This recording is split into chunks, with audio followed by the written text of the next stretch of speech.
Question has long been spinning in his head why the main characters of comics and novels always choose the most difficult path. The guy looks to the right of himself. He thinks that if you want to achieve the goal, then you need to consider all possible ways and methods. There are several fighters in front of us. One of them is cursing. The young man, putting his sword on the ground, asks what the hell is this? A character in a black cloak appears in front of him. Drops of sweat run down the young man's cheeks. Raising his fist, he asks why the fighter is doing this to him and calls him a crazy bastard. Next to the young man, a jet of violet energy is visible. The guy is holding on to his right side. He looks at his opponent's boot. Looking up, he asks why he is doing this. A soldier, who has a mask on his face, looks at the young man. He grabs him by the arm. A cloak flutters behind this character's back. Blood splatters fly into the air. The fighter stands in front of the enemy sitting on the ground. He states that he does all this because it is much easier and more convenient to take the loot after killing the enemy. Looking at his opponent, the masked fighter asks if he disagrees with him. The guy says that this is some kind of absurdity. Raising his right hand, he declares that if his opponent is that good, he must fight high-ranking players, and he does not understand why he chooses beginners as his target. Taking the opponent by the chin, the fighter declares that everything is extremely obvious to him. The guy replies that, on the contrary, nothing is clear to him. A masked fighter strikes and kills the young man. He lies on the ground, clenching his fists. The owner of the black cloak declares that, as he said, this tactic seems much more convenient and easier to him. He hums some melody. We see a bright blue glow. The hero thinks that the game with full immersion in virtual reality August takes place in a fantasy world. The guy goes forward. He stands in front of a cliff from which a waterfall flows and thinks that the game provides an incredible degree of freedom and has a huge world, thanks to which it quickly attracted the attention of gamers all over the world. Playable characters walk the streets. The hero thinks that now August has tens of millions of users and is recognized as the best game in the world. The corpse of the killed enemy disappears. A sword sticks out of his stomach. A guy in a mask looks at system messages. He learns that he has killed another user, causing the number of notoriety points to rise to 1000001. The system reports that the user has received the achievement Worst Offender in History. The young man takes off his mask. He does not understand why he was awarded such a title, because he seems to have killed not so many opponents. Raising his index finger, the guy says that at best he has killed about 100,000 enemies. The young man rubs his chin thoughtfully, trying to remember how many victims he really has made in 2 years of playing. The guy smiles. The system informs him that the achievement allows him to deal an additional 100% damage when attacking a person. The player learns that he has become the record holder for the number of kills and he is now known throughout the continent. He is feared by representatives of all races, and people shake at the mention of his name. It seems to the hero that double damage to people is just perfect for his tactics. The guy is standing with his hands on his belt. He thinks that since there were no witnesses, and the dead man was in combat mode, no one can take a screenshot, and that's just great. 2 system windows are visible next to the young man's head. He thinks that he only needs to clean up the traces a little. The system informs him about the activation of the presence detection skill, and then the detection of the enemy within a radius of 50 meters. The young man thinks that all this is very untimely, and unlikely to be just a coincidence. He rushes forward, realizing that most likely another bounty hunter has appeared next to him. The guy peeks out from behind a tree, thinking that he needs to hide well first. He hears some sounds. The young man notices a dark figure. Above the head of his potential opponent is the name Guwai. The guy understands that he has never heard of such a player. The young man frowns to his left. A sword is visible on the side of Guwai. The hero tries to understand if this person is in the rating. He sees that his armor is simple fabric, and the weapon also looks cheap. Before us is a sword armed with Guwai. A young man looks at the shoes of his potential opponent. It seems to him that his equipment is clearly not the best. Guwai stands in front of a tree behind which a young man is hiding, who thinks that the guy smells of poverty.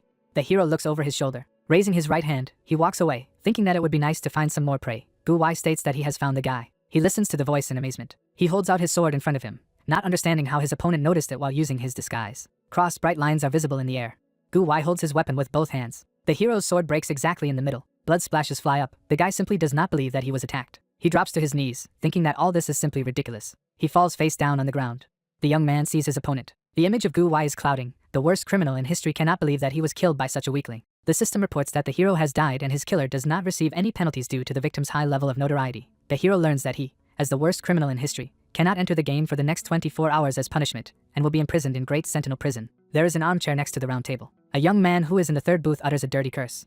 Holding his head, he calls his killer a damned son of a bitch. The guy stands with his arms folded over his chest. He thinks that a killer with such a high level of notoriety receives a lot of penalties after death and is guaranteed a level reduction. A huge hammer hits the young man on the back. Coins and various items are visible above him. The guy understands that he will also lose a lot of items earned in the game. He just can't believe that he was really killed. A young man drinks from a can. He can't believe what happened to him. The guy crushes the jar, seething with anger. He constantly returns to the moment of his murder and over again tries to comprehend what kind of bastard killed him. The can flies into the garbage can. The hero thinks that the fine for the worst criminal in history should be just huge. The guy rubs his chin thoughtfully, thinking about trying to enter the game a little later to try to find a solution. The young man is behind bars. He seems to notice something in front of him. A magical formation is visible above the sharp rock. The young man thinks that this is the Great Sentinel Prison, which is located on top of a rock 100 meters high. The system reports that the hero's sins are countless and cannot fit into any lists, in connection with which Rune Empire deprived the sinner of his rights without trial, investigation, and even the possibility of defense.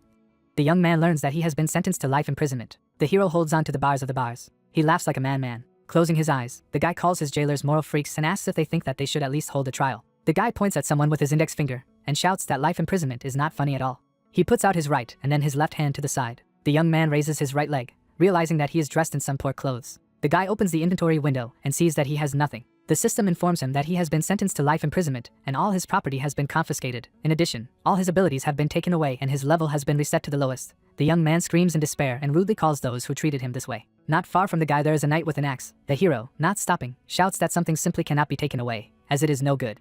The guard, irritably clearing his ear with his finger, asks why this dog barks so much. The hero sits on the floor, cursing everything in the world. He grits his teeth with anger and thinks that there must have been some kind of mistake in this damn game. Guy sitting on the floor with his hand on his knee, he says he'll quit the game because it's totally shitty. A young man reaches for a bone that lies on the floor. He tosses it aside, indignantly asking what it is. The bone hits the mantle-clad figure. The guy gets back on his feet. He sees a skull under the hood and tries to understand what the skeleton is doing here. The young man notices a folded piece of paper in his teeth. He takes it out. System windows tell the hero that he has found traces of Yuan for the first time, as well as his will. The hero is perplexed by the text. The young man, with his mouth half open, reads a message stating that Yuan was deeper and darker than anyone else. It is reported that he was the Lord of the Shadows and ruled the Dark Valley as the king of all bandits. Raising his right hand, the hero declares that it is not necessary to read all this banal nonsense, and gives the command to skip a couple of pages. He learns that those who were called the heroes of the 10 kingdoms considered the author of the message a dangerous opponent, and envied him, since he possessed countless treasures. And in the end, he was declared the worst of evils and began to hunt him. The young man looks at the skeleton. He states that it seems that this dead man was wronged and robbed by the heroes of the 10 kingdoms. The guy does not understand why you need to brag about being robbed. Then he learns that Yuan is going to repay his enemies in the same coin. The guy looks at the note in surprise, trying to understand what the last line is about. He throws away the note, stating that at first everything was interesting, but then some banality began. Rubbing the back of his head, the guy says that he is not at all interested in the will of some Yuan. The paper sheet glows.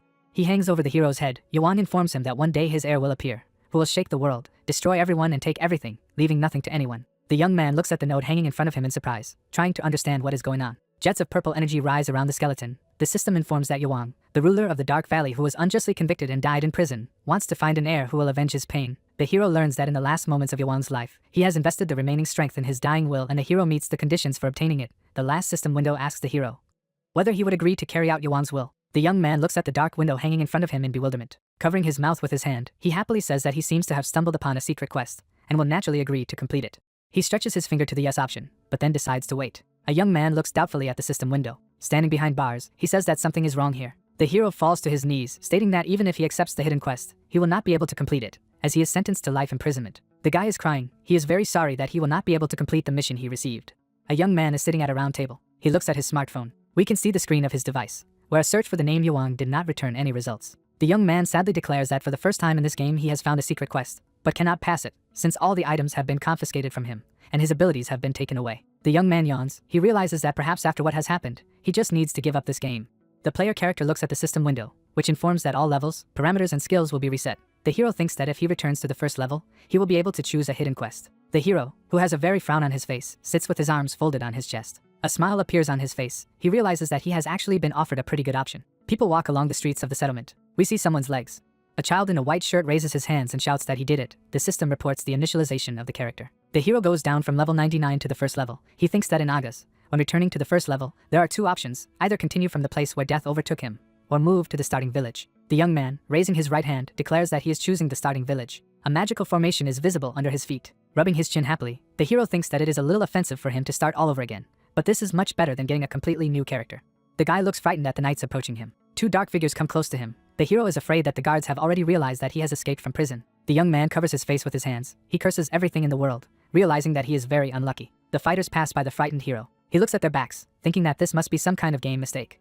The guy remembers how he was hunted by the guards and remembers that because of his bad reputation, everyone always tried to kill him. The hero brings up the status window. He sees a personal card for a character named Luke, the most dangerous criminal in history, a thief by profession. The hero draws attention to the fact that his notoriety has been reset. The last two lines of the window indicate that the hero's evil deeds are hidden, but all penalties continue to apply.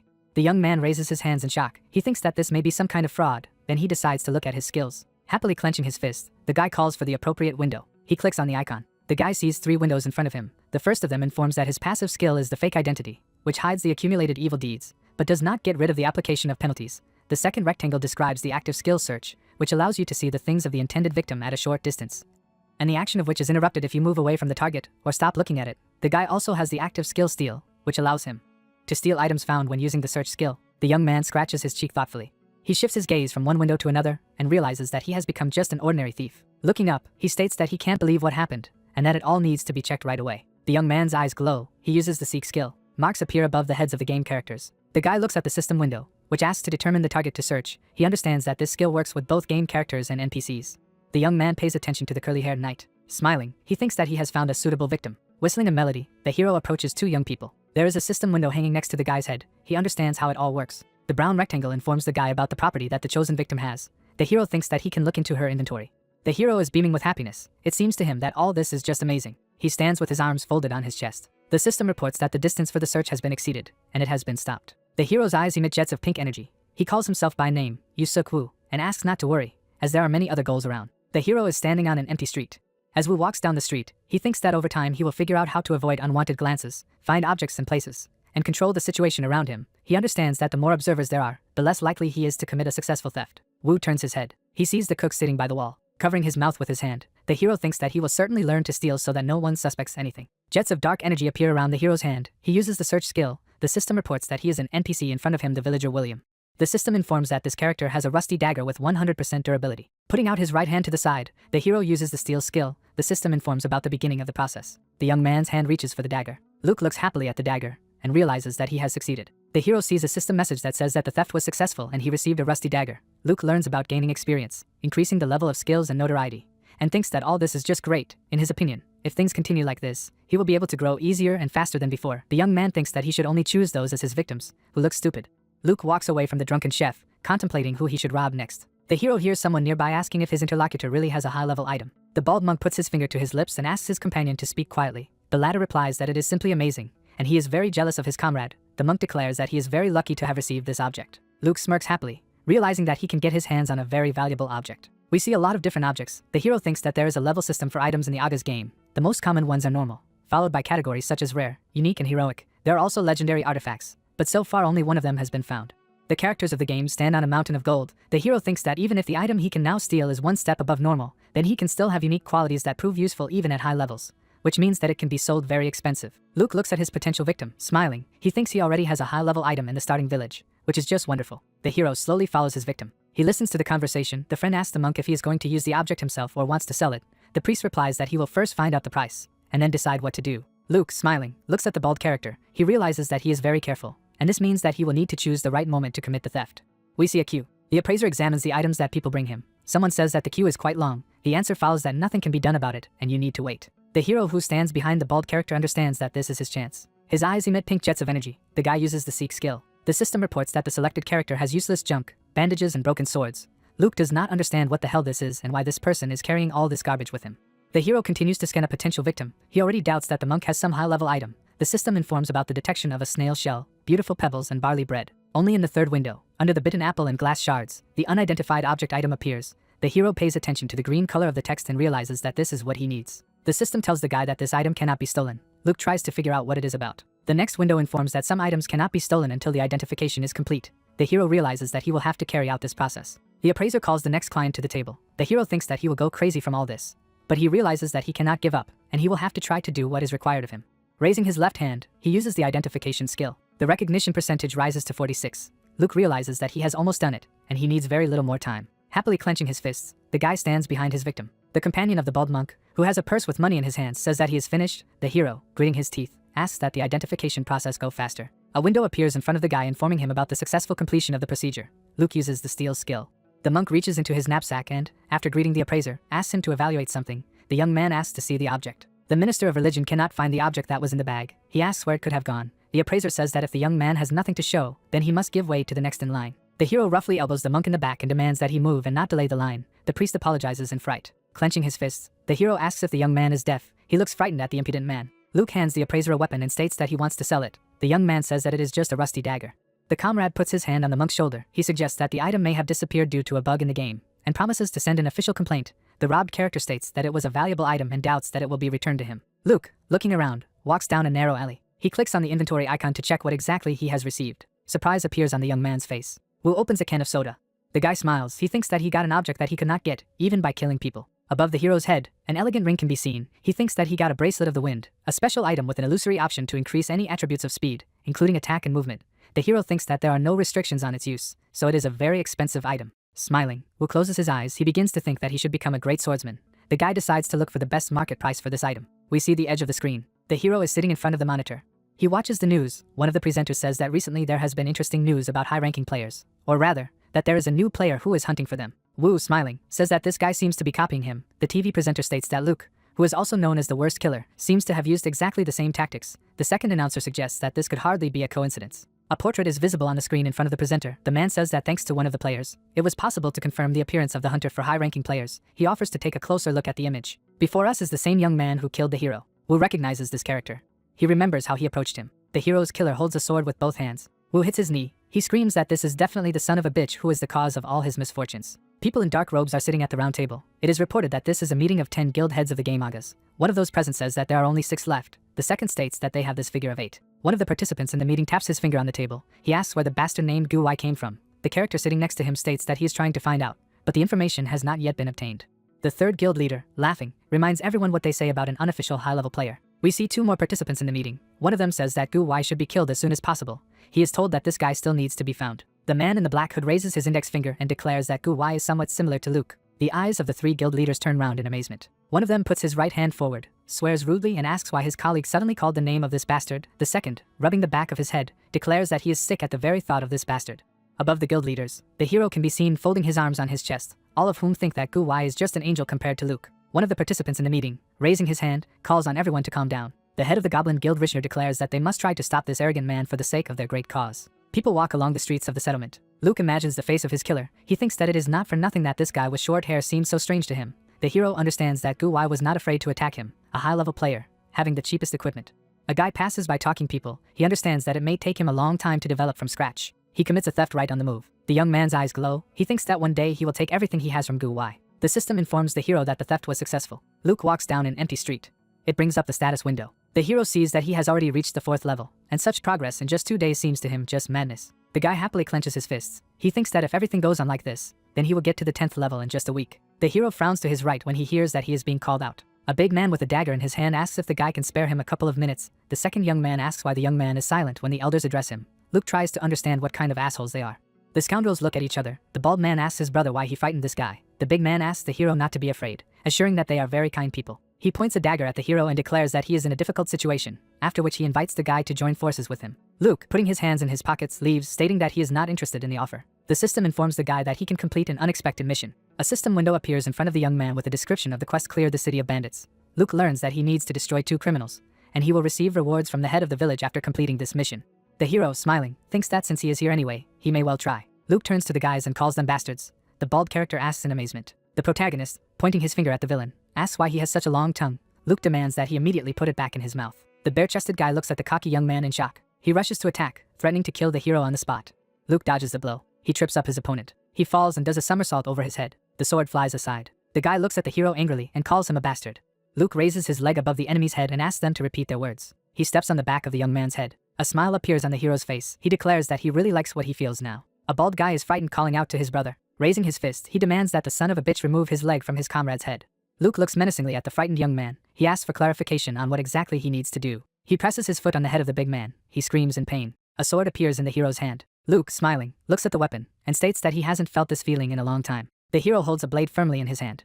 His gaze becomes bloodthirsty. The guy declares that it's time to become the worst criminal in history again. Luke stabs the young man in the neck, thinking that he should not doubt and show mercy. Blood drips from the blade onto his neck. The hero stands with a bloody sword in his hand. The system reports that one of the enemies has been destroyed. A bald scoundrel tries to shout to his brother. Luke, grinning, approaches him and informs him that he is grateful to both for the fight. The guy, who has tears in his eyes, demands that the hero not approach him. Luke is reflected in the eyes of his victim. The system reports that the level has increased and the quest conditions have been met. Luke learns that he must visit the village head, whose name is Hamilton, and collect his reward. In front of us is a pretty mansion. It is reported that Hamilton, the head of the rookie village, lives here. 2 guards are standing at the gate. The hero approaches them. The guards, holding spears in front of them, demand that the guy stop. One of them says that this is the house of the head of the village, and the visitor must leave if he does not have an appointment. Luke points his finger behind his back and reveals that he has taken care of 2 criminals who have been terrorizing the local population. He suggests that the guards go and check on them. One of the fighters asks if the young man is telling the truth. Luke, raising his right hand, states that if he doesn't believe him, he can look into the alley where the villains are still lying. The guards look at the hero standing in front of him. One of them declares that the young man is apparently telling the truth, and he will take his word for it. The second invites the guy to come in and report everything to the chief. Luke, grasping the massive ring, asks for permission to enter. The guy opens the door. A mustachioed man appears in front of him. It is reported that it is Hamilton, the head of the rookie village. He asks what brought the young man to him. Luke looks at the man in bewilderment. It seems to him that this is an ordinary old man, although rumors say something completely different about him. The hero remembers that in the game you cannot enter the mansion of the head of the village without a special reason, so very few players have seen this mysterious NPC before. Luke takes a close look at his new acquaintance. Standing at the door, the guy declares that he has come to report that he has dealt with 2 villains who terrorized the village. The man thanks the guy for making such a journey in person, after which he greets him at his home. Spreading his arms to the sides, Hamilton invites the hero to sit down at the table, promising to treat him to tea. Luke refuses the treat, stating that he only wants to receive a reward. Hamilton grabs the hero by the hands. He declares that the young man seems to like to talk, after which he says that sometimes you need to follow the lead of old people and do what they want. The hero's hand trembles. Luke looks at the old man in bewilderment, trying to understand where he got such great power. He agrees to drink tea. Hamilton pours the drink into a glass. Placing his hand on the table, Luke says that the tea is great, but he's more interested in the reward. Hamilton, looking at the guy, grins. He declares that the tea must be just great, since he put a special brew there. The hero is angry. It seems to him that the old man does not listen to him at all. The young man drinks from his glass. He realizes that the drink is really very good. A chest full of various items appears in front of him. Hamilton, beaming with joy, reports that the young man can take a look at the awards and choose what he needs. Luke, reaching out for the treasure, declares that he cannot believe that the village chief, who seems to be incredibly generous, would offer him such a reward. Hamilton grabs the guy's hand, telling him not to hope too much. Looking sternly at the hero, he says that he is entitled to only 1 award. Resting his hands on the table, Luke indignantly declares that this must be some kind of joke. Hamilton declares that he is completely serious and offers to choose just 1 item. The hero looks indignantly at the head of the village and mentally calls him a notorious scoundrel. The guy frowns at the items in the chest, realizing that he can't even steal anything from there right now, since his search skill doesn't work with these objects. Raising his right hand, the young man asks if he can carefully examine what is in the chest. Hamilton, sighing, declares that, of course, the hero is given such an opportunity. Next to the open chest are items. Luke draws attention to the delicate octagonal artifact. The hero stretches out his hand to him. He stares in amazement at the system window, which reports that an item belonging to the Shadow King has been discovered. Luke tries to figure out what this object is doing here. The hero is shocked. The chest blurs before his eyes. The system informs him that the retrieval of memories stored in this object begins. A human figure is visible next to the barrels. A character in a robe, emitting jets of black energy around him, declares that all this is a lot of fun. He holds in his hand an object that drew the hero's attention, and declares that he has collected many values of this world, but this is the first time he has stumbled upon something like this. It turns out that we have a compass in front of us. Its owner thinks that this artifact will fulfill any wishes of its owner. The compass needle rotates rapidly. Shadow King thinks it is pointing in the direction where the compass wearer needs the most. Shadow King, smiling, states that he is going to include this compass in his collection. Hamilton appears in front of the hero again. The old man demands that the hero look at him. Luke looks shocked. The head of the village looks at the guy looking around and asks if he is okay. The hero still does not understand what is happening. Luke pays attention to something. A system window appears in front of him, which informs him that a long time ago, Shadow King, overwhelmed by endless desires, collected treasures and put his emblem on them. The hero learns that he inherited the power of this character, but now he is too weak. While he can gain power by collecting treasures that Shadow King possessed throughout the continent. Luke looks at the messages in front of him in bewilderment. He realizes that by leveling up, he did not gain any skills related to quests or unique traits. The guy concludes that he can only develop by collecting such items. The system informs the hero that from now on, he will be able to see the Shadow King emblem engraved on the items in his collection, and some of these objects will hide memories. The young man, looking at the compass, understands that it must point to the objects he needs most. Hamilton, raising both hands, declares that he is very surprised that the hero chose a broken compass from all the variety, after which he calls the hero a very original character. Luke looks at the old man in amazement. A system message is visible on the chest that the reward has been selected and the hero can no longer receive anything. Luke, raising his hands, mentally calls Shadow King a complete scoundrel. In front of us is the object chosen by the hero. The system describes it as the Eternal Compass, which belonged to the adventurer, but for some reason broke. The hero literally has no face. He does not understand what the hell is happening. Raising his hands, Luke asks to wait a minute, and states that he lost his mind when choosing the bounty. He asks to be given the opportunity to choose again. Hamilton, rubbing his chin thoughtfully, asks if the hero really wants to take something else. Luke begs for permission. Looking sternly at the young man, the village chief declares that he refuses. Luke looks at him in shock.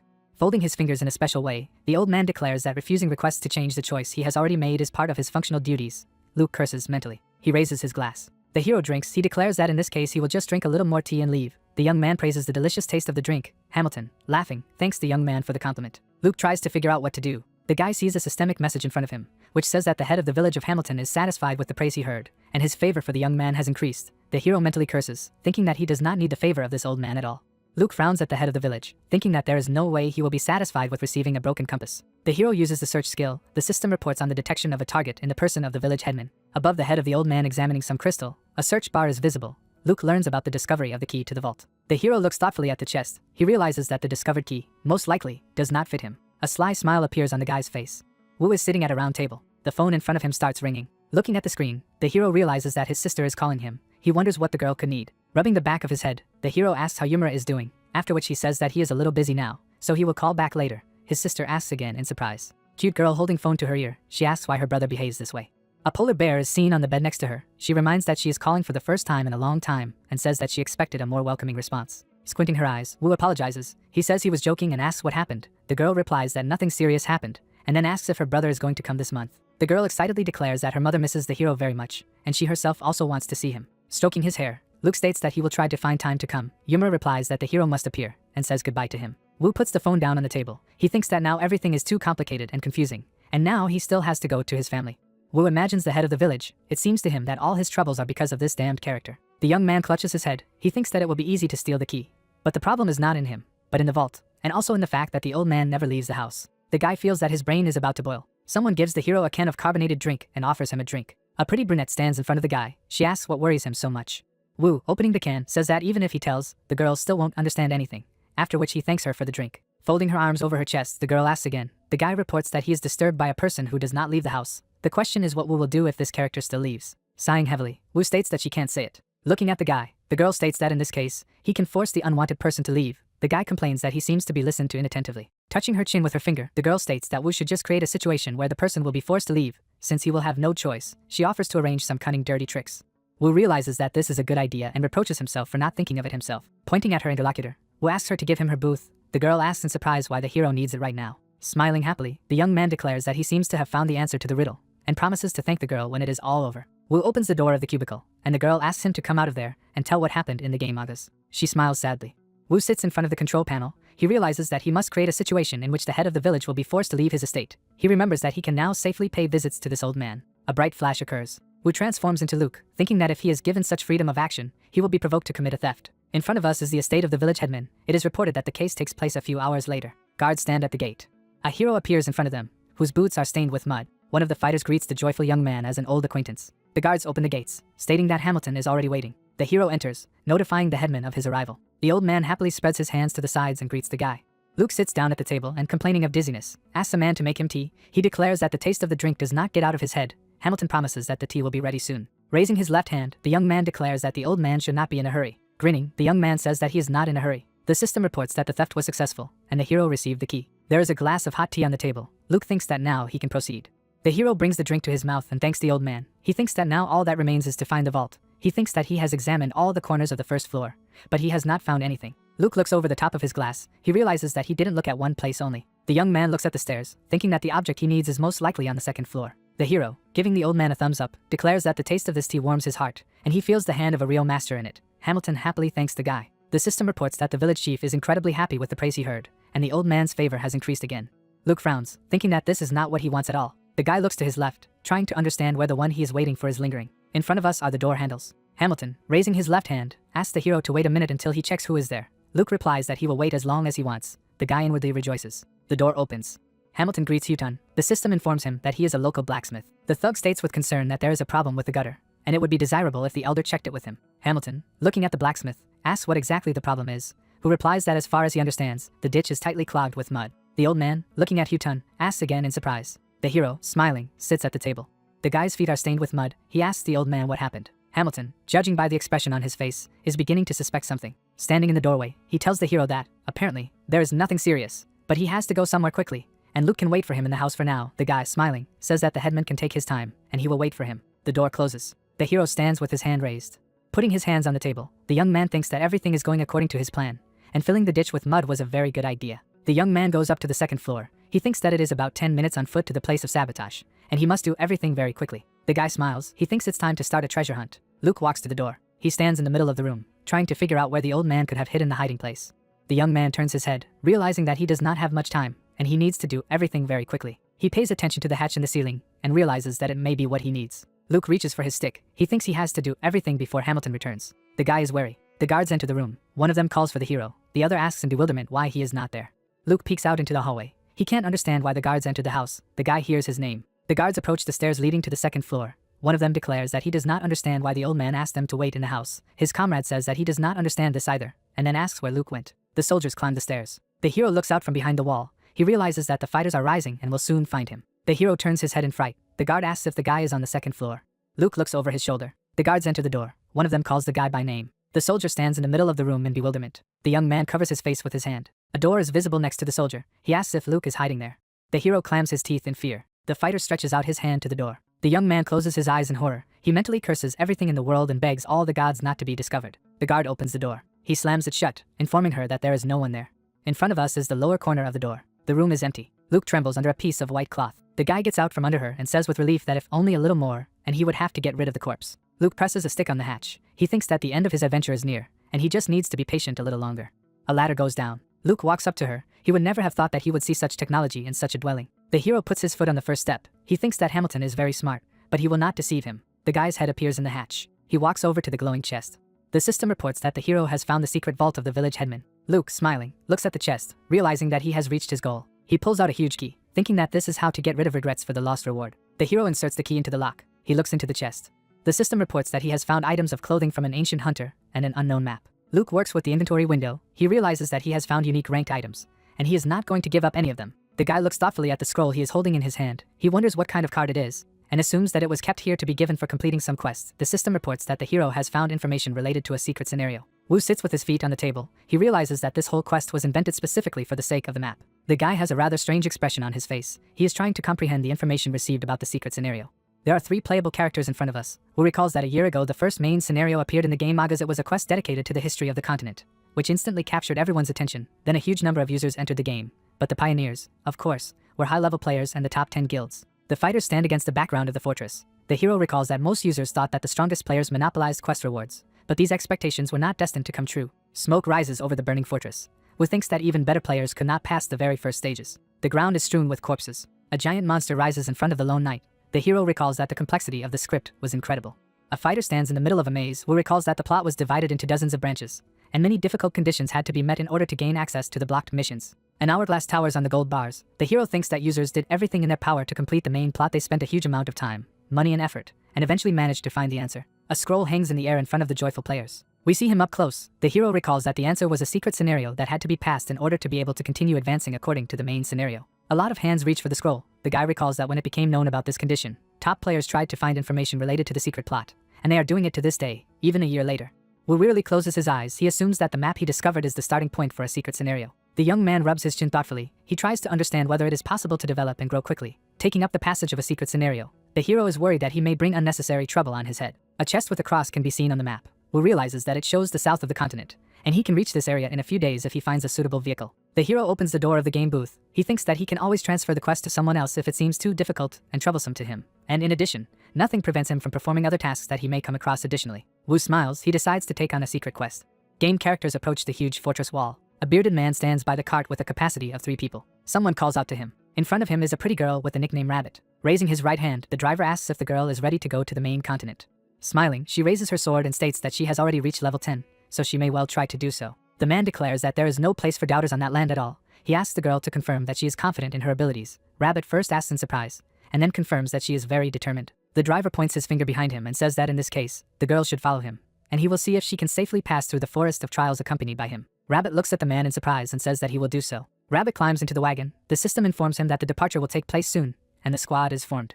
The girl, sitting down on a wooden bench, sighs heavily. She raises her clenched fist, thinking that she needs to collect her thoughts, and that it would be a good idea to get to know the members of her group first. Rabbit resolutely looks forward. The girl thinks that she cannot always remain a fragile modest, because she is a warrior with a huge heart. Rabbit recalls getting to level 10 and realizes that it was very difficult. Closing her eyes, she thinks that she needs to drive away heavy thoughts and think about good things. Someone next to her declares that he is ready to climb into the carriage. The coachman looks at the young man climbing into his cart. He declares that the guy seems to have prepared well, but only the coming trials will show what he is worth. The young man asks to stop unnecessary conversations. Luke and Rabbit look at each other. The guy and the girl look surprised. The young man raises his hand and timidly greets his companion. She embarrassedly greets the young man. Rabbit turns away from the guy, embarrassed that she greeted him. Luke is lost in thought. It seems to him that he should have checked everything again, as something is still bothering him very much. In front of us is a chest with game items. The hero sits with his hands folded on his chest. He thinks that nothing can be fixed, and there is no point in regretting something. We see a system window that informs us that the hero is wearing an ancient hunter set, which increases his agility and critical hit chance.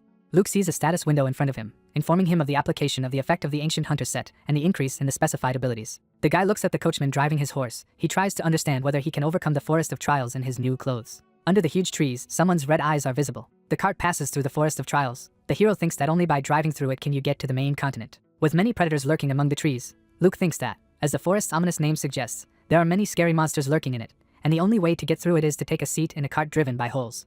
The coachman in question is holding on to the reins, Luke thinking that the users should protect the man and his carriage from the monster's attacks. We see armed fighters. Monkeys appear in front of the horse. Luke thinks that he needs to survive 5 waves of monsters in total, and their difficulty gradually increases, becoming unbearable even for owners of the 10th level. The enraged primates rush to attack. On the cart, and next to it lie the dead members of the expedition. Luke thinks that if the trip ends with the elimination of the participants, the journey must be started over.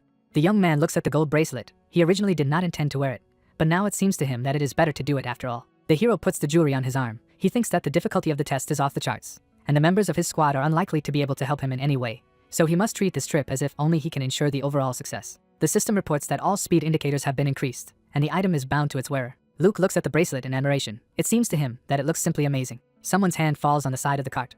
A man in monastic robes, whose name is Gulliver, enters it. He holds a staff in his hand. The hero realizes that he is a magician, and it seems strange to him. Luke looks at Rabbit and Gulliver sitting next to him, thinking that they seem to have switched professions. The hero sits with his arms folded gloomily on his chest. He really hopes that these amateurs will not get in the way of his feat. Holes turns to his passengers and declares that it's time to hit the road.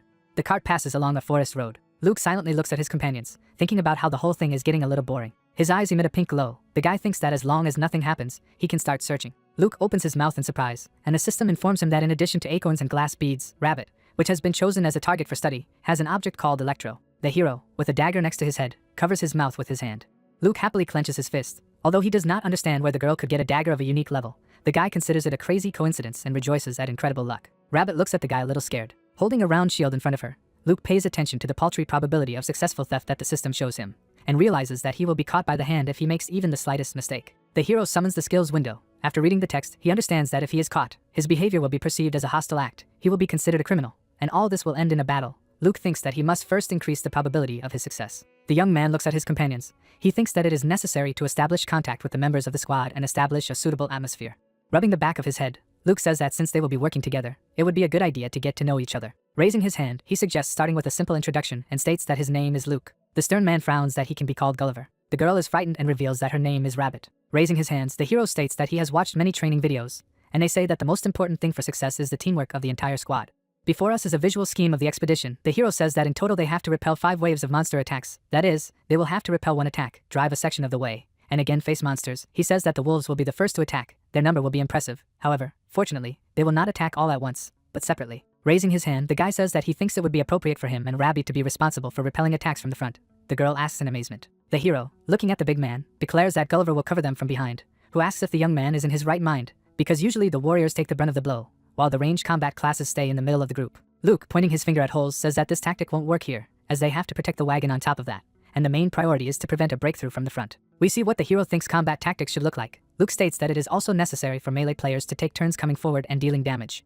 Holding out his hands in front of him, the young man says that he is not very well versed in all the nuances, so if someone is not satisfied with something, he is ready to listen to proposals at any time. Rabbit and Gulliver laugh happily. The man says that if it weren't for the hero, they would have no idea about such tactical subtleties at all. The girl states that she is grateful to the guy for spending his time on such a wonderful explanation. Luke, smiling, thanks his allies for their kind words. He thinks it is easy to deceive these simpletons. The cart is driving along a forest road. In the depths of the forest, the red eyes of monsters are visible. The wolf bares his sharp teeth. 3 of his kin howl at the moon. The horse stops frightened. It rears up. The cart brakes sharply. The hero and his companions look frightened at the monsters. Holes, turning to them, declares that they are wolves, and it will not be possible to drive to the main continent until this threat is eliminated. He asks his passengers to protect the wagon. Luke pushes off the ground. He rushes forward, urging his comrades to do what is necessary. Luke is looking to his right. He stands with a dagger in his hands in front of the wolves approaching him. The predator bares its teeth. The system reports that it is a wild wolf of level 9. Rabbit and Gulliver look on in fright at what is happening. Luke, holding out his weapon in front of him, states that he will try to hold out as long as possible, and then passes the baton. He asks that Rabbit wait right behind him. The girl, looking at the hero in bewilderment, states that it will still be better if she fights first. The guy replies that this is not the case at all, and she has less stamina, so she can last longer if she fights second. Luke turns to the man behind him. He asks if Gulliver can cover their back and provide support, who states that he can easily do so. The wolf's eyes glow menacingly. Luke looks at the monster grinning angrily. The wolf rushes to attack. He approaches a guy armed with a dagger. Luke leans back, letting the opponent pass him. The gray torso flies past the young man, who immediately notices the opportunity to strike. The hero's leg is visible behind the monster's back. Luke backstabs an opponent. The wolf's tongue falls out of its mouth. Removing a bloody dagger from a defeated enemy, Luke declares that there is 1 monster less. The wolves look at the hero in fear. He asks why they do not attack, and if they are frightened. Another monster rushes to attack. The hero calls out to Rabbit, who is standing next to him, who shouts that she understands everything. The girl puts a shield in front of her. The monster crashes into him. Rabbit knocks back an opponent with a flick of his hand. The dagger flies out of the hero's hand. He pierces the wolf's forehead. The rest of the monsters are hesitantly marking time. They look around in fright when they hear Gulliver shouting out the name of the mana ball skill. Blue clots of energy fly at monsters. Bright balls hit monsters. Luke approaches one of the opponents with a dagger in his hand. He bares his sharp teeth. The hero's weapon pierces the wolf's head. The guy takes a dagger from a killed enemy. Looking at the smiling allies, Luke states that it's time to end this fight. He thanks Rabbit and Gulliver for their great work. The girl admiringly declares that the hero showed himself just perfectly. The big man notes the final blow, with which the guy finished off one of the wolves. Luke smiles. He realizes that the fighters next to him are quite decent, and he only worried in vain. Gulliver, turning to the hero, says that he needs to return to the wagon. Luke agrees with him. The young man notices something. Raising his right hand, he looks at Rabbit in bewilderment and asks how he can help her. The girl, judging by the look, is shocked by something. Rubbing her chin thoughtfully, she says that everything is fine, after which she asks if the hero accidentally has any weapons. He asks again in bewilderment. Rabbit moves away from the hero, stating that he can forget about her request. Luke tries to understand that it just happened. He remembers the girl's gaze on him and becomes wary. The guy imagines Rabbit with a dagger in his hand. It seems to him that the girl guesses something. Luke is alarmed. He realizes that she seems suspicious of him wanting to steal from her. Rabbit smiles. She thinks that while it's too early and she shouldn't put pressure on the young man, the girl decides that she will have a chance later. Luke looks at her ally in bewilderment. The guy frowns at the girl, trying to understand when she discovered his intentions, and why she doesn't say anything to him. Luke and Rabbit approach the wagon. The hero thinks about what chances he now has to take possession of the dagger. Gulliver, who has an inventory window hanging in front of him, says thoughtfully that it's too bad that they don't have a priest in their party, as he has very few bandages left. Rabbit, looking at the man in fright, says that she only has one bandage, and he asks in amazement. Luke stares at his allies with his mouth open. The system window tells him that he has 285 bandages left, and he realizes that he is not using that number on this expedition. Smiling, the guy looks at the puzzled girl. He thinks that if she has only one bandage left, this is a great chance to get what he needs. The hero looks happily at Rabbit. We see dense thickets. It is reported that this is the third stage of the test. Evil level 10 monkeys rush to attack the hero and his companions. One of the monsters strikes and hits the girl's shield. Rabbit looks at the enemy anxiously. 2 more monkeys are seen in front of the girl. She shouts to the hero that it seems that she is going to die now. The young man, wrapping his arm in a bandage, asks that it hold out a little longer. Rabbit deflects another blow from the monkey with his shield. Luke thinks that in a good way he should already replace him, but she must use her last bandage. The hero smiles. He mentally apologizes to his ally, thinking that she will have to suffer a little. The vicious apes of the 10th level rush to attack. Gulliver holds out his staff in front of him and yells for these creatures to tremble in fear, and then uses his mana ball skill. Blue balls fly at monsters. A monkey with glowing eyes flies up to Rabbit. The girl squints one eye. Gulliver, looking at the hero excitedly, asks how much more time he needs. The young man replies that it is not much. Rabbit, who blocks another blow from the monster with her shield, asks the guy to hurry. He replies that his health has only half recovered. Monkeys, hooting, rush to attack. Several powerful blows fly into the girl's shield. Rabbit once again asks her ally to help her. Gulliver annoyedly asks the smiling hero if he's not done yet. He shouts that their ally may die. Luke states that there is very little left. Holes clutches his head. It seems to him that everything is already over. Luke and Gulliver look at the old man in bewilderment, who declares that they are unlikely to succeed, and sadly states that they have already gone too far. Looking at his passengers, Holes asks them to leave the wagon, survive, and meet up after some time. Luke, his mouth wide open, shouts that it's still not finished, and asks him to wait for a while. Gulliver states that if they stop defending the wagon, they will have to go through the quest again. Rabbit, deflecting another portion of blows with his shield, begs for help to survive. Winged creatures resembling bats are visible above the forest. The rays of the sun peek through the trees. Rabbit, sighing tiredly, leans on the wagon. In front of her, she can see system messages congratulating her on successfully surviving the third wave. She learns that when all the members of the squad are loaded onto the wagon, the journey will continue. Luke and Gulliver look at the girl. The hero, raising his left hand, shouts that it's time to change. Rabbit smiles, while the young man fights the monkey. The girl sits down on the ground. The guy with a sword in his hand runs forward, shouting that now he will take care of the monsters. Luke wipes his forehead with a handkerchief. He thinks he made his ally suffer a little, and she was the only one who was engaged in tanking in this fight. Luke, rubbing his chin thoughtfully, thinks that in order to get his hands on the dagger, it was necessary to do so, albeit at the cost of risk. Gulliver points his finger somewhere. The hero asks him what happened. He states that Rabbit has a small problem, since she ran out of bandages. A girl with a sad look sits on the ground near the cart. She, almost crying, apologizes and admits that all this happened only because of her. Luke says with concern that this is a serious problem, as they need to fend off 3 more waves of attacks. Inwardly he is elated, realizing that everything is going according to his plan. The girl, looking at the fighters standing in front of her, apologizes once again. Luke, raising his hand, says that there is no other way out, and he will share his supplies with his ally. Rabbit looks at the hero in shock. Raising his index finger, the young man declares that the comrades should help each other, and in return, the girl will do him some favors. Rabbit asks what exactly the young man needs. The young man, smiling, states his request. The girl, raising her right hand, embarrassedly calls out to the guy. He makes it clear that he is listening to her. Closing her eyes, Rabbit states that she is a little embarrassed. Luke, who is holding a bandage in his hands, asks what to be ashamed of. The system reports that the hero is helping a member of his squad, and his skill increases. The guy puts a bandage on the girl's wrist. Smiling, he says that he is only bandaging his ally's wounds. She states that the guy is too close to her, but then falls silent and pretends that she did not say anything. Looking at the hero with huge eyes, Rabbit asks if he is sure that he has only one request for her. She states that she would like to repay for the bandages he provided her. Rubbing the back of his head happily, the young man declares that everything is fine, and he has just increased his skills in first aid. Looking at the young man in amazement, the girl thinks that he is incredibly kind, and thanks him. The system reports that the search has been carried out. Luke smirks happily. He learns that the chance of successfully stealing Electro has increased to 25%. The guy thinks that the probability of a successful theft has increased significantly, but it needs to be increased a little more. The girl, looking at the guy embarrassedly, calls him by name. She cannot believe that there are such kind people in the world. Luke beams with happiness. Looking at him admiringly, the girl thinks that he is just a magnificent young man, and she wants to give him some kind of return gift. Rabbit shakes her head. It seems to her that if she gives the hero something, he will think that she is very strange. The girl resolutely clenches her fists. She thinks that she should give her best and tank even better. A large boulder is visible under the trees. The system reports the beginning of the fourth wave. In the depths of the forest, you can see the burning eyes of monsters. These are level 11 poisonous snakes. One of the reptiles bites the girl's hand. Another snake bites into her leg. Sobbing, Rabbit screams that he is bleeding and asks the hero to replace her. The next monster grabs her forehead. The girl begs the guy to help her. The snake opens its mouth wide. Monsters attack the girl from all sides. She continues to beg the guy to replace her. Smiling, the young man rushes forward. He thinks that everything is going according to his plan. The guy sees two system messages. The first of them says that the fourth wave has been successfully repelled. The second informs that when all the members of the squad gather in the wagon, the journey will continue. Rabbit wearily sinks to the ground. She says that everything is over. Gulliver, holding his face, tries to understand what is going on around him. Looking over his shoulder, he praises the hero for his excellent work, after which he says that he will go to the carriage first so that his two allies can slowly recover from their wounds. Luke thinks that Gulliver left him alone with the girl at the right time. Rabbit raises his hand and asks if the young man can heal her again. Taking a bandage from his supplies, the hero says that, of course, he will do it. He really hopes that the chance of theft has increased significantly. Beaming with joy, the guy looks into the system window, which reports that this probability is already 50%. Luke bandages the girl's hand, thinking that people win the lottery with less than a 1% chance of success, and he will surely succeed. A gold bracelet is visible on the hero's hand. The guy gives a mental order to steal. His face is bewildered when he learns that the dagger was not stolen, and the chances of success have dropped to 45%. Luke thinks that this simply cannot be. The hero helplessly clenches his fists. He sees several more notifications about a failed attempt. The last system window says that the chance of stealing the Electro is 10%. The guy realizes that this is a complete failure. Rabbit, smiling, says that this is enough and thanks the hero. The guy grabs her hand and asks her to wait at least a second longer. The girl embarrassedly agrees. Looking into the eyes of his patient, the guy says that just in case, he must replenish her health, as they will have to face the last wave of monsters. A flushed rabbit mumbles something incomprehensible. Looking at the girl, the hero declares that he is very worried and cannot banish bad thoughts from his head. The girl, raising her right hand, says that in this case the guy can do what he wants. Bandaging his ally's arm, Luke thinks this is his last chance. He looks at the system window, where it is reported that the chance of theft is 10%, and realizes that he must make a last attempt. A faint glow can be seen under the hero's hand. He mentally begs all the gods to help him, after which he uses the steal skill. In front of us is a dark forest. The system reports that the fifth wave is beginning. We see a fang boar. The monster's eyes glow. It is reported that they are level 12 boars. The animals approach the hero and his allies. One of them, jumping, rushes to attack. The boar approaches the hero. The young man sees two more monsters.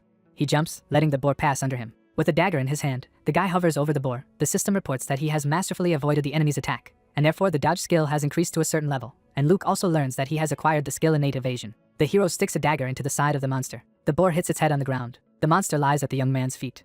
The guy is surrounded by several corpses. He thinks that it took him quite a long time to deal with only 3 boars. It seems to him that the strength of the monsters even for the last wave is somewhat excessive. Luke looks to his left, and hears Gulliver begging the girl to hold on with all her might. Rabbit stops the monster's attack with her shield. She demands that this nasty creature leave her behind. Gulliver tries to run away from the boar. He complains that this aggressive creature does not want to leave him in any way and makes an adult man run like some kind of child. Luke loudly calls the girl and suggests that she switch roles. Rabbit, with a boar scene next to it, readily agrees. Saliva spurts from the monster's mouth. The girl looks at him frightened. Jumping into the air, the boar flies up to her. Rabbit squints. At the last second before the collision, the hero pushes the monster away from the girl. The boar falls to the ground. The young man is breathing heavily. Rabbit looks at the guy with concern and asks if he is okay and if he was hurt due to trying to save her. Smiling, Luke says that Rabbit shouldn't worry and he's fine, stating that if he himself was in danger, the girl would come to his aid as well. Rabbit's eyes are filled with tears. The girl resolutely declares that she understands everything and will try her best. Luke, looking at the back of his departing ally, thinks that he was lucky to have managed to prevent the failure of this difficult mission. The guy pays attention to the boars that are still alive and informs his comrades that there are only 2 monsters left. The hero rushes to attack. The system reports that the squad managed to cope with the 5th wave. The young man receives congratulations on the successful passage of the Forest of Trials, which is the first stage on the way to the main continent. Clouds float over the forest and mountains. The hero and his allies are sitting in a wagon driven by holes. He learns that he will soon arrive at his destination. A blue portal appears in front of the cart. Rabbit happily shouts that he sees the gate. The young man sighs heavily. He thinks that it is finally all over. Gulliver, patting the hero on the shoulder, states that thanks to the guy's amazing skills, they all managed to overcome the Forest of Trials. He praises him for a job well done. Rabbit, squinting, states that it was simply unbelievable, and if she and Gulliver were as good fighters as Luke, they would rise to the highest ranks very quickly. The hero smiles. He is pleased to hear the words of his allies. Gulliver, giving a thumbs up, states that the hero is completely different from his psychotic namesake, who is constantly shown on TV. Rabbit asks in surprise if this is the scoundrel who kills users. Gulliver confirms that he is talking about him. He states that this bastard has already killed about 100,000 players. The girl states that this is just disgusting. The magician agrees with her and says that this guy is just a piece of shit. Luke, feigning a smile, rubs the back of his head. He thinks that he has just been insulted very offensively. Gulliver, pointing at the hero, asks the guy not to say that he is the same Luke. Rabbit, clapping his hands, exclaims that their Luke is a real cutie. Gulliver, laughing loudly, says that this is the true truth, and the hero cannot be that bastard. Luke looks at his comrades in exasperation. Holes, with a portal visible right in front of it, states that the adventurers have almost arrived at their destination. Smiling, the man says that he thinks these were the best players he's ever dealt with and compliments them on their excellent work. The protagonist, smiling, looks at his allies. He declares that they have shown their best side, and that he hopes to meet them soon, while he thinks that he does not want to see them again. Rabbit, blushing, looks at the young man. Gulliver frowns at his chin with his fist. Luke, smiling, looks to his left. He realizes that his companions are asking to be added to his friends list. The guy thinks that he could refuse it outright, but he won't. Rabbit and Gulliver disappear. The young man thinks that he should not offend his comrades by refusal. A bright flash occurs. The system reports that the cart has arrived at its destination, and the hero must go to the outskirts of the city of Patron. Pixels are visible next to the guy's face. Luke, smiling, turns his head. He realizes that his companions were scattered in different locations. In front of the guy you can see the city gates. He realizes that he has arrived at his destination. The hero goes forward, thinking that the time has come to start developing the continent. A fountain is visible in the center of the square. Customers stand near the counters with potions. The hero looks around, realizing that nothing has changed in this place. He walks through the market. Shouts are heard around. Someone offers to evaluate items at the best price. The second speaker announces the recruitment of guild members without level restrictions, but over 20 years old. The third invites Goblin Slayer holders to join his squad. The fourth reports that his unit needs a warrior of the 30th level. The hero runs his hand under the floor of his cloak. He wants to check something. Electro appears in his hand. The weapon seems amazing to the guy. The system reports that the Electro is a unique blade capable of generating lightning bolts that stun enemies. The guy remembers how he stole this object. He clenches his fist, seeing a system message in front of him about the successful theft. Luke thinks that if you really want something, then the universe itself will come to your aid. Smiling, the hero sheathes the dagger. The hero passes by the stalls. He thinks that before going to the place that is indicated in the secret scenario, he needs to level up and get the best possible equipment. The guy is looking at the goods on the counter. He thinks that it would also be nice to find the items that Shadow King owned. The hero looks in surprise at the merchant who called out to him. The obnoxious blonde rubs his hands. Luke wonders what he needs. Smiling, he asks if the hero has a little time, after which he states that he can offer him a great item. A merchant named Deso points to his goods and asks to take a look at them. The hero takes a closer look and realizes that all this is some kind of garbage. Luke frowns at the seller, thinking about how all these bastards are the same and can only fool naive newbies. There are 3 dark figures in front of us. The hero thinks that there are non-combat professions in the obvious game. The knight passes a bag of money to the seller. The young man thinks that among such professions, users most often choose merchants, and not only because it is quite easy to play for them, but also due to the fact that it allows you to earn decent money. Coins fall around the pumped-up young man. Luke thinks that the more items the merchant sells, the more he earns, and he is also able to gain skills and experience points. Luke tries to escape from the clutches of the merchant. He says that he is not interested in the offered product. Deso asks the hero to wait. Looking at him angrily, Luke demands that the huckster leave him behind, but then notices something. His attention is attracted by a dark cloak with a mask. He remembers the eternal compass he received earlier, and realizes that the cape has the same mark on it. The hero remembers the system window that said that from now on, he will see the marks engraved on the items belonging to the Shadow King, and realizes that the cloak is one of them. Folding his arms over his chest, the guy reflects. He can't believe that an item that belonged to Shadow King somehow ended up in this godforsaken place. Deso, happily rubbing his hands, declares that he did not even doubt the excellent taste of the guy, after which he informs that the raincoat has an excellent price-performance ratio, and asks if the young man wants to buy this product. The hero with a thoughtful look stands next to the merchant. He thinks that he has more than enough money, but he is not going to give it to a person who does not like him at first sight. The hero looks at Deso. He has a bad idea in his head that the merchant can be dragged to a deserted place and just nailed down. Deso is trying to understand what else he should do to satisfy the needs of this strange buyer. A young man approaches the counter with a sword on his back. He picks up one of the items and asks Deso how much he is asking for the item. Putting his hands forward, the merchant, whom the guy just called sir, declares that he is not so old, after which he says that he will sell this thing for 10 silver coins. The young man reaches into his wallet. He takes out a bag of money and gives it to the seller, stating that they are probably the same age. The hero's attention is attracted by a container for coins. Deso smiles. The hero remembers that in the game, all the money is in such bags, and the number of coins in them is always a multiple of 10. The young man leaves the merchant and wishes him successful trading. The merchant thanks him. The hero works with the system window, realizing that he can use the search skill. Luke looks at the windows in front of him, which tell him that, among other things, there are wallets with silver coins in the merchant's inventory, which have a 25% chance of being stolen. A smile appears on the guy's face. He understands that this is what he needs. Raising his hand, he turns to Deso, who asks how he can help the young man. The hero points his finger at the cloak and asks how much it costs. Deso, raising 7 fingers, informs that the cloak belongs to the class of normal items, but has good protective properties, so he will give it away for only 60 silver coins. The young man rubs his chin thoughtfully. He says that it is too expensive. Deso immediately reduces the price to 50 coins. The hero, looking at the merchant, declares that he is very interested in the product, but even this price for it is too high. Deso replies that if he lowers the price by at least 1 more coin, he will sell the cloak at a loss. In the hero's hand you can see a bag with 50 coins. He gives it to the merchant, reluctantly agreeing to pay the announced price, and Daeso thanks the customer for the purchase. Rubbing his chin, the young man asks if Daeso would mind if he looks at other products, who states that the hero can look at his counter as much as he wants. Luke runs under the arch. A system window hangs in front of him. The guy thinks that he was a little late, but he was able to buy what he needs without spending even a penny. The purchase cape appears in the hands of a young man. Luke wants to see what characteristics this item has.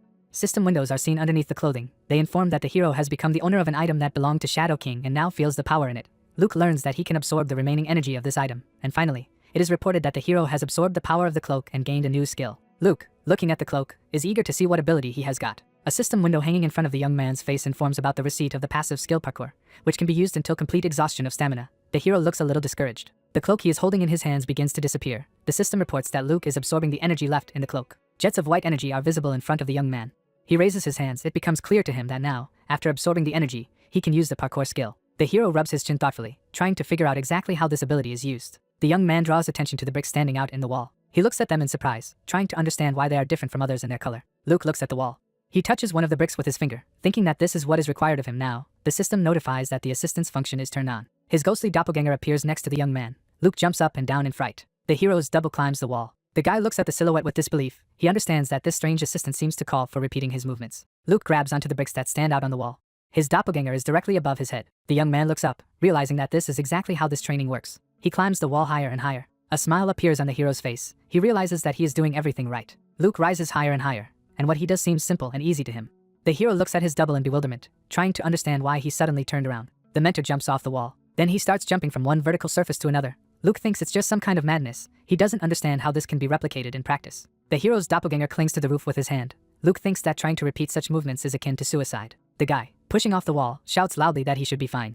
Luke flies to the edge of the roof. It clings to the upper edge of the wall. A ghostly silhouette stands next to him. The doppelganger disappears. The hero thinks that the stamina consumption of this skill is not too high, and if the desired indicator is high, then you can use parkour almost indefinitely. Luke looks out over the city, and the view that opens up in front of him seems truly magnificent. The young man, stretching his hand, understands that he must find a place where he can safely steal and improve his level. Before us is a primitive map, which, among other things, indicates the current location of the hero and the mansion of Baroness Valkens. People walk under the hero standing on the roof. He thinks that he could start with residential areas, but there are too many prying eyes and it is not very convenient to work. Luke looks at the magnificent building and thinks it would be a good idea to visit the Baroness's mansion. The hero sees several guards and realizes that the mansion may be too difficult to target. Luke sees an open window in front of him. He thinks that for some reason everyone in this city leaves their windows open, without fear that something will be stolen from them. He has the impression that he is literally invited to make a profit. Luke sighs heavily, realizing that it would be a good idea to get his hands on a safe-picking tool first. He imagines an area where the poor live and wonders if he should go there. Luke notices something. He sees a suspicious bald man who is in a hurry somewhere. Looking at him from the rooftop, the hero thinks that this person looks like a typical NPC from the slums, but there is clearly something wrong with him. The hero smiles. He understands that, most likely, this character has something valuable with him. We see the ruins. It is reported that they are located in the central part of the continent. In front of us is a wide open mouth. A shag user is running away from someone. He is chased by the players, the young man shouting loudly for Xfoot to help him. A fighter with a mask on his face yells that his comrades should not miss the fugitive. Looking at Shag, he demands that the young man surrender. Shag turns around, rudely insults his pursuers, and declares that they, the members of the top 10 guilds, will never be able to do what he is going to do. The blonde draws the bowstring. He shoots an arrow. A projectile flies into the back of a young man. The arrow scratches his cheek. Shag, continuing to rush forward, curses everything in the world. Gritting his teeth with anger, he says that he will never give up and will not give up what they want to take away from him. A sign with incomprehensible symbols appears in front of the guy. He thinks that this is the subject of a hidden scenario. Shag is standing in front of the appraiser's desk, reportedly taking place 2 weeks earlier. The old man, looking at the sign, declares that this is exactly what he expected. Shag, raising his right hand, asks what the appraiser can tell him about the artifact he saw. The latter, standing on his feet, declares that this is a lithograph describing the structure of some historical object. Shag asks if this object is located in the center of the continent. The old man, raising his index finger, says that this is true, but something alarms him. He declares that there is a secret place in this historical place. Shag, happily looking at the sign, asks again in surprise. He states that it will be a very high-profile event. The guy grits his teeth with anger. He realizes that his life hangs by a thread. Shag reminisces about the hardships he went through and asks for someone to help him. There are tears in the eyes of the young man. He understands that he has very little left. Shag sees a passage in front of him. He realizes that he has almost reached his goal. The blonde shouts to his comrades not to let the guy into the historical place in any case. Players open fire. Shells fly into the young man's back. Stones fly from under the young man's feet. He screams deafeningly. A bright flash occurs under his feet. The arrowhead is visible behind the back of the guy's head. The system informs you that special conditions have been met, and Shag can approach the first altar. A fiery flash occurs. Arrows stick out in the ground next to shallow craters. The blonde, raising his right hand, curses and says that they all missed. Shag falls to the floor. Holding his stomach, he looks around and declares that he almost died. Smiling, the guy says that his pursuers delayed him a little. Shag walks down the aisle, and he realizes he's finally found what he's been looking for. Clouds are visible over the evening city. Luke peeks out from behind the wall. A bald character, whom he is following, approaches a locked house. The hero realizes that he is a pathetic thief. The scoundrel inserts the lockpick into the lock. Luke notices the mark engraved on the instrument and realizes that it also belonged to Shadow King. A bald man rotates a lockpick in a lock. The tool breaks in half. The hero cannot believe that this idiot broke the tool. The thief looks at the lockpick with round eyes. White and blue pixels appear around it. Luke looks at the scene in bewilderment. The bald scoundrel inserts the tool into the lock. The hero realizes that the lockpick has miraculously recovered. The scoundrel, laughing happily, opens the lock. The thief opens the door of the dwelling. Luke mentally turns to Shadow King, calls him a moral freak, and thinks that he should have hidden this tool in a place where only he could find it. The guy gets back on his feet. He understands that he must get this lockpick. He remembers an open window he saw a little earlier, and realizes that if he had such a tool, he would be able to open any safes. Luke smiles. He thinks that he will certainly take possession of an instrument that is meant only for him. A bald character hides a lockpick under the hem of his jacket. The hero, raising a clenched fist, declares that he will soon rescue the tool he needs. The door opens. A young man hiding on the roof sees the thief coming out of the house. He watches the scoundrel closely. The bald thief sighs heavily. Luke plans his actions. He thinks he can just kill this bastard and take everything that falls out of him. The young man jumps off the roof, thinking that this plan is too risky and he should steal the lockpick, waiting for an opportune moment. Luke slips. He flies head down. The guy falls to the ground behind the thief, who has a bag of loot in his hands. The bald scoundrel looks around in amazement and asks who frightened him. Luke rubs his bruised head. A bald thief approaches a pile of garbage. Something rushes in front of the robber. He sees a cat holding a rat in its teeth and sighs with relief. Clutching the loot to his chest, the thief goes forward. Inside the garbage heap, someone is moving. From there, the hero's hand rises. Luke gets back on his feet, thinking about how he almost got caught. Looking at the back of the departing thief, the young man thinks that he must be careful, so he will keep an eye on the bald character from afar. The hero smiles. He thinks that even if it takes a long time, it will be the purest and safest way to get what he wants. He assumes that at some point his victim will still let his guard down. It's 7 o'clock. A bald thief opens another door. Midnight is coming. Luke watches the robber from above. It's 7 o'clock again. The sun rises over the city. Smiling, the thief carries a huge knapsack with loot. Peering out from behind the wall, Luke thinks he hasn't slept all night, but he hasn't waited for the robber to let his guard down. The thief enters the tent with his prey. The hero stands next to his home, realizing that his time has come. The young man looks inside and sees a sleeping NPC named Goat. Luke stands over the bald character. He thinks that he is sleeping like a dead man, and does not feel anything around him. The hero's eyes emit jets of pink energy. He uses the Seek skill. The system window informs about the detection of an unidentified object. The young man understands that this is what he needs. He touches the option he needs with his finger and gives the command steal. Luke looks at the system message that states that the identification progress is only 2%. The guy doesn't understand why it all takes so long. With his arms folded on his chest, the guy sits over the sleeping goat. He realizes that he may wake up if everything continues to go so slowly. The thief tosses and turns in his sleep. The hero raises his left hand in fright. Goat looks at the young man, who curses in his mind, thinking that if he misses this opportunity, he doesn't know when he will have the next one. Luke grabs a dagger. Goat looks at him with a strange look. The hero looks frightened. The thief's eyes roll back. Drops of sweat run down the young man's cheeks. Goat's mouth is dripping with saliva. Luke exhales in relief. Smiling, he looks at the system window, which says that the probability of stealing the infinite lockpick object is 61%. The hero thinks that his chances of stealing are not so bad now. The hero raises his right hand, deciding to try his luck. Goat looks at him in fear. The thief asks who is in front of him. Luke is frightened and pulls away from the slum dweller and curses in his mind. Goat is horrified and asks how the guy got here. The hero puts his left hand forward and demands that the thief not make noise. He covers his mouth with his hand. Picking up a dagger, the hero declares that he is not a bad guy. Goat hums trying to say something. Luke tells him that it will be bad if the thief tries to make a fuss. He brings the dagger to the villain's temple. Smiling, the young man declares that he will not touch the slum dweller, but he has one small request. Goat, with his mouth shut, hums something. The hero removes his hand, pointing a dagger at the thief. The guy thinks that he must now start the procedure again. The system informs him that the search is impossible if the victim is looking at the owner of the skill, and in addition, the process is interrupted if the target notices him, or the distance is too great. The system informs that the probability of theft of the infinite lockpick object is 61%. Luke looks at the message in surprise, not understanding why nothing is happening. The hero scratches his cheek thoughtfully. He remembers that the search should have been interrupted if he was caught by the hand. Then he realizes what is happening, perhaps even for the best. The hero clicks on the steal option. Goat looks at the guy in surprise. The system reports that the theft has been successful, and Luke laughs, realizing that he enjoys stealing more and more. The hero happily looks at the rectangular window, which informs him that he has purchased the infinite lockpick item, and its level and notoriety have increased. The young man thinks that this is indeed a very exciting activity. In front of us is the item he received. It is reported that it is an infinite lockpick, a unique object that was crafted by an incredibly skilled blacksmith. The young man learns that due to the small size, the effectiveness of the tool is greatly reduced. However, it has the ability to recover infinitely. Goat, putting his hand to his chest, asks if he can leave. Smiling happily, Luke says that the thief is, of course, completely free. Folding his hands in front of his face, Goat thanks the guy for sparing his life. Looking menacingly at his interlocutor, the guy demands that he give him everything he has. The young man puts his hand on the hilt of the dagger. He says that Goat couldn't count on taking anything away from here, and asks if Goat really wants to disappoint him. The thief yells that the guy can take whatever he wants. Luke takes the bag of money from his hand. Goat mentally calls the guy a devil and a bastard. The hero happily says that the good he received will be very useful to him. Luke states that Goat can now leave. He instantly runs away, not forgetting to say words of gratitude. Luke taps his finger on the skill window icon. A system message appears that the active skill search has been increased to the second level, and the hero can now find the necessary items and steal them faster. In addition, even if the search is interrupted, the result window will not disappear immediately. Luke thinks that all this is just fine. The guy puts his hand on his head. He thinks that if you analyze what happened, then he calculated the time almost perfectly. The hero calls the inventory window. He wants to see what he eventually got. An infinite lockpick appears in his hand. The system informs that the guy has found an item that belonged to Shadow King, that he feels the energy of this character and absorbs it. Around the hero who raised his right hand, streams of gray energy are visible. The system reports the retrieval of memories enclosed in infinite lockpick. A chandelier is visible above the bald character. We see an old man with thick eyebrows. Etchin the dwarf, a blacksmith from the Red Anvil tribe, apologizes and says that even if he wanted to do something, he is powerless in this situation. A character in a black robe asks what the blacksmith means. Raising his right hand, Etchin states that the damn lizard took the anvil and hammer he used all his life. His interlocutor declares that this is not a problem at all. The dwarf asks again in surprise.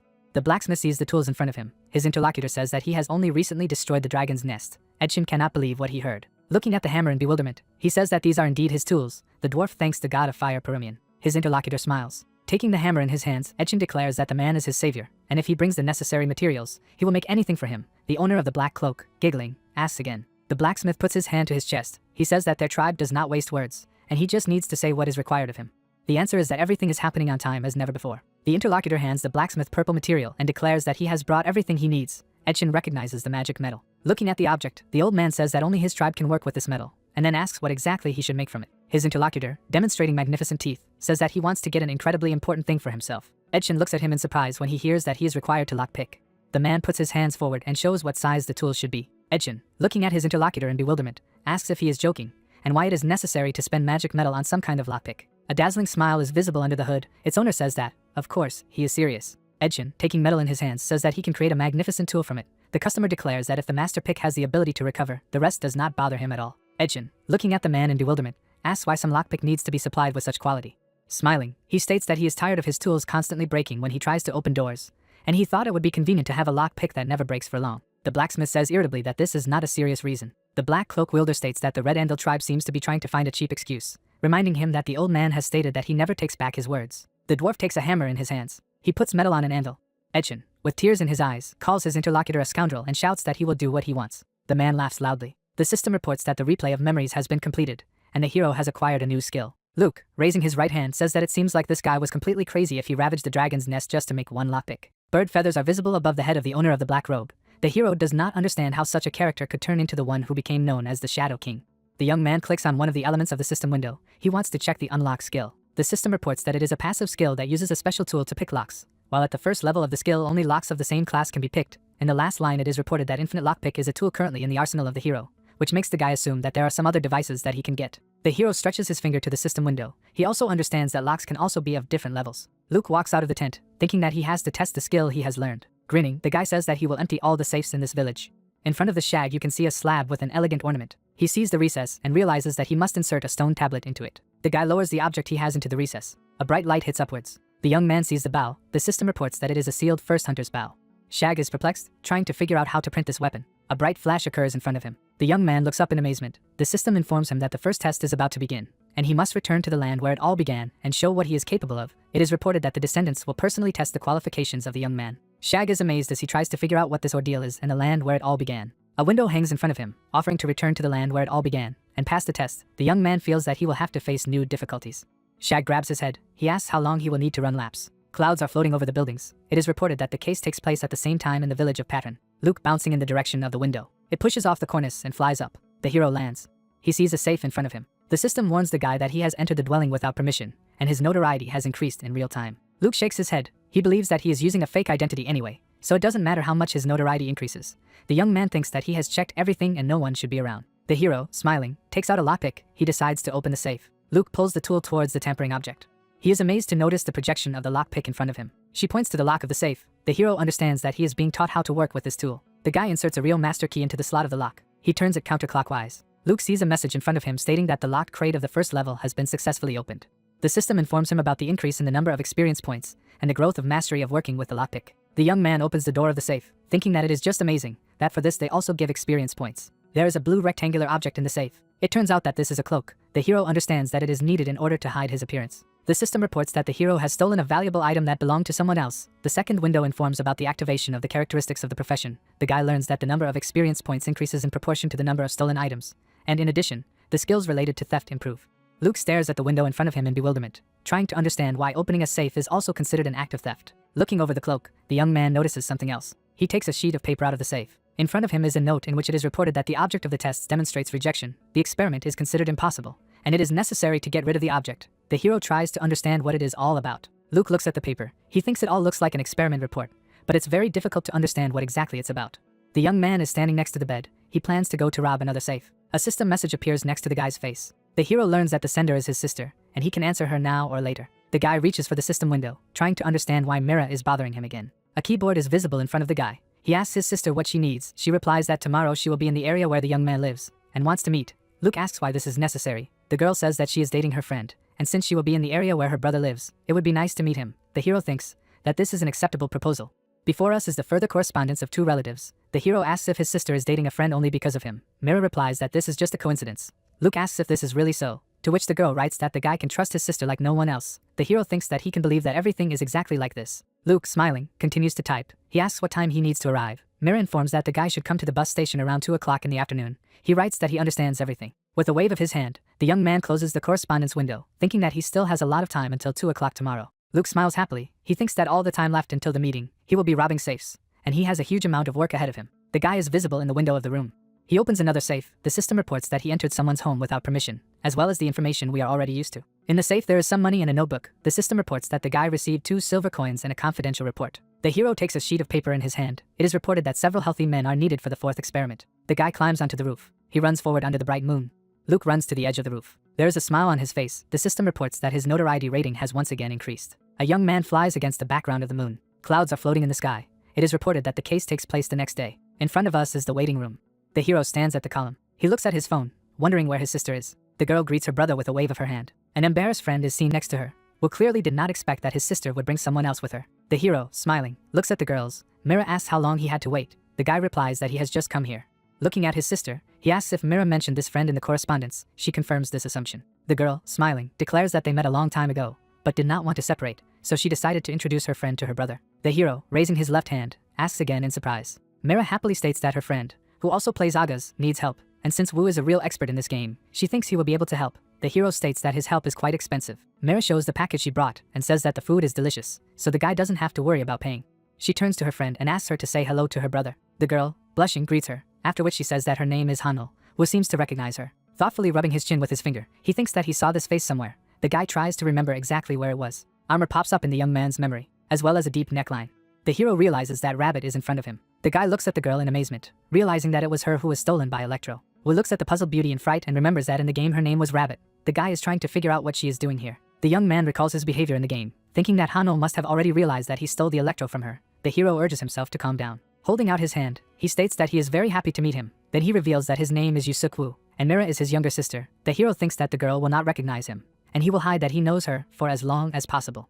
Mira, looking happily at her friend, states that, as she said, her brother is very good at Agas. Hanul asks in surprise and wonders how good the hero is as a player. Wu panics and mentally asks his sister to stop. The hero looks frightened at the girls. He understands that all this is very dangerous, and he can be brought to light. Rubbing the back of his head, the guy tells his sister that something unexpected has happened, and he must run urgently. Mira asks again in amazement. Hanul, looking at the young man in amazement, says that it seems to be Luke in front of her. A crooked smile appears on the guy's face. Happily clenching her fists, Hanul shouts that she was not mistaken, and it is definitely Luke in front of her. Mira turns her head. She asks if her friend really knows her brother. Wu hesitantly says that he doesn't seem to remember the girl. Hanul looks at the young man with resentment. Gloomy, she apologizes. There are tears in the girl's eyes. She says that she met the hero in the game only once, and then by accident, she apologizes for addressing him as a good acquaintance. Wu looks at the girl in surprise. Mira looks at her brother angrily. She demands that he tell her everything from beginning to end. A threat appears in her eyes. She demands that the guy do it right away. Wu looks at the girl in fright and curses to herself. Wu, Mira, and Hanul are seated at a table. The hero's sister is surprised to say that this world is small, and she can't believe that her brother and best friend met in the game. Hanul states that she is also very surprised. The hero, sipping a drink from a straw, asks if he was able to eliminate the misunderstanding. Mira apologizes, after which she says that her brother's past was so amazing that it was not difficult to understand everything wrong. Wu spits out the drink he just took into his mouth. Hanul, looking at the guy, asks for clarification on what he is talking about. Mira explains that her brother showed his fists to a huge number of people. The young man, covering his sister's mouth with his hand, says that she seems to talk too much today. Looking at his new acquaintance, the guy asks if he can call her Hanul. The girl replies that, of course, he can. Smiling, Wu thanks the girl for being his sister's best friend. Mira looks at Hanul with a strange expression, who states that she should be the one to be grateful to the hero, as Luke, or rather Wu, helped her a lot. Drinking the drink again, the young man asks in surprise. Folding her arms over her chest, Hanul says that when they passed through the forest of trials, she was almost incapable of anything, and only caused trouble. Lowering her eyes, the girl says that she was ashamed of it all, but Wu helped her a lot. She remembers how the hero behaved during the journey through the forest, and says that Wu was very kind, courteous, and thanks to him, they coped with the test perfectly. The girl's eyes are shining, she once again thanks the guy. Wu, squinting, declares that now everything is clear to him.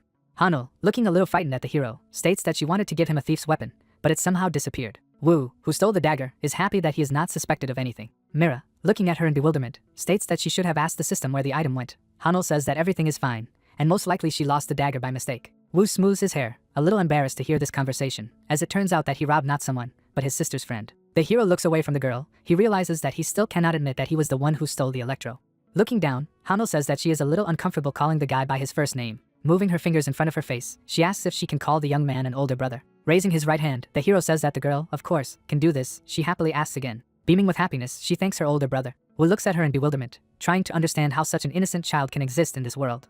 Mira, smiling, looks at her brother. Looking intently at her relative, the girl asks what he is up to. Wu is surprised to ask what Mira means. She replies that the guy is acting a little strange after all. Hanul looks surprised. She gets up from the couch and says that she will talk on the phone and will immediately return. Mira replies that there is no problem with this. The hero asks his sister what he did wrong. She replies that she is not completely sure, and that is why she asked him her question. Hanul, holding a phone, walks away from the table. Mira drinks from a straw. She says that her brother is too boring and her friend will have a hard time with him. The guy looks at the girl in bewilderment. It seems that Mira is remembering something. Holding a glass in her hands, she asks her brother if he and her friend are in the village of Pattern in the game right now. The hero replies that they really are. Lifting her index finger, Mira says it's just fine and asks if she can ever play Abas with them. Wu asks in surprise if his sister plays the game as well. Mira happily says that she has already played with Hanul and asks if this will be enough. Wu asks a little disgruntled if they will have to play together. Mira, looking at him offended, asks if the hero wants to say that he is happy to play with Hanul, and he does not want to do this with her. Wu gives a thumbs up and shouts that she really wants to play with her sister, who happily states that she now recognizes her dear older brother. Hanul asks if she's been too late, and Mira replies that it's fine. She gets up from the couch and says that Hanul arrived at the right time. She looks at her in surprise. Hanul puts his hand on his friend's shoulder. She asks her brother if he would like to share his phone number with Hanul. Wu, looking at her sister in surprise, asks why the girl needs his number. Mira explains that this seems to be not such secret information to sell for a lot of money. Hanul, looking at her friend embarrassedly, asks what she should do. Mira explains to her brother that exchanging contact with friends is an act worthy of respect. The guy sighs heavily. He does not like this idea very much, but he understands that we are talking about his sister's friend. Wu holds out her hand. He asks for something so that he can quickly write down his number. Hanul instantly hands the guy the phone. The hero enters his number in the contact list. He gives the device back to the owner, who thanks him. Hanul beams with happiness. Mira, smiling, looks at her friend, thinking about what seems to be witnessing the birth of a new relationship. There are buses next to the young people. Wu wishes the girls a good trip home. Mira states that she was very happy to see her brother after a long separation. Her friend thanks the guy for seeing her off. Wu walks away from the girls, waving goodbye. They wave after him. Mira asks her friend if she likes her brother. Hanul asks in amazement. Wu, rubbing the back of his head tiredly, realizes that he is very tired. Hanul admiringly states that the guy is very kind and has good manners. Mira asks if this is all her friend has to say. Raising her right hand, the girl says that she would very much like them to have a closer relationship as brother and sister in the future. Mira clutches her head. She realizes that her friend is still a child. A bright flash occurs. Luke materializes inside the game. He walks wearily down the street, paying attention to the open windows. He thinks that today is a great day for robbery. The hero clicks on the system window. An inventory appears in front of him. The young man thinks that first he must understand what all these notes are about. The guy opens the safe. He thinks that yesterday all day long he was doing nothing but opening vaults of this type. In the safe, in addition to a small amount of money, another note is visible. Luke thinks that he has already accumulated a decent number of these notes. The guy looks at the next message. He remembers the content of other notes, which, in particular, talked about the failure of the experiment, necrosis in the 4th test D, the capture of test objects in Area A and the successful raid on objects in Area D. The hero realizes that it seems that all these notes are about experiments on humans. The guy looks at another note in surprise. It seems to him the most important, since it says that it takes a lot of strong people for trials. The hero is holding about a dozen folded paper sheets in his hands. Now he has almost no doubt that we are talking about cruel experiments. Looking at the city spread out in front of him, he thinks that all this is happening here, in Patron.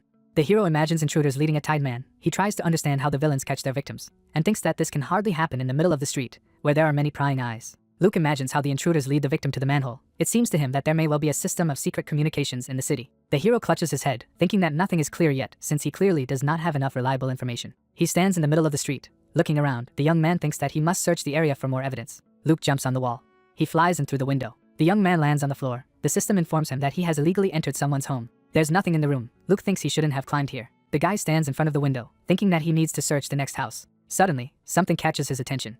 He presses his ear to the floor and begins to listen, as it seemed to him that he heard something. Luke is trying to hear something. He kneels, realizing that someone is definitely moving below. An open hatch is visible in front of the young man. Luke stares at him silently.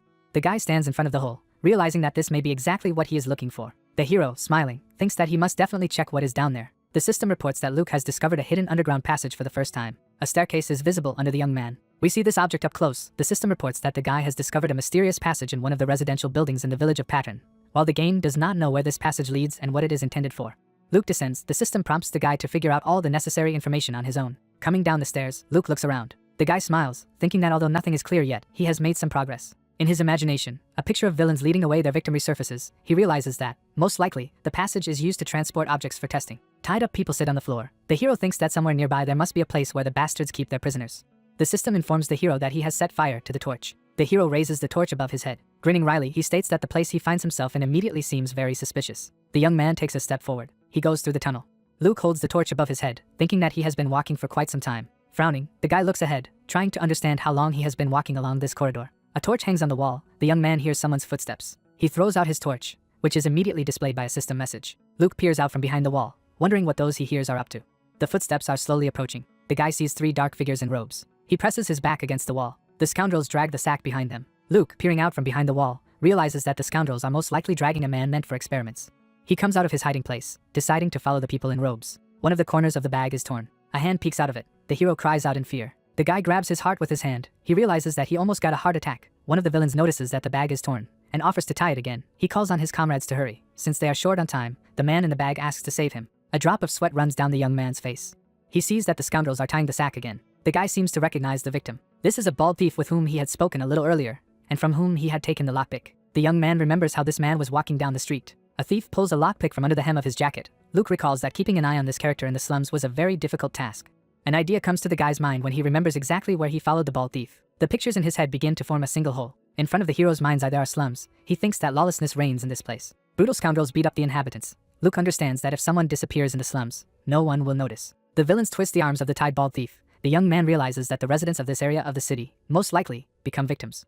The scoundrels are standing around the bag. One of them says that they are too late and must hurry. His comrade reports that he tied the bag properly. The scoundrels set off again. The hero looks out from behind the wall. He smiles, realizing that he will soon get to his goal. The guy is very interested in what he will see there. People walk along the streets of the village. As city dwellers talk on the phone, it is reported that Agas, which has been voted the best fully immersive virtual reality game, has garnered a huge amount of public attention. Agas, whose playable characters we see, had a gigantic world, gave exceptional freedom and the opportunity to choose many professions. The knight stands in front of the castle. The windows are stacked on top of each other, and it is reported that Agas had a huge amount of content, adventures, and unique features. We see a girl with her eyes closed. It is reported that the cause of all of the above was artificial intelligence, or more precisely, the unique ego AI. The girl opens her eyes. She waves her hand affably. It is reported that the Agas game system was similar to a living creature, and even the developers of the game fully agreed with this. A man stands behind the podium. He says that the system and core of Agas is ego AI. Raising his hand, the speaker says that, in other words, the ego AI is like a growing child who thinks, learns, constantly develops, and evolves. The girl touches her temples with her fingers. The man declares that Robert will provide the best environment for the growth and development of this child, and this is what he sees as his role. Reporters take pictures of the speaker raising his hand. A man walks down the corridor. He sighs tiredly, realizing that he is very tired. The man drinks from a glass. He could not even think that he would have to give interviews on top of everything. An employee of the company mentally curses a man named Yusuk Woo, who is always the reason for being given unpleasant and annoying tasks. Someone says that he confirms receiving a message from the head of the department, Choi Mi Ryo. In front of us is a hall with many workplaces. Someone asks what happened to yesterday's report. The answer is that it will be delivered immediately. A man, continuing to drink from a glass, thinks that this day is no different from others, just as tense and difficult. A young man with glasses runs up to Ryo, and the man recognizes a worker named Kim Sang-shik. The guy, holding out the tablet, declares that this is the data that the boss asked for yesterday. Ryo praises the subordinate for his hard work. Unrevealed secret scenario quests are visible on the device's screen, with Ryo noting that they all belong to level 3 and above. Adjusting his glasses on his nose, Shik states that these quests have a very incomprehensible structure. Ryo replies that he also does not quite understand what they are. Looking at the tablet, the head of the department says that, as far as he can see now, the difficulty of the levels is completely off the charts, and not a single person will be able to pass them. Shik points his finger at one of the points and draws attention to the quest that he thinks is the most annoying. On the tablet screen, the name of the quest is visible, RMT 1004, and its starting point is Patron. Ryo asks if it is an adventure that requires you to join a secret royal organization, complete 10 missions and return to Patron. Shik reveals that this quest was originally intended to be impossible to complete, as even if someone manages to return to the city, the difficulty increases depending on the user's level. Looking at his boss, Shik states that this is why the unsolved secret script quests keep piling up. The man replies that they are very lucky, because if someone could complete these missions, they would have to work after hours and gather for emergency meetings every morning. The interlocutors look at the people gathered in front of the monitor. One of them shouts that one of the quests has unexpectedly activated. Ryo walks up to the team and asks what's going on. The operator points his finger at the screen. The man disgruntledly declares that if it is a false alarm, the one who raised it will be in big trouble. The man sees a system window informing him that secret scenario quest RMT 1004 has been activated. Schick, raising his right hand, states that if this is really the same quest, then they are in big trouble. Sweat is flowing down Ryo's face. The man cannot understand why this is happening to him. Standing behind the operator, he asks when this alert appeared. He replies that it was exactly 1 minute and 40 seconds ago. Looking into the eyes of his subordinate, Ryo asks what the user code is. The operator replies that it has not yet been possible to establish it. With his left arm outstretched, Ryo demands that the information he needs be found immediately. Standing with a glass in his hand, he tries to understand what the hell is going on here. The man knows perfectly well that the quest of the secret script is impossible to complete. Ryo grits his teeth in anger, thinking that he already doesn't have enough time for anything, and now he will have to work even harder. Luke peeks out from behind the wall. He looks after the scoundrels who are dragging the bag. The young man thinks that the surveillance has dragged on. The guy understands that just following a group of people is very boring. Luke raises his hand. It seems to him that when there is so much free time, the best entertainment is stealing. Jets of purple energy rise above the guy's hand. The hero makes several jumps and finds himself behind the villains. Smiling, he tries to imagine what exactly he can take away from them. The hero looks in amazement at the system windows, which report that the NPC Lemon has a laptop, the probability of successful theft of which is 50%. The young man finds it strange that every time he uses the skills search on NPCs, he is given complete information about the identity. But in this particular case, this did not happen. People in robes drag the sack behind them. The hero, whose eyes are shining, decides to commit a theft and see what happens. He sees a system window that informs him that the theft has been carried out successfully, and the hero is beginning to get used to his profession. And the guy also learns that he has reached the second level of mastery. Standing behind the villains, the hero clicks on the skill menu shortcut. A message appears stating that at the second level of the active skill steal, the hero can receive loot from a greater distance, and that some parameters affect the probability of successfully committing a theft. And it is also reported that the dexterity and luck parameters are currently being applied, all of which seems incredible to the guy. Luke happily clenches his fist. The information he receives inspires him, and he thinks that stealing will now become much easier. People in robes approach the gate. The villain who goes first declares that they have arrived at the place. Luke jumps onto the wall at a run. It seems to him that they came to the goal at the wrong time. Clinging to the ceiling, the hero hangs over those whom he pursued. The scoundrels look around in unison. One of them asks in surprise what happened. The leader, who is already entering the gate, replies that he most likely just imagined something. In front of the hero is a dark doorway. Jumping to the floor, he is relieved to say that he was almost caught. The young man presses his back against the wall.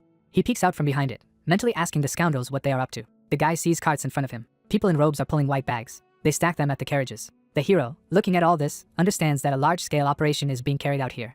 The underground hideout is filled with carriages and crates. Luke wonders what it all means. People in robes load bags into carts. Luke realizes that this is a place to collect and transport kidnapped people. Also, wooden boxes are loaded into the carts. The guy sees that the attackers act very thoughtfully and confidently. Loading continues. Eventually, the white bags are hidden by wooden crates. Luke realizes that it all looks like normal cargo now, and no one will find fault with it.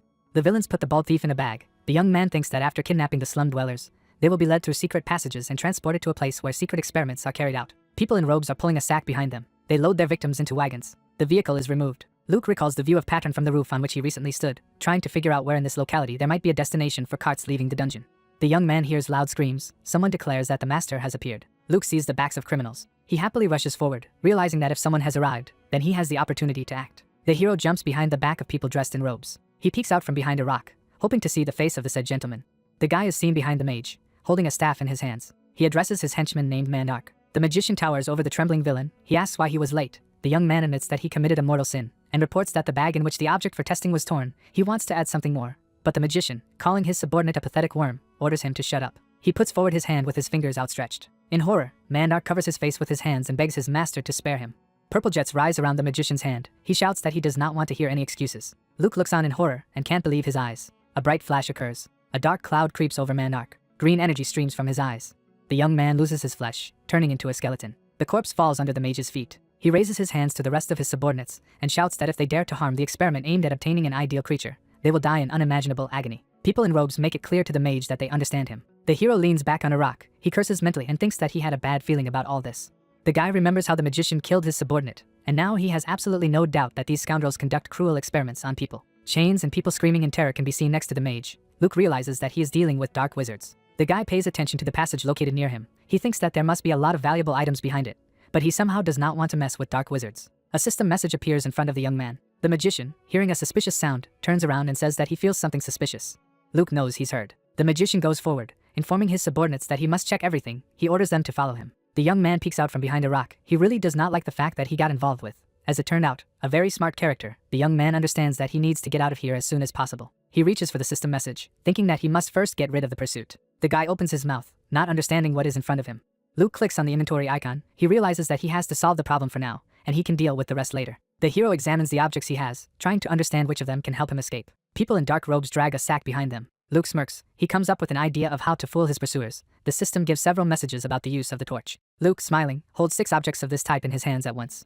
One of the scoundrels turns around. The criminals notice that everything around them is on fire. Holding out his hand in front of him, one of the scoundrels shouts that it is a fire. The magician, turning around, asks in surprise what is happening. He orders the fire to be extinguished immediately. His subordinates shout that the wagons are on fire, and the order is given to immediately evacuate the test facilities.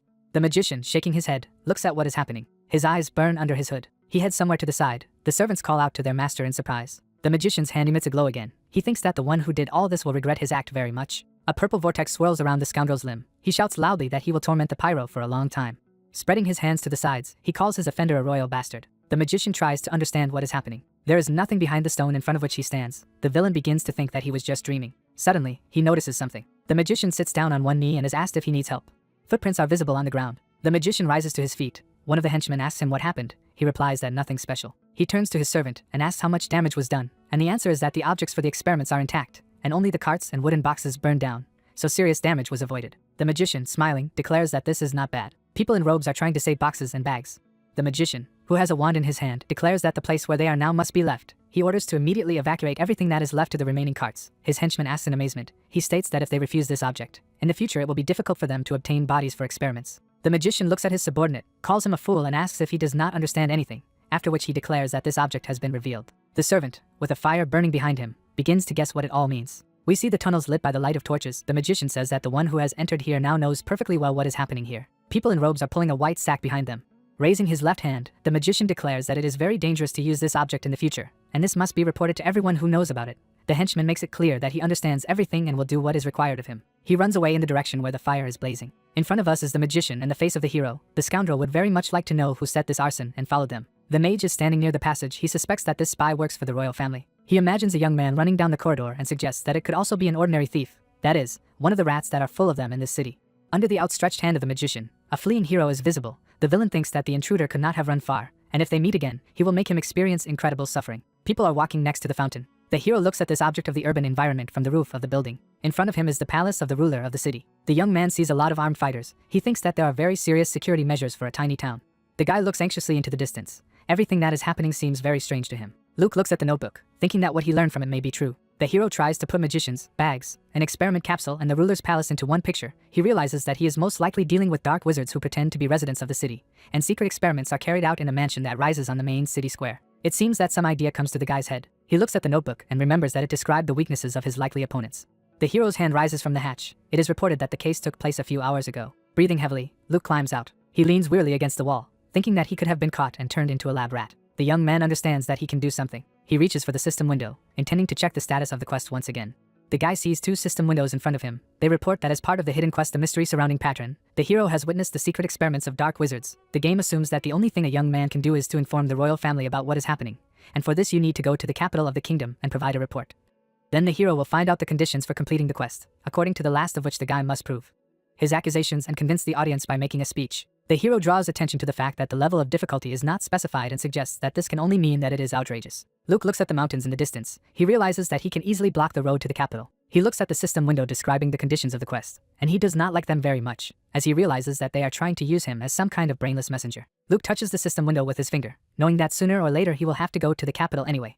The hero approaches the window with the feeling that he just wasted his time. The guy understands that in order to prove at least something to someone, he needs evidence and evidence. Luke stops. An idea comes to his mind. We see a notebook that the guy remembered about. Smiling, the young man looks at the inventory window, realizing that he completely forgot about this object when he escaped from the dungeon. It seems to him that the notebook may contain all the necessary evidence. The system window informs him that the 3rd condition of the quest has been met. Luke is amazed. Another window appears, which informs you that the user met the last condition first, and therefore the existing scenario has undergone significant changes. Luke, who is tormented by the worst suspicions, clicks on the quest icon again. The system shows him a description of the secret quest, the mystery surrounding Patron. It says that the dark wizards are posing as the inhabitants of Patron, that the hero has learned of the fact that they are conducting a terrible experiment on the slum dwellers, and that the experiments are being carried out in the mansion of the Baroness Valkens. The game claims that this is a great opportunity to defeat the insidious dark wizards, and the hero must go to the capital of the kingdom to communicate everything. Luke can't believe that the system so quickly corrected all the errors in a quest that didn't go according to script. He looks at the changed elements of the quest description. Luke is visibly shocked. He realizes that he has just been informed that the experiments are being conducted in the Pattern Lord's mansion. The hero slams his notebook shut. Closing his eyes, he curses in his mind. In front of us is the mansion of the ruler of the city.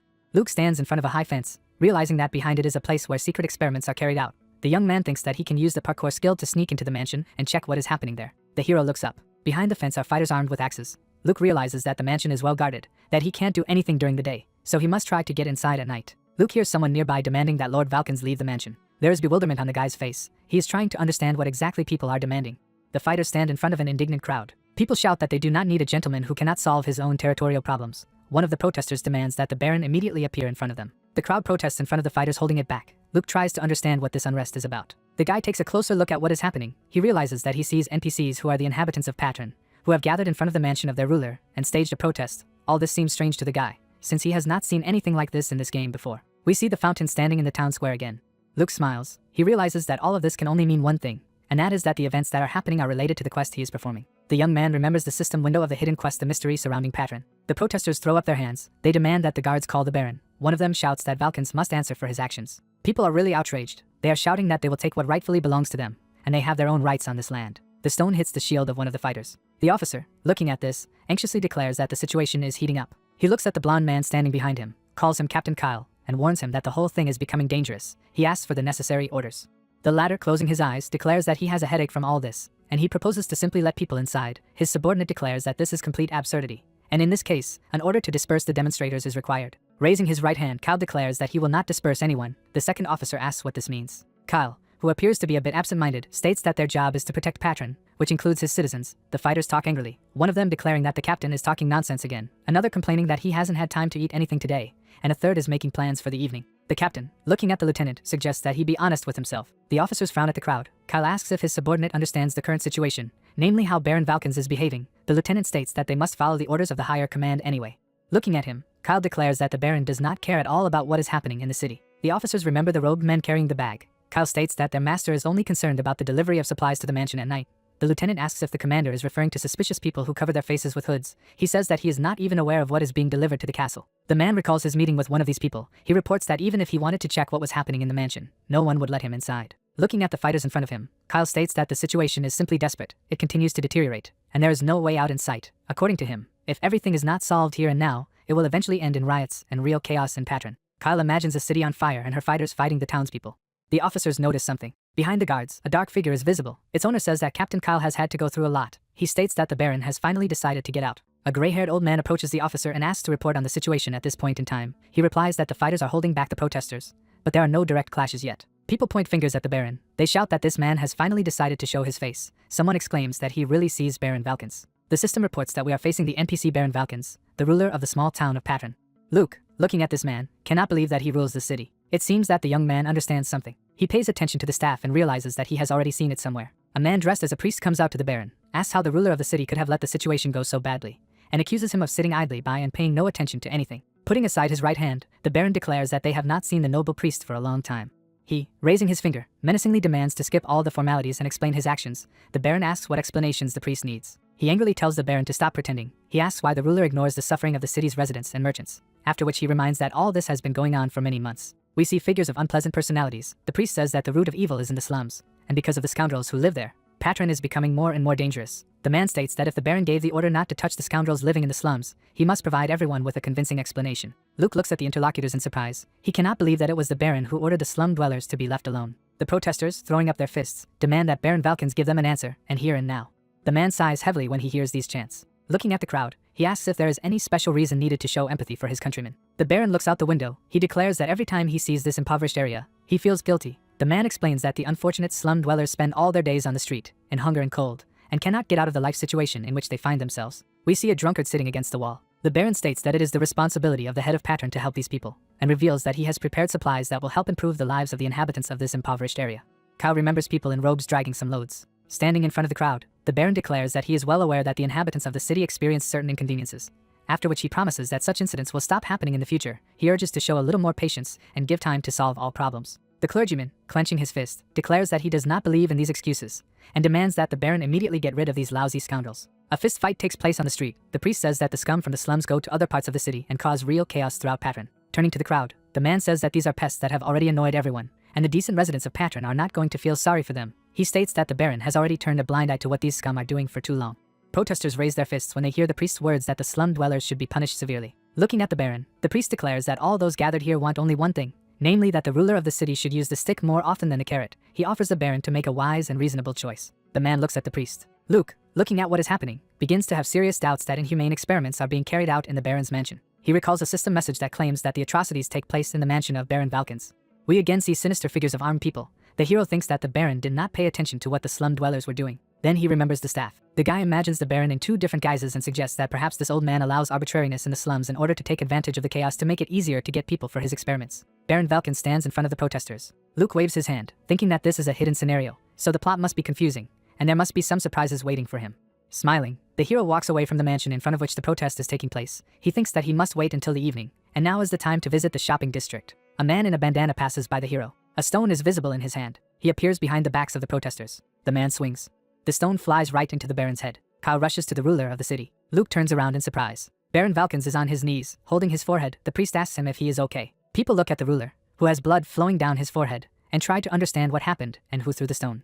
Kyle shouts loudly that there is a man in the crowd who tried to kill the master. He orders everyone to be detained and find out who did it. Soldiers rush at the protesters. The order to catch everyone is heard. People are frightened. Some of them shout that they don't know anything. Soldiers detain protesters. The lieutenant opens the gate and shouts for the Baron to evacuate immediately.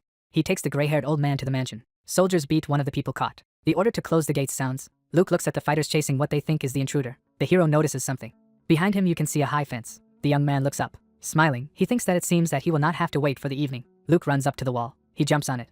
The guy finds 4 points of support at once. He peeks out from behind the visor. The hero sees the mansion and realizes that there is no one next to him. Luke jumps over the fence, thinking it's time to check what's inside this building. The guy lands on the ground. In front of the hero hangs a system window for the characteristics of the work, which is called field formation. It is reported that Luke has infiltrated the territory of a named NPC, as a result of which a field was formed, accessible only to thieves. The young man is trying to understand what all this means. We see the system window up close. Luke can't figure out what this field is, which is available only to thieves. Another window informs that the level of suspicion is 0%, and no one sees the hero now. The system informs that the value will increase if the user gets into someone's field of view. A minimap appears in front of the guy. Luke pays attention to the blue arrow and realizes that it most likely represents himself. The arrow changes to a portrait of a guy. He realizes that the red dots indicate NPCs. The young man decides to test his assumption. The guards close the gate. Luke, hiding behind a tree, watches the owner of the manor, who is being taken away by the officers. The Baron holds his face.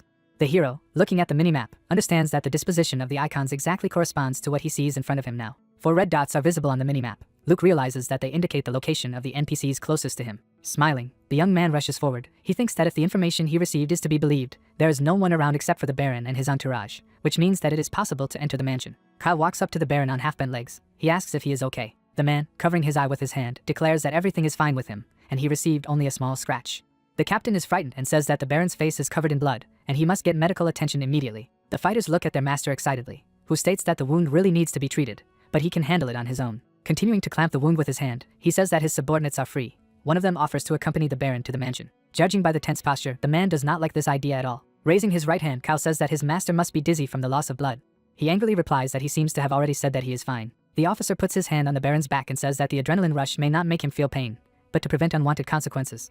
It would be good if he allowed himself to be escorted to the mansion. The man angrily interrupts the officer's speech. Covering his face with his hand, he declares that he does not intend to repeat the same thing endlessly. Looking angrily at the captain, he declares that he will go to his dwelling on his own. Kyle looks at the Baron in surprise. He looks down in embarrassment and apologizes for overstepping the boundaries. Looking out from under his palm, the man says that he should apologize since he was unacceptably rude. Turning away from the captain, the Baron asks him to return to the protesters and settle the situation. Kyle states that he understands the order. The man walks away from the officers. The guard asks if the captain is okay. The lieutenant asks him not to be too upset. Folding his arms over his chest, Kyle looks after the departing Baron. He realizes that he did not let him into the mansion. Although it was the perfect excuse to get there, the captain realizes that, most likely, the ruler of the city is hiding something inside that needs to be hidden even from the guards. Kyle looks out over the stately mansion. The hero walks forward on half-bent legs. He looks around, thinking that even if the Baron is connected to dark magicians and terrible experiments are being carried out in the mansion, now he just needs to steal valuables. The guy runs down the corridor. He imagines untold riches. Smiling, the hero looks up, thinking that he must endure everything that his greedy hands can reach as quickly as possible, before the guards arrive. The young man runs from one column to another. He sees a corridor in front of him. The hero is wary, not understanding why he has not noticed anyone yet. He understands that, on the one hand, this is good, but he is tormented by bad premonitions. Luke remembers how many guards are standing in front of the mansion and realizes that logically, at least one person should be guarding the building inside. Luke notices something. In front of him is a staircase leading down, most likely to the basement. The hero sees several flights. He goes down, not understanding why the stairs are so long. The young man notices a door in front of him. He tugs at the handle, hoping that he won't be disappointed. Luke peeks into the room behind the door. Burning torches hang along the walls. The young man understands that it looks very much like a prison. The guy notices something next to him. The system informs him that the mini-map has been updated and new landmarks have been added to it. The young man is frightened. He tries to understand what is happening. Dozens of red dots are visible on the mini-map around it. Their number continues to increase. The system reports that the level of suspicion has increased to 31%. The hero leans his back against the bars. He realizes that he is in a completely disgusting situation. A hand reaches out to him. She grabs the hero by the leg. A multitude of hands reach out to the young man from behind his back. Luke is just terrified. Many hands can be seen around him. The guy grabs a dagger. He is about to strike at the hands that grab him and shouts that he will not surrender to some bastards so easily. Electro is visible above the young man's head. The guy hears that no one is going to do anything bad to him. The dagger touches his hand. Someone shouts loudly that this is not a kidnapper. Hands let go of the young man. The hero puts his weapon back into the sheath and asks who he is dealing with. A man appears behind bars who asks if the hero remembers him. Luke takes a closer look and seems to recognize the other person. He sees a bald thief in front of him. The criminal, standing behind bars, finishes his explanation. The protagonist, pointing at him, says that, according to what he has just heard, all the people here have been kidnapped from the slums. 4 people are sitting in a small cage. The hero continues to retell what he heard and says that the kidnappers took away several prisoners. Luke sees a door at the end of the hallway. He asks if he understood correctly that the victims went there. The bald thief confirms the guy's words. The hero, putting his hands on his belt, asks when exactly it happened. The answer is that it happened quite recently. Luke thinks. He realizes that if he heard the truth, then the laboratory must be behind this door. A smile appears on the guy's face. He imagines a huge prey around him and understands that from now on he will have many reasons to rejoice. The young man looks at the prisoners. He imagines people who have already been taken out of prison and thinks that if the dark magicians took them with them, then the experiment is in full swing, and there must be many different kinds of servants. Luke asks the thief if he knows how many jailers and other scoundrels there are. Throwing up his hands in surprise, the man says that he does not know anything. The hero grits his teeth in anger and mentally calls the thief a useless bastard. Standing next to the cameras, the hero thinks that, given the possibility that there are many opponents, he has only one safe way to loot everything here and not get caught. The bald thief, smiling, attracts the hero's attention. He points to the lock and asks if the guy can open it. The locking device is shown up close. Luke asks if it is the one we are talking about. The man reports that there is only one lock for his cell. The hero thinks that he has a master key, and he can easily unlock the lock. The thief looks hopefully at the young man, who says that he will probably be able to release the prisoners. They rejoice violently. The thief happily thanks the young man. A palm appears in front of his face. Smiling, Luke states that he wants to be paid for his work first. The prisoners look at the hero in amazement. The thief asks if he really wants to get some money now. The guy calls the interlocutor an idiot and declares that nothing is free in this world, and if he wants to get help, he must express his gratitude in some kind of monetary equivalent. Folding his hands in front of his face, the prisoner declares that they were not only kidnapped, but also robbed, so none of those present here have anything. Luke waves his hand. He states that in this case he should go. The guy wishes the prisoners all the best. The bald thief begs the young man not to leave and help him. He asks if there is not a drop of pity and compassion in the guy. The hero demands that the man shut up, and declares that he can ask someone else for help. Someone says loudly that the prisoners are making too much noise. Luke covers his mouth with his hand. Someone asks from behind the door why there are screams in the cells. The hero stands in the middle of the passage and curses mentally. It works with the inventory window. The guy touches one of the icons. A man in a dark robe enters the prison. As he walks past the cameras, he asks if the captives are really going to disrupt a great experiment that could lead to a real revolution. Under the hood, you can see the face of an elderly man. He looks at another dark-robed man and asks what he's doing here.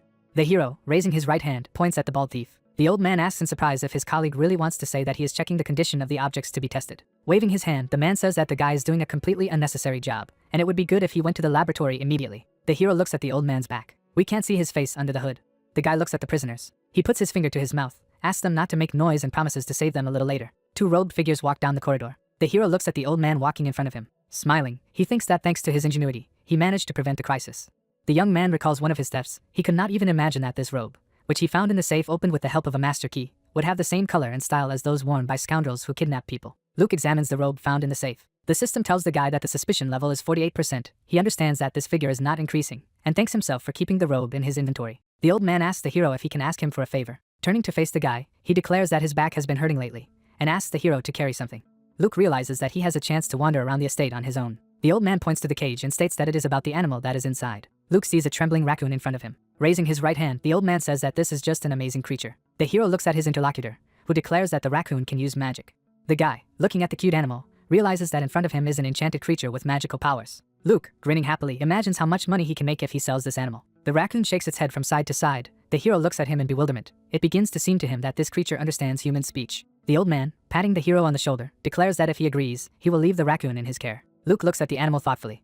He looks up, thinking that the old man is behaving completely irresponsibly, and now he will teach him a quality lesson. The guy raises his right hand. The system informs him that the NPC Rachef has 5 silver coins, after which a notification appears that the theft has been successfully committed. The young man stands behind the old man. He successively steals the lowest level magic scroll, fairy pollen, dark crystal, and mermaid tears from him. The guy thinks that all these items are worth at least 30 silver coins each, which means that he has a real treasure chest in front of him. Surprise appears on the young man's face. Luke looks at the system window and tries to figure out why the text color isn't as green as it used to be. It seems to the guy that this may mean that he has a higher level object in front of him. Grinning happily, the young man thinks that he simply must take possession of this object. In front of the hero hangs one identification, which reports that the progress is 10%, then this figure reaches 59. People in robes stand in front of the prisoner. The progress of identification reaches 79%. The hero is happy to notice that the identification was successful. The magician standing next to Rachef looks at the hero and asks why the guy has such a grin on his face. We see a mouth wide open. In front of the people in robes stands a mage with a staff in his hand. The hero is surprised. He cannot understand when they manage to get to the laboratory. The guy looks at the raccoon and mentally asks himself to calm down, realizing that no one has yet brought him to light. Rachef, raising his hands, tells the wizard that the guy is most likely just happy to help with the experiments. The wizard replies that perhaps this is indeed the case. Rachef, handing him a green sphere, says that this is the very item he was supposed to deliver. The mage thanks the old man for his excellent work. Luke simply does not believe in what is happening. The system tells him that this is some kind of mysterious source of a unique level. The guy mentally calls the magician a thief who stole his priceless item. The sphere glows brightly in the wizard's hands. The system informs him that, apparently, the hero will be able to find out exactly what it is only when he takes possession of the object. The raccoon trembles in the cage. The hero is incredibly annoyed by the fact that the missed object has a unique level. He tries to imagine how much something like this can cost. Luke looks in surprise at the system window, which informs him that the condition for exploring the inside of the mansion has been met, and he also learns that the script and content of the current quest have been changed. The system window dedicated to the hidden quest, the mystery surrounding pattern, reports that the guy has gone on the trail of the head of the Dark Wizards, whose name is Regal, who is conducting secret experiments. The game indicates to the hero that he cannot waste time and must bring justice to the vile evil wizards, as well as neutralize their leader. While Luke thinks that this is not important at all, Rachef, smiling, asks his master to continue the experiment. The latter, examining the green sphere, says that he will postpone the continuation of work until tomorrow. The old man asks again in surprise. Regal holds his face with his hand. He states that he is now dizzy and cannot continue working. The head of the wizards reports that everyone can go home. Rachef, smiling, asks if they can stay to analyze the results of today's research. Regal gives permission to do so. One of the wizards, raising his hands, offers to rest for a while, and then return to the laboratory. His friend declares that he likes this plan. The third villain says that he does not need to rest and will stay. People in dark robes pass by cells with prisoners. Luke, who is being looked at with displeasure by Rachef, says that in this case, he will also leave. The old man asks where the young man is going. The hero looks at him from under his hood. Rachef, smiling, states that the guy should take the raccoon to where he took it. Luke walks away from an old man talking to another wizard. The young man thinks he can deal with Regal a little later. He remembers the wizard leader holding his face and realizes that he must retrieve the green orb, which he believes is rightfully his. Grinning happily, Luke thinks it's time to wreak a little havoc. Wizards walk through the door. She closes behind them. One of the prisoners asks if all these bastards really left. The second assumes that the guy who could have saved them shamefully escaped. The prisoners remember the grinning hero. One of them says that he did not like this scoundrel from the very beginning. His comrade declares that this disgusting face still does not leave his head. The bald thief, raising his left hand, asks everyone to listen to him. Looking at his comrades in misfortune, he declares that they have no idea what kind of guy he is. He declares that he is the most disgusting scoundrel in this world. The thief, clenching his fists angrily, shouts that this moral freak threatens sleeping people with a knife, steals everything that belongs to them, and takes away their homes. Someone is standing next to the camera. Luke frowns at the bald thief, who claims to have suffered from a disgusting bastard, and does not expect him to keep his promise to someone. The hero asks the bald prisoner what he says. The thief throws up his hands in fright. Luke asks why the man was so surprised. Squatting, the guy asks if some of his words seemed offensive to the thief. He declares that the young man misunderstood everything. The hero, pointing his finger at himself, asks who in this case is the most disgusting person on earth. He declares that if the prisoner meant him, then with these words he discouraged any desire to free the slanderer. The captives look at the hero with pleading eyes. The bald thief apologizes and admits that he deserves to die. The others ask the young man not to leave them in trouble. A master key appears in the hero's hands. He declares that he was joking and will still release the prisoners to freedom. The guy picks the lock, fulfilling one of the conditions of the quest. The raccoon looks at the young man in fright. Luke, looking at the puzzled animal, states that he will let it go, despite the fact that he would surely get a good price for it. He explains that there was simply no place for the raccoon in the inventory. I smile. Luke declares that now it's the turn of the people to go free. The prisoners thank the young man. The lockpick rotates in the lock. The hero says that as a return favor, the kidnapped must do something for him. Luke smiles. Next to the people chained to the wall, there are scoundrels in dark robes. Someone approaches them. Rachef looks around in surprise. The freed captives approach their tormentors with a menacing look. The bald thief puts his hand forward and gives the order to attack. He shouts that the kidnappers must be beaten to a pulp. The slum dwellers rush forward. One of the wizards says that the objects for the experiments should be driven back into the cages. There is an objection that there are too many of them and the master should be summoned here immediately. The experimenters are very frightened. One of them shouts that they need to run away as soon as possible. The prisoners begin to beat their tormentors. Rachef, holding out his left hand, calls them a gang of scoundrels and shouts that he will destroy them all. Electro rushes through the air. The dagger hits the mage's hand. Rachef does not let go of the green sphere from his right hand. The hero jumps. He kicks the old man in the jaw and demands that the bastard give him his thing. The ball flies out of the magician's hand. Rachef is lying on the floor with a dagger in his hand. He looks up and begs not to touch him. Luke lifts his leg to lower it onto the bastard. Luke dusts off his clothes with a satisfied look. He looks at the green ball with greedy eyes and asks why this priceless object has not been given to him for so long. The hero picks up the balloon. The guy looks at his prey in admiration and is happy at how radiant the sphere he got. Luke says that the uniqueness of this artifact is noticeable even by its color. The system informs the puzzled hero that he has obtained the source, and he also learns that he stole someone's property, and that the value of this object is difficult to even measure. Luke sees several messages about leveling up. He realizes the true power of the unique object he received. The system informs the guy that the item has been identified. Amazement appears on the hero's face. In front of it is a system window that informs him that he has obtained a source of poison of a unique level. The object is described as a pearl containing an extremely dangerous poison, inside which there is a constant generation of new poison. Luke holds the orb in his hand. The system informs the hero that the source of the poison is connected to the user. Then the game asks if he wants to use the object, warning that the object will disappear after use. A window appears in front of the guy, offering to make a choice. Luke curses, realizing that he has received an attached artifact and cannot even get rid of it. The hero stretches out his hand to the dark rectangle, realizing that he has no choice. A crack appears on the brightly glowing sphere. The system informs the hero that he used the source of poison. The young man opens his mouth in surprise. Above his head, the head of a ghostly monster is visible. Luke puts his right hand forward. Systemic messages appear in front of him, thanks to which he learns that the poison has entered his body, and the essence of this poison takes place in the body. And it is also reported that the hero has acquired the hidden skill essence of poison. A brick wall is visible in front of the hero. The system informs him that the essence of poison absorbs all the poisons in the world, and as this happens, the user's resistance to all kinds of poisons increases, and he also gains the ability to use poisons. Luke, lifting his index finger, tries to comprehend what he will do with the absorption and use of poisons. Frightened prisoners run past him. One of them screams loudly, begging to be saved. Skeletons fall to the ground. Someone claims to have come here because the lab was too noisy. The hero sees a magician with a staff in his hand, who declares that some scoundrels have made a mess here. People in robes rejoice at the appearance of their master. It seems to them that they are saved. The slum dwellers look at the mage in fear. They realize that they are the boss, and this can be very dangerous. The wizard raises his staff above his head. Jets of energy spread from under his feet. The system reports that the NPC Regal has activated a dark aura. Violet waves fly in all directions. Luke is hiding behind a wall, watching the mage. He didn't expect this bastard to return. Regal, smiling, raises his right hand. He puts it forward, declaring that everyone is going to die now. Violet energy strikes people. They scream heartbreakingly. One of the magician's henchmen happily thanks his master. In the next second, a wave of energy hits him too. People run to the door. They shout that it's crazy and that you can't stay here. Regal asks if the vile rats really think that someone will be able to escape. Luke looks at the people flying past him and realizes that the madman does not distinguish between allies and enemies. The slum dwellers running up to the door. Luke thinking that as long as the mage's attention is drawn to the others, he should try to escape. The hero remembers the condition of the quest, according to which he must defeat the head of the dark magician's Regal. The young man thinks that the offered reward is very tempting, and it is incredibly difficult to refuse. The hero peeks out from behind his hiding place. Corpses lie on the floor. The young man pays attention to the mage's shoes. He lifts his index finger, trying to check something. The system searches. Luke happily looks into the system window, which reports the discovery of the Nightmare Boots object, which has a 5% chance of successfully stealing. The hero thinks that he is incredibly lucky. He then identifies the Nightmare Staff and Nightmare Ring outfits. Smiling, the guy thinks that he just can't give it up. Regal, looking at the corpses lying in front of him, says that he seems to have dealt with everyone. The hero calls out to him. The mage turns around in surprise. Behind his back you can see the leg of a young man. Raising his hand, Luke demands that the scoundrel hand over all his possessions. Regal asks who is in front of him. The hero, smiling, replies that he is just a thief.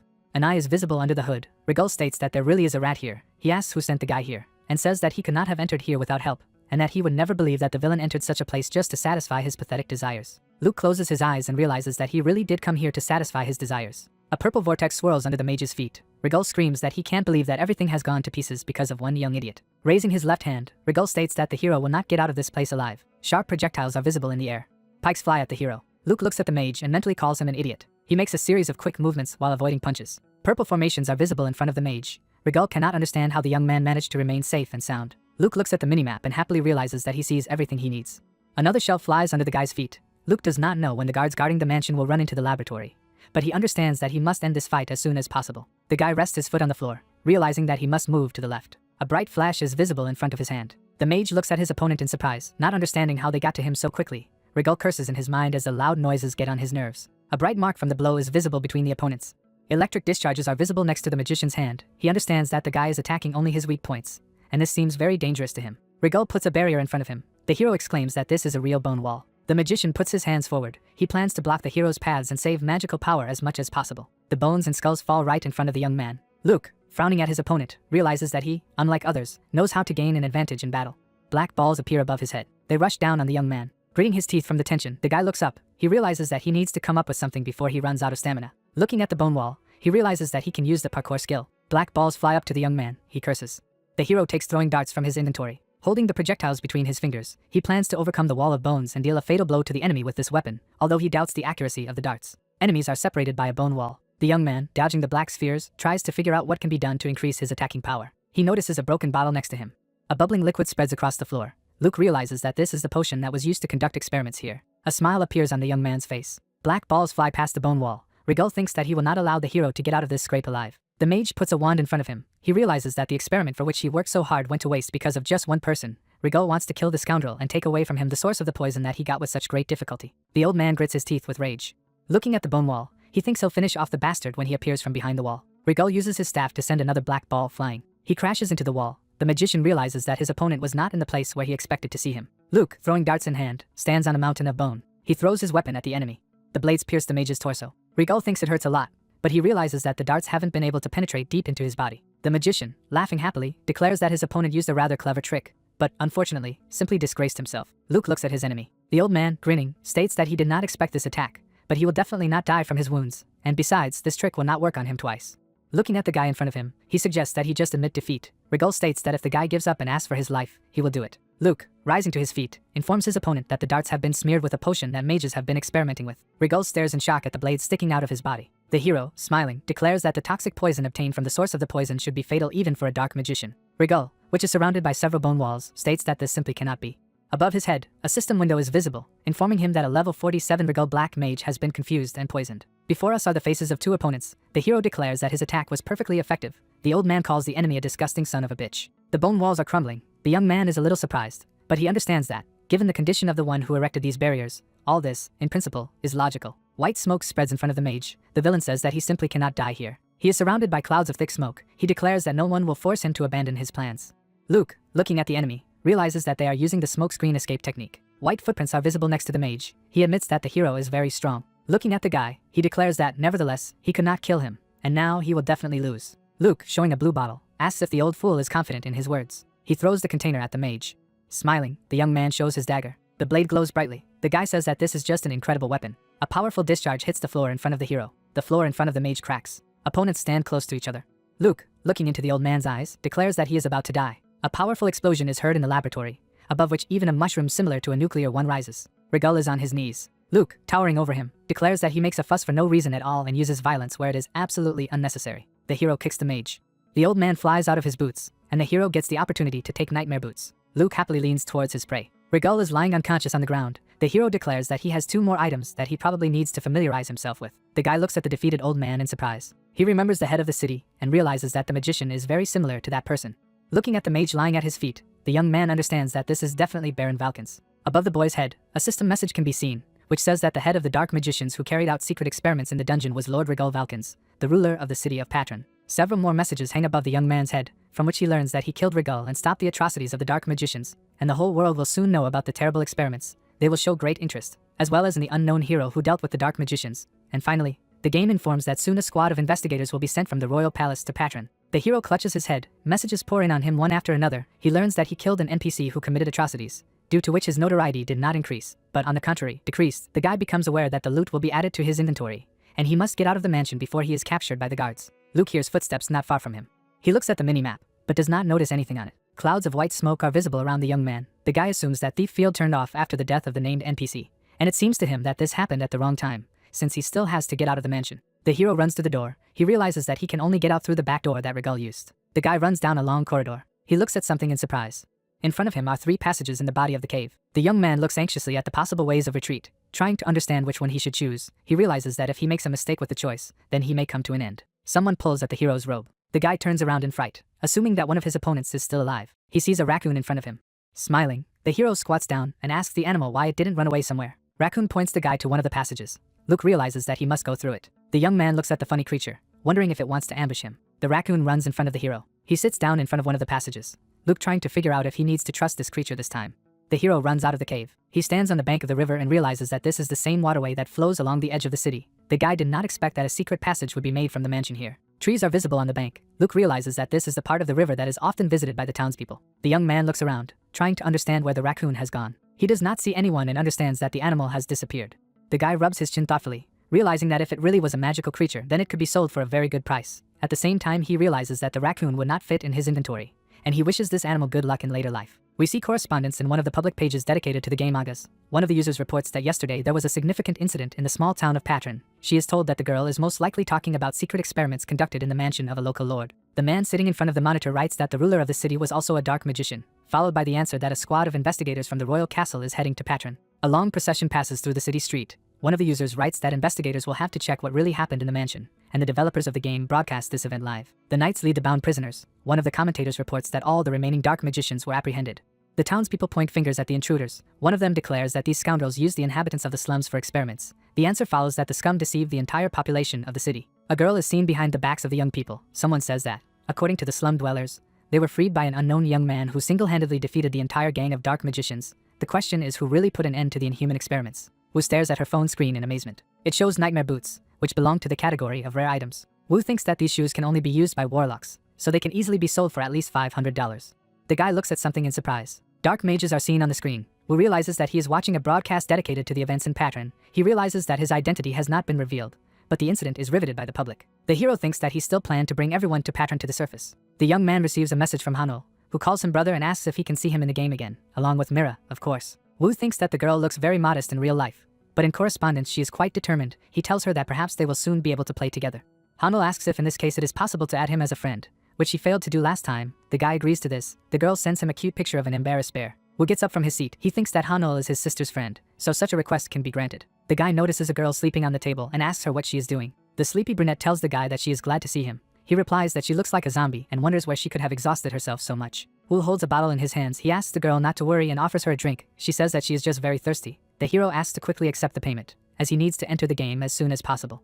The brunette, smiling, picks up the terminal. Wu hands the drink to the girl, who thanks him. Two young men are passing next to the hero, one of them saying that, as far as he heard, there will be a duel between Damien Domain and Calm Domain soon. Wu looks after the guys in surprise. The information he hears from them seems interesting to him. We see a bright flash and a blue window. Subscribers are greeted by the Aga's community. The players are shown to the audience. The author of the channel states that he begins his review dedicated to the best heroes of the game. The title reports that now viewers will see the top 10 players of this week. The broadcast is shown on the big screen. It is reported that the most promising newcomers will be presented before meeting the best players. In front of us is a young man with two katanas in his hands. It is reported that this is a newcomer Kotaro, and according to his profile, this is a representative of Japan, who uses two swords at once in battle. A pagoda can be seen behind Kotaro. The host of the broadcast reports that during the recent war between Damien Domain and Calm Domain, Kotaro acted as a representative of the first of these sides. In front of us is a long-haired blonde. He stands next to Kotaro. The host states that, to everyone's surprise, the partner of the presented fighter was another newcomer, the Poison Master Kenny. We see correspondence in the public dedicated to the game Agas. One of the users asks if Kenny has a hidden profession. He is told that this player is a master of poisons. The third commentator admits that he is new to the game and asks who has the highest score according to the ability assessment simulator. The fourth user reports that even the best players are far from this result, and it was 97 points. When asked who this player was, the answer is that it was Luke. The hero looks at the system window, wondering if this war began at the right time for him. A horse-drawn cart passes in front of the guy. Luke thinks that this event will not end in a day or two, and tries to figure out if he should participate in it. The guy hears one of the porters declare that the rewards offered by both lords are no joke at all.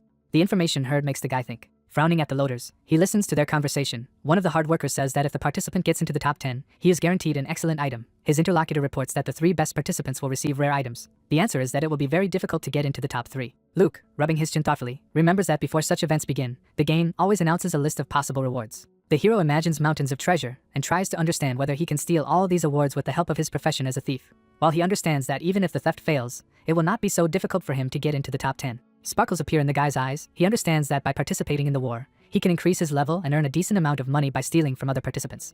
The guy climbs into the cart, having decided to participate in the war after all. Behind the trees you can see someone's eyes. A lot of people gathered in front of the white screen. Luke, who is standing in the middle of the crowd, realizes that it is too crowded around him, even though it is the procedure for announcing rewards from the Damien territory. Rubbing his chin thoughtfully, Luke thinks that Calm territory doesn't have that many supporters. One of those present says that the guy on the left is Kotaro and wonders who is standing next to him, followed by the answer that the second guy appeared on TV some time ago as the owner of a secret profession, and as they said, he is a master of poisons, who is personally very close to Kotaro.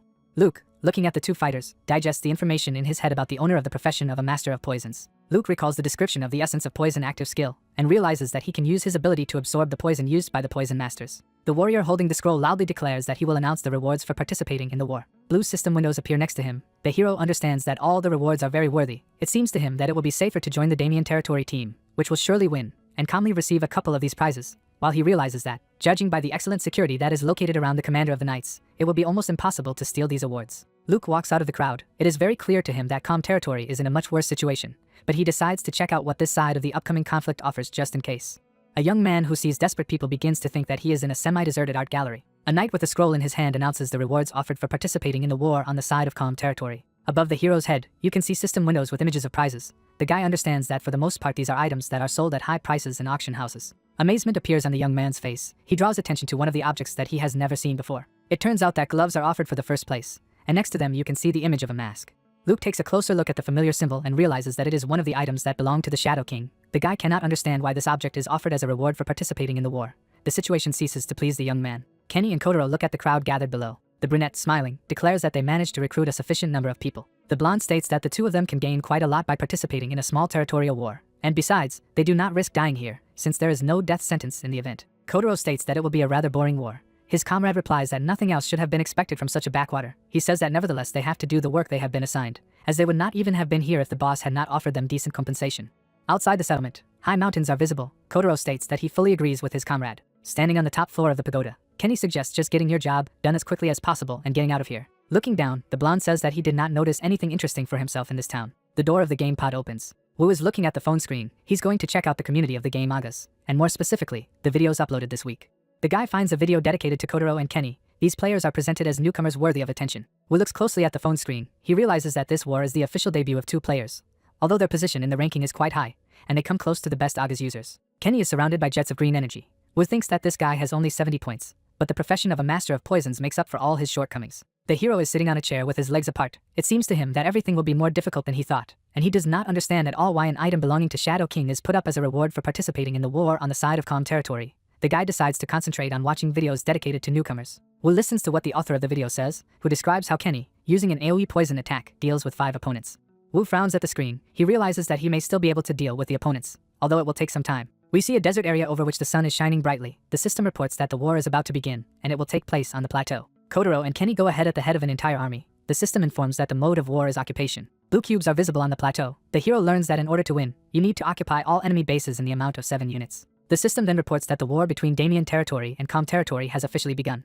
Clouds float over the plateau. A large crowd comes out on it. The hero, standing behind the backs of his squad members, thinks that he must do everything stealthily. It seems to him that his team now has a better chance, as the power of high-level players will be reduced to reduce the gap between users. His personal card appears in front of the guy, which indicates that he is level 32, and he is considered the worst criminal in the world. The hero is holding a black sphere and electro in his hands. He thinks that the current roster of his team has some chance of success, especially since he himself has been preparing for this event for 6 days. The two squads are close to each other. Luke is more worried about how he can steal items belonging to his allies. The guy runs a black stone along the blade of electro. The knight blows his horn. Hearing the order to attack, the fighters rush forward. The battle begins. Luke, hiding behind a rock, thinks he has to steal from everyone while they're busy. The guy notices a raccoon he met in a secret laboratory. A pillar of green energy can be seen above Kenny. Under the feet of the members of the opposing team, puddles of unpleasant colors appear. In front of us is a whole lake emitting poisonous fumes. The knight lies on the ground. The system reports that he was poisoned by the fumes. Young people open their mouths when they learn that they will be damaged by poison. The fighter, who has a sword in his hand, declares that it is just some kind of madness if you can die from poisonous fumes. Kenny laughs. Drops of green liquid fall from the sky. Members of the Calm Territory squad are outraged. The system reports that poisonous rain is pouring down on them, and they will take additional damage. The fighters rush forward. One of them shouts that since they are all going to die anyway, they need to run to the enemy fortress and capture the flag. He states that the opponents are just using a cheap trick to avoid losing their base. A dark figure is visible in front of the attacking players. This is a Kotaro that is ready to use 2 of its katanas. Closing his eyes, the fighter declares that he will not miss the enemies. A big man with a huge sword flies up to Kotaro, assuring his allies that they should not be afraid of a lone enemy. The guy shouts that even a high-level fighter will not be able to cope if they attack him all at once. Furiously twirling his swords, Kotaro puts an impassable wall in front of him. One of the fighters looks at his opponent in shock. He cannot believe that Kotaro single-handedly stopped the onslaught of so many enemies. Stretching out his right arm, the young man thinks that he himself has a 43rd level, which cannot be much lower than Kotaro's. And at the same time, the reaction speed of the opponent defies any explanation. The young man thinks that all this is simply absurd. The fighter strikes. He looks at the enemy in amazement, not understanding what is happening. A huge number of arrows fly down. Projectiles fall into the ground near Kotaro and his opponent. The Japanese cut the arrows with his swords. The young man, who is apparently the commander, curses, orders his allies not to stop and attack to the last. Smiling, Kotaro states that his opponents surprise him as they were able to get to him even after being poisoned, after which he says that if they are done there, then it is his turn. Kotaro charges and sweeps through the ranks of his enemies. The commander who stands in front of the fighter states that there is nothing they can do while Kotaro takes the brunt of the blow, and Kenny casts magic spells while in the rear. As the battle continues, someone shouts that the rest of the Damien Territory squad is running to help Kotaro and Kenny. Players run up to a strange brick structure. The system gives a message to the Damien squad that they must capture the flag of Krau's stronghold. The hero looks at the fight unfolding before his eyes and thinks about how the two newcomers have become the center of everyone's attention solely due to their incredible strength. Then he remembers that he must hurry, and he does not have time to watch the one-sided beating. Luke throws darts at a soldier with a shield in front of him. The projectiles hit the head, and the system reports a critical hit. Bags are visible next to the corpse of the fighter. Luke, smiling, stands over the defeated warrior. The system informs him about the increase in throwing skill and the acquisition of the corresponding skill. The hero thinks that he intervened in the battle at the right time. Luke picks up a bag from the ground. He thinks that the throw skill has a 1% critical hit chance, and he thinks that hunting NPCs is an incredibly rewarding activity. The young man, smiling, holds a bag in his hands. He thinks that NPCs also drop trophies, and with their help he can get rich. Luke looks to his right in surprise. There is a raccoon in front of him. The guy did not even imagine that he would see this creature again. The raccoon looks at the hero with pleading eyes. He begins to think that the animal is really chasing him. Luke wonders if the creature remembers what recently saved him. A guy breaks a bun. He tosses one half of it to the raccoon, asking if the creature is hungry. There are tears in the raccoon's eyes. Luke looks out over the corpse-strewn plateau. The items that he can take are clearly visible next to the bodies of the dead. The hero declares that he will do a good deed and clear the polluted area of useful objects, especially since there are some that can be equipped among them. Rubbing the back of his head, the guy says that he will take responsibility for ownerless items that have lost their owners. The raccoon notices something. Dead soldiers lie on the ground. A raccoon with a sword in its teeth rushes between them. The animal runs behind a stone. There are many valuable items in front of the raccoon. He places the sword on the rest of the objects. The cute creature sighs heavily. The squad goes forward. The system shows the profession and names of several fighters. The hero looks at the knight in armor and thinks that after the third day began, not only reinforcements, but also military leaders began to enter the battlefield. The hero looks thoughtful. He understands that commanders not only have a higher level and quality of equipment than other fighters, but their combat abilities must also be very serious. The guy thinks that before he gets to the enemy commanders, it would be nice to earn experience on the commanders of his own army. One of those whom the young man wants to rob so much, puts his sword forward and gives the order to attack. The fighters run forward. The commander declares that today they must capture at least one fortress belonging to the Damien territory. Another battle begins. Luke looks at what is happening and realizes that he will have more than enough trophies today. He uses the Seek skill. The system reports that the object of research is Infantry Captain Cumin. Above the commander's head, there is an indicator indicating that the Marshika helmet object has a 16% chance of being stolen. Luke smiles, surprised that the helmet is shown in green. He looks at the back of the officer he wants to steal. The success rate rises to 49%. The helmet ends up in the hands of a young man. He learns from the system about the successful completion of the theft and the acquisition of the Marshika helmet object. A battle unfolds behind the guy's back. He learns that his level has increased and thinks that it's time to retreat. The young man mentally wishes the members of his squad good luck in battle. The soldiers are resting next to the tents. The hero sighs heavily. They throw him a bag with a day's allowance and payment. Luke opens it and sees a loaf of bread inside. The guy turns his head, trying to find the raccoon. Not finding it, he assumes that the animal has run away somewhere again. Luke brings a bun to his mouth. He thinks that there is nothing strange about this behavior of the raccoon, since the calm territory team is obviously defeated, and even the last line of defense will soon be broken. The guy hears some strange noises. The raccoon looks into his eyes. The guy asks why the animal has not yet run away. The cute creature points to the shield lying next to it. The young man asks in amazement if the raccoon really brought him this object. The animal has a smile on his face. The hero cannot believe that the raccoon has just become his sponsor. Luke stands in front of the prey that the animal has collected on the battlefield. He curses in shock. The hero points his finger behind his back and asks if the raccoon collected all this wealth there. To a young man, all this seems simply unbelievable. He examines the objects to which the raccoon led him. The animal stands at the boy's feet, its paws wide apart. Luke realizes that he is facing high-level equipment belonging to warlords. The raccoon greedily eats a bun. The young man calls him his lucky talisman. Apparently, the animal was very hungry. Luke shows him a bag full of rolls and tells him that the raccoon can eat as much as he wants, especially since there is plenty of food. The animal looks greedily at food. Luke says that while the raccoon is filling his stomach, he will leave for a while. The guy thinks that the Damien territory team has already occupied 5 fortresses, and he doesn't care what happens to the calm territory squad, but it still doesn't hurt to experience something. The guy frowns at something. An exclamation is heard that the poisoner has appeared again. Luke realizes that now is the perfect time to test his ability. Poisonous rain pours down on the fighters. They shout loudly that they need an antidote, while the young man, meanwhile, wonders if he can absorb the poison with the help of essence of poison. The hero approaches the soldiers lying on the ground. He seems not to pay attention to the poisonous rain. The system informs the boyfriend that the essence of poison has been activated, and the user is absorbing the poison contained in the rain. A green sphere emits jets of energy. The game informs the hero that the effect of the poison is neutralized and the user's resistance to poisons increases. An indicator of the absorbed poison appears. A small ball glows at the level of the young man's abdomen. The system reports that the guy has absorbed 200 units of poison out of 200 possible, and therefore the process stopped. Luke runs away. He thinks he has achieved what he wanted, and now it's time to return. Above the plateau, you can see the personal card of the worst criminal in history, which is now level 40. The hero examines the dark rectangle. He thinks that essence of poison has allowed him to increase his resistance to poisons, and this should be more than enough to deal with the current opponents. Luke smiles. A mask appears in his hand. The guy thinks that hiding his identity only with a hood is a little rash in the presence of so many users, and that by wearing an iron mask on his face, he does not have to worry about being recognized. Luke puts the mask on his face. He thinks it's time to teach a lesson to the cheeky newcomers. We see the leg of a man standing above the squad. Smiling, The young man greets the ladies and gentlemen and expresses the hope that they are looking forward to the report, since Timothy is one of the few who covers all the interesting things related to the game mangas. And he has arrived at the scene of the exciting action. The guy promises to start his live report with a loud sensation. A young man stretches out his hand to the system window. He thinks that he has only 58 spectators, and this is very little. Timothy looks down, smiling. He thinks his audience is usually in the double digits, but reporting from the battlefield should definitely add to his subscribers. The young man looks at the screen. The audience joins the broadcast one by one. The guy realizes that everyone wants to see the famous newcomers in action, and that's just great. Comments are visible under the guy's hand. Someone is surprised that the Com Territory squad still hasn't lost. He is told that today is the 6th day of the war, and only the Damien Territory squad has captured fortresses so far. The audience asks the guy to show them the newcomers. He understands that the chat is slowly coming to life. Raising his hands, the young man declares that if his audience wants to see newcomers in action, he will head to them right now. The young man says that he once played Agas as a knight and made a pretty good name for himself. And today he is going to show his viewers promising young people in action without dying. Jets of white smoke are visible above the fighters. Timothy drops to the ground. He thinks he'll try to be as inconspicuous as possible so as not to get caught up in the thick of the battle. He tries to figure out where the rookies are now. He sees Kotaro and Kenny in front of him. Timothy, crouching to the ground, watches them. One of the viewers writes that it seems that these two went for a walk. The blogger really likes the incoming reactions. Timothy looks at the screen hanging in front of him. He sees that Roxy has appeared among the spectators. The guy cries out in bewilderment. Viewers recognize a very popular streamer. One of them writes that it seems that Timothy works for this girl. The second asks her if she will arrange a stream today. The third invites the girl for a cup of coffee. Timothy realizes that he is losing an exclusive. The guy reaches out to the screen. He realizes that the girl is using the personal broadcast option. The guy thinks it will cost her a lot of money. One of the viewers asks Roxy if she is also going to look at the newcomers. The girl responds with emoticons.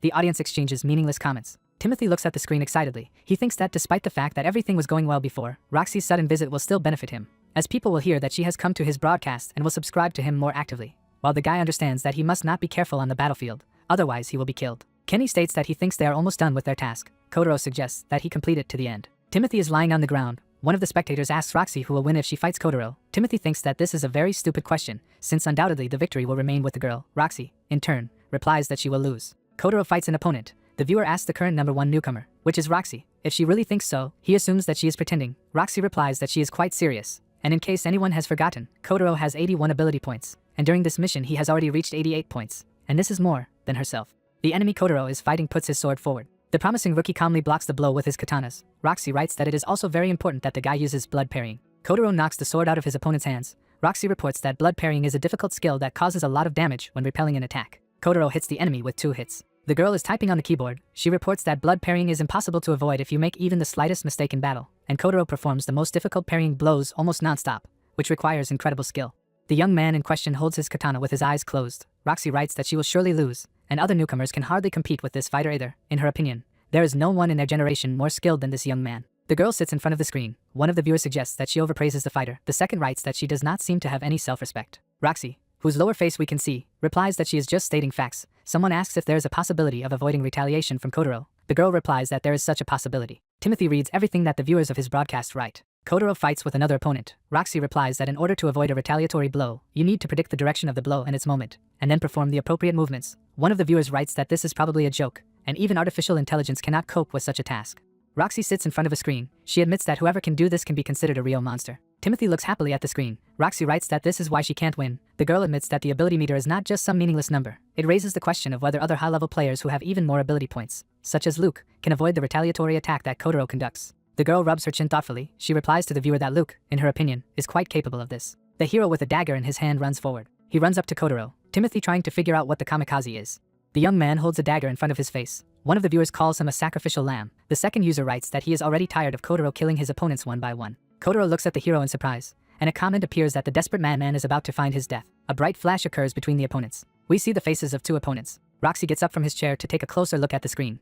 Raising her right hand, she asks what the hell it is. One of the viewers writes that it seems that this guy managed to avoid retaliation. Someone suggests that Kotaro simply did not answer. A third admits that he became scared. Kotaro crosses katanas in front of him. Roxy asks what he is doing. Luke flies up to the side of the enemy. Kotaro looks at the guy. He doesn't understand how he managed to handle his skill and then instantly attacked. The guy strikes with both swords. Electro flies up to his head. The hero throws forward a hand holding a dagger. The system reports that he managed to cancel the opponent's parry skill and perform a counterattacking blow. The next window informs that the target is temporarily stunned and the user's skill increases. Luke thinks he's doing great. Roxy looks at the screen. It seems to her that this is just some kind of absurdity. White footprints are visible on the ground. Kotaro holds a katana in each hand. He thinks the hero not only mirrors his movements, which is incredibly difficult, but also completely neutralizes them. The young man deflects the dagger blow that the hero inflicts. He misses a blow to the arm. The system immediately reports that the fighter's wrist is wounded by the opponent's blade, and the attack speed of the left hand has decreased. Luke uses AoE attacks, and Kotaro learns that his heel has been damaged, causing his left leg to be temporarily numb. Swirling white jets are visible around the hero. Kotaro protects your face with your hand. He opens one eye, trying to find his opponent. The system reports that the sand raised into the air has penetrated his eyes and his vision is blurred for a while. Kotaro, judging by the expression on his face, is confused. He realizes that he needs to retreat. Luke puts his left hand forward. He runs past his opponent, who cannot understand where the hero is. Kotaro misses a punch to the nose. Luke stabs Electro into the opponent's body. His dagger pierces the enemy's left thigh. Kotaro screams heartbreakingly, his mouth wide open. A bright white circle is visible around the Japanese. The guy curses loudly. The system reports the activation of morale and the disappearance of the paralysis effect. Kotaro looks confident again. He rushes into the attack. The system reports that he has used the skills of haste and dragon rampage. Opponents exchange blows. With white marks visible around Kotaro's face, he speculates that judging by the way Luke uses the dagger, he is a rogue by profession. And if this is indeed the case, he needs to build up his punch power and invest it in one decisive attack. Luke flies back. The system reports that it has begun to rain poisonously. Green drops fall on the hero. Kenny, with a poisonous mist behind him, apologizes and reveals that he was too late as he was regaining his magical powers. Green puddles are visible behind the backs of the fighters. Kenny stands on a cliff above the melee opponents, shouting that the team attack is complete. The blonde, raising his hands, declares that he could not have imagined that the Calm Territory team would have such a strong monster. The guy reaches out to the system window, trying to figure out the name of his opponent, but the game says that it is unknown. Kenny is surprised to say that, judging by the absence of the name of this fighter in the ranking of newcomers, no one knows about his existence yet. The guy is going to fix this situation, while he does not understand why the hero made himself known only on the 6th day of the war. Luke is surrounded by punch marks. Kenny says that if a guy is wearing a mask, then he is trying to play the hero. The blonde touches his finger to his temple. He declares that the opponent clearly underestimated his opponents, that the skill of the young man is worthy of all praise, but it is clearly not enough to defeat two enemies. Luke leans back. Roxy looks sadly at the monitor screen. She thinks that a young man she does not know, who entered into battle with promising newcomers, overestimated his strength. The girl looks at the mask, trying to understand who is hiding under it. She guesses that in front of her is an experienced warrior who is able to neutralize the blood-parrying skill that Kotaro possesses, while she does not understand at all why the guy does not use his own skills. Anxiety appears on the girl's face when she realizes that the guy may simply not have skills. The hero puts his right hand forward. Roxy thinks that trying to deal with two strong opponents at the same time is too reckless. The girl looks at the screen anxiously. Luke holds a dagger in his hand. Roxy thinks that the guy has been exposed to the poison for 2 minutes, and his dagger cannot cope with the two katanas that Kotaro wields. The girl puts her hand on the mouse, thinking that this is definitely the end. The cursor is next to the window closure cross, at which point Timothy screams that he sees real madness. Luke charges again. Roxy's mouth wide open. She realizes that Kotaro is now using a double buff, boosting his attack speed with haste and dual swords. The hero makes active movements with his hands. Roxy realizes that the guy calculates his movements and angles of blows to the millisecond. She assumes that he manages to do this thanks to an iron mask. Timothy is shocked to watch what is happening. It seems to him that the hero has managed to hold on so far only thanks to a happy accident. The battle continues. Next to the hero's face, a trace of a blow is visible. Kotaro grits his teeth. Enemies exchange attacks in close combat. Roxy looks at the screen. She realizes that there is no accident here, and the guy once again adapted to the speed of his opponent, as if he received all the necessary information about his movements right during the fight. The girl looks at the screen in shock. She cannot believe that all this is really happening. Kenny watches the fight from a cliff. He holds his hands in front of him, trying to understand why the hero is still fine, although it has been several minutes since he used the poison, the effect of which, by the way, should soon end. Electric discharges sparkle around the hero. Kenny is just furious. He asks why his poison doesn't work. Kotaro grits his teeth in anger. He thinks that everyone should be affected by the poison except for the members of his squad, and he doesn't understand why the toxin his ally is using doesn't work. The hero's face is hidden by a mask. Kotaro, missing another blow, flies back. Darts appear in the hero's hand. The system reports that they are covered with ordinary poison, and when hit, they will cause additional damage. Luke sends the darts flying. They stick into his opponent. Kotaro falls to his knees. The hero approaches him with a dagger in his hand. The Japanese thinks that it seems that they could not win this battle in the first place. Kotaro disappears. Kenny looks at the action from the cliff. Luke stares menacingly at his second enemy. He trembles with fear, realizing that he is unlikely to be able to escape from the monster, which moves even faster than Kotaro. Kenny bursts out laughing madly and yells for the hero to stop playing pranks on him. Luke jumps from where the blonde man just saw him. He finds himself behind the opponent's back. We see a white flash. Next to the guy in a white shirt sits a man with a microphone. The young man puts his hand to his mouth and apologizes for the fact that the broadcast was postponed for a short time due to a sudden disconnection. He promises to resume the interview, but for now he apologizes for the inconvenience. A man in a black sweater asks to repeat the question. The guy reminds that he asked who would win if a high-level player and Luke faced off in a fight. The man declares that Luke may lose. The guy asks in surprise. His interlocutor immediately adds that, nevertheless, no one can kill the hero. The interviewer hums in surprise.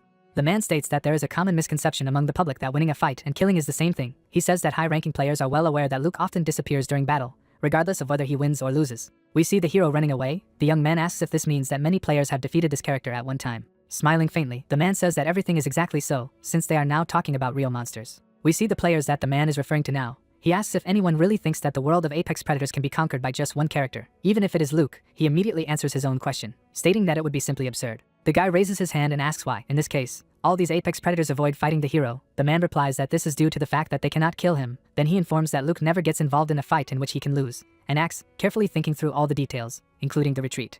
Luke fights Kotaro again. The man says that the main goal of the hero is to get information from opponents, since by acquiring new data, he evolves in real time as a deadly weapon. The young man continues to fight Kotaro. Bright traces of blows are visible between the opponents. The man who gives the interview states that nothing should be shown in front of this guy, because the second he notices something new, he remembers the information and puts it together in his head. Kotaro misses a powerful punch. He thinks that his opponent reads his movements even faster than during their first fight. He realizes that he has been defeated again. Green puddles are visible in front of Kenny. The hero appears behind the enemy's back. The blonde man turns around frightened. The man says that if someone becomes the target of the hero, he must give up everything at all. Kenny, defeated, vanishes into thin air. He shouts loudly that it's just some kind of nonsense. White clouds float over the plateau. The man declares that Luke will most likely play with his opponent for a few days, and then achieve his goal anyway. Dead warriors lie on the ground. The young man who interviews thanks the interlocutor for the information provided. He states that if there is any news about Luke, he will definitely inform his viewers. Timothy stares in amazement at the screen hanging in front of his face. He can't believe that Kotaro and Kenny were easily defeated by the Iron Masked fighter. Kenny vanishes into thin air again. The system reports that he has died, and his squad has been disbanded. Timothy stares at the screen. He realizes that the one-sided beating is repeated over and over again, and the promising newcomers must have taken a heavy psychological hit. The guy doesn't see how they can defeat their opponent. Kotaro is on his knees, wondering how many days have passed. The hero approaches him with a dagger in his hand. Kotaro has a doomed expression on his face. The young man thinks that the hero is becoming more skilled every day, and he is not affected by the poison that Kenny uses, nor the fast and very precise movements that he uses himself. Luke brings in Electro for a punch. Blood splatters upwards. Kotaro thinks that this is not a defeat at all, but just a hunt where he and his comrade are helpless prey. Kotaro vanishes into thin air. He realizes that his team is now losing this war. The guy is only reassured that the hero will finally leave him behind. Luke, who has a mask on his face, looks at his opponent. Clouds float above the jubilant fighters. The system reports that the Army of Calm Territory has successfully captured the 7th fortress, and the victory conditions of the occupation regime have been met, and therefore the war ends. White footprints are visible on the ground. The game announces the victory of the Calm Territory team. There is a screen in front of Timothy that informs Timothy that his side has lost the war. To a young man lying on the ground, all this seems just madness. Roxy looks at the screen, thinking that no one could have predicted such an outcome of this conflict. The girl is simply shocked. She understands that some newcomer has dealt with all the opponents that he did not even know before. Luke hits the two enemies in turn. Roxy thinks that whenever the two respawned, he would destroy them and seem to remember everything they did in battle. The girl's hand is on the mouse. She thinks that crushing two elite rookies in such a short time and single-handedly bringing victory to her team in the war is quite a feat. Roxy closes the window. She is glad that she watched the broadcast to the end. The screen goes dark. The members of the Calm Territory squad, standing in front of the magnificent castle, rejoice. They cannot believe that they have won, as they believe they were doomed to defeat. The fighters happily talk to each other. One of them declares that it would be great to have such a master in his guild. He offers to send a friend request at the award ceremony. Another young man says that his interlocutor may not even dream of it, since the Iron Mask can already be considered to have joined his guild. Luke thinks that if these guys are talking about awards now, then he has already received them. In front of us is a gray-haired old man. The hero thinks that the Lord's son understood that the guy would receive great attention, so he prudently took care of everything. Luke looks out over the city at his feet. Putting his hands on his belt, he realizes that it's time to say goodbye to this place as well. The young man is relieved to take off his mask. He looks at the Shadow King gloves with a joyful expression, realizing that he has finally received them. We see this artifact up close. Luke looks at his trophy, and the system reports absorbing the Shadow King energy stored in the item. The guy closes his eyes. The game evokes memories in the gloves. One day, a shadow came to giants who wanted to take away the treasures stolen from them by humans. The giants asked the shadow to bring their possessions back, and in exchange promised her a lifetime reward. A purple glow can be seen around the dark figure. The shadow happily agreed to the proposal that the giants should protect her and her descendants. The shadow is rapidly moving down the street. It ventured into the human world and, of course, everything did not go quite smoothly, and it took years to overcome many obstacles.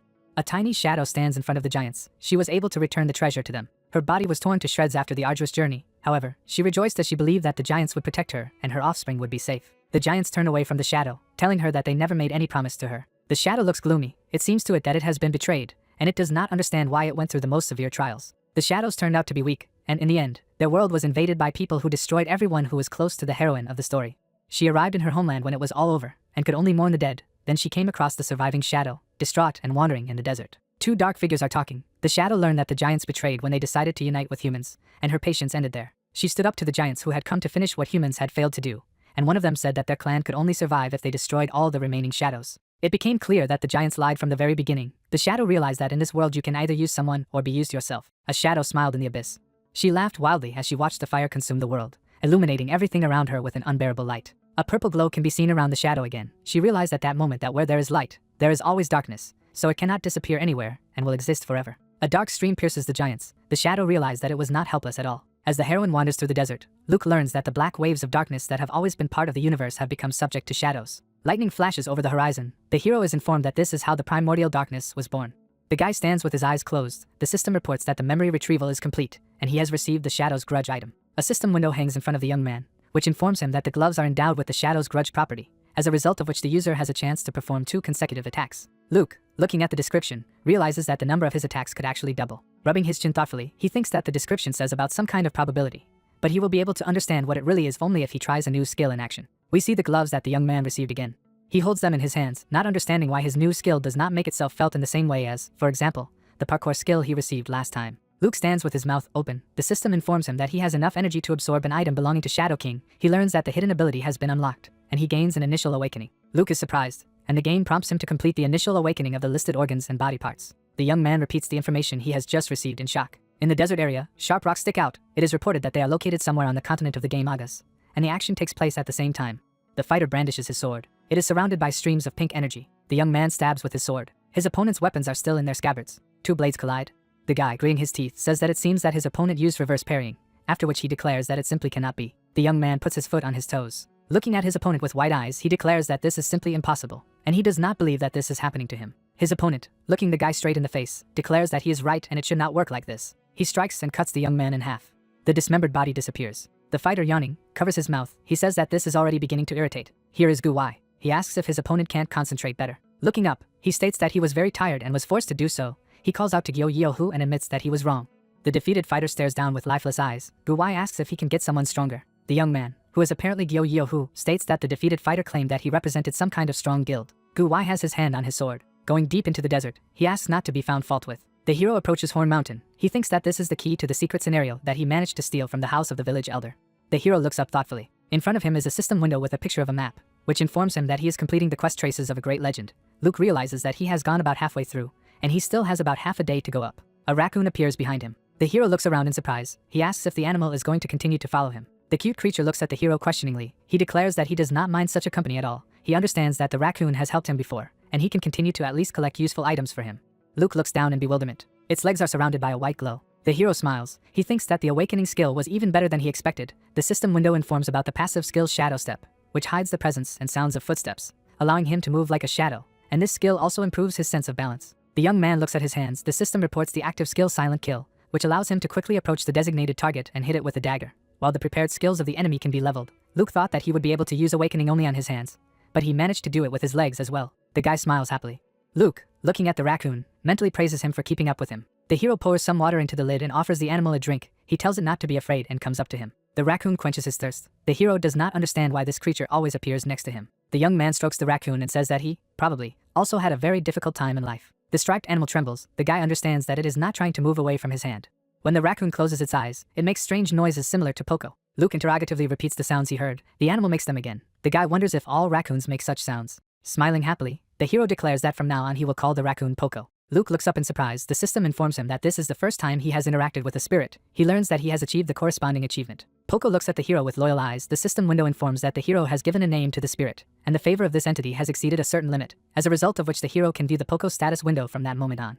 Opening his mouth in surprise, the young man thinks that he needs to open the status window and check his achievements. Luke reaches out to the raccoon and brings up the status window. In it, he sees information about his pet and its characteristics. The young man is surprised by a magic score of 147 and luck of 104 at the second level. The hero squats with his mouth half open. He understands that the raccoon has not only the ability to magic, but also intelligence, which is quite comparable to that of a human. We see a lot of objects around the raccoon. Luke thinks that the pocket dimension that Poco possesses allows you to store anything, and its capacity is many times greater than the user's inventory. The raccoon looks at his new owner with loyal eyes. He thinks that Poco will be incredibly useful to him. The guy pats the cute creature on the head. He realizes that he, despite his excellent parameters, does not have very many skills, but they will begin to appear as the level increases. Luke opens the system window, wanting to check the achievement he has earned. The guy smiles broadly when he sees the information that his luck has increased by 5 points at once. A sharp mountain peak is visible behind the trees. Luke asks Poco if he is hungry. At first he wants to give him some bread, but then decides to give all the food he brought with him. The hero clings to the edge of the cliff with his hand. Breathing heavily, he climbs upstairs, and declares that they arrived at the scene earlier than he expected. Poco climbs up after the owner. The guy says that now they must find something that has to do with the secret scenario. Luke holds the tired raccoon by the scruff of the neck. He tells him to get up faster next time. Poco lies on the ground, making sounds that sound exactly the same as his name. The young man works with the system window. He says that the mark on the map must be somewhere here, at the top. The guy looks around and sees only a desert with large boulders. The hero walks forward, deciding to inspect everything a little more closely. He tells his pet to report if he notices anything interesting. Poco makes it clear that he understands the order. Evening comes. Luke and the raccoon sink to the ground exhausted. The hero thinks that he has not found anything, and besides, it is already dark. He does not understand why there is nothing on the mountain and cannot believe that the map is deceiving him.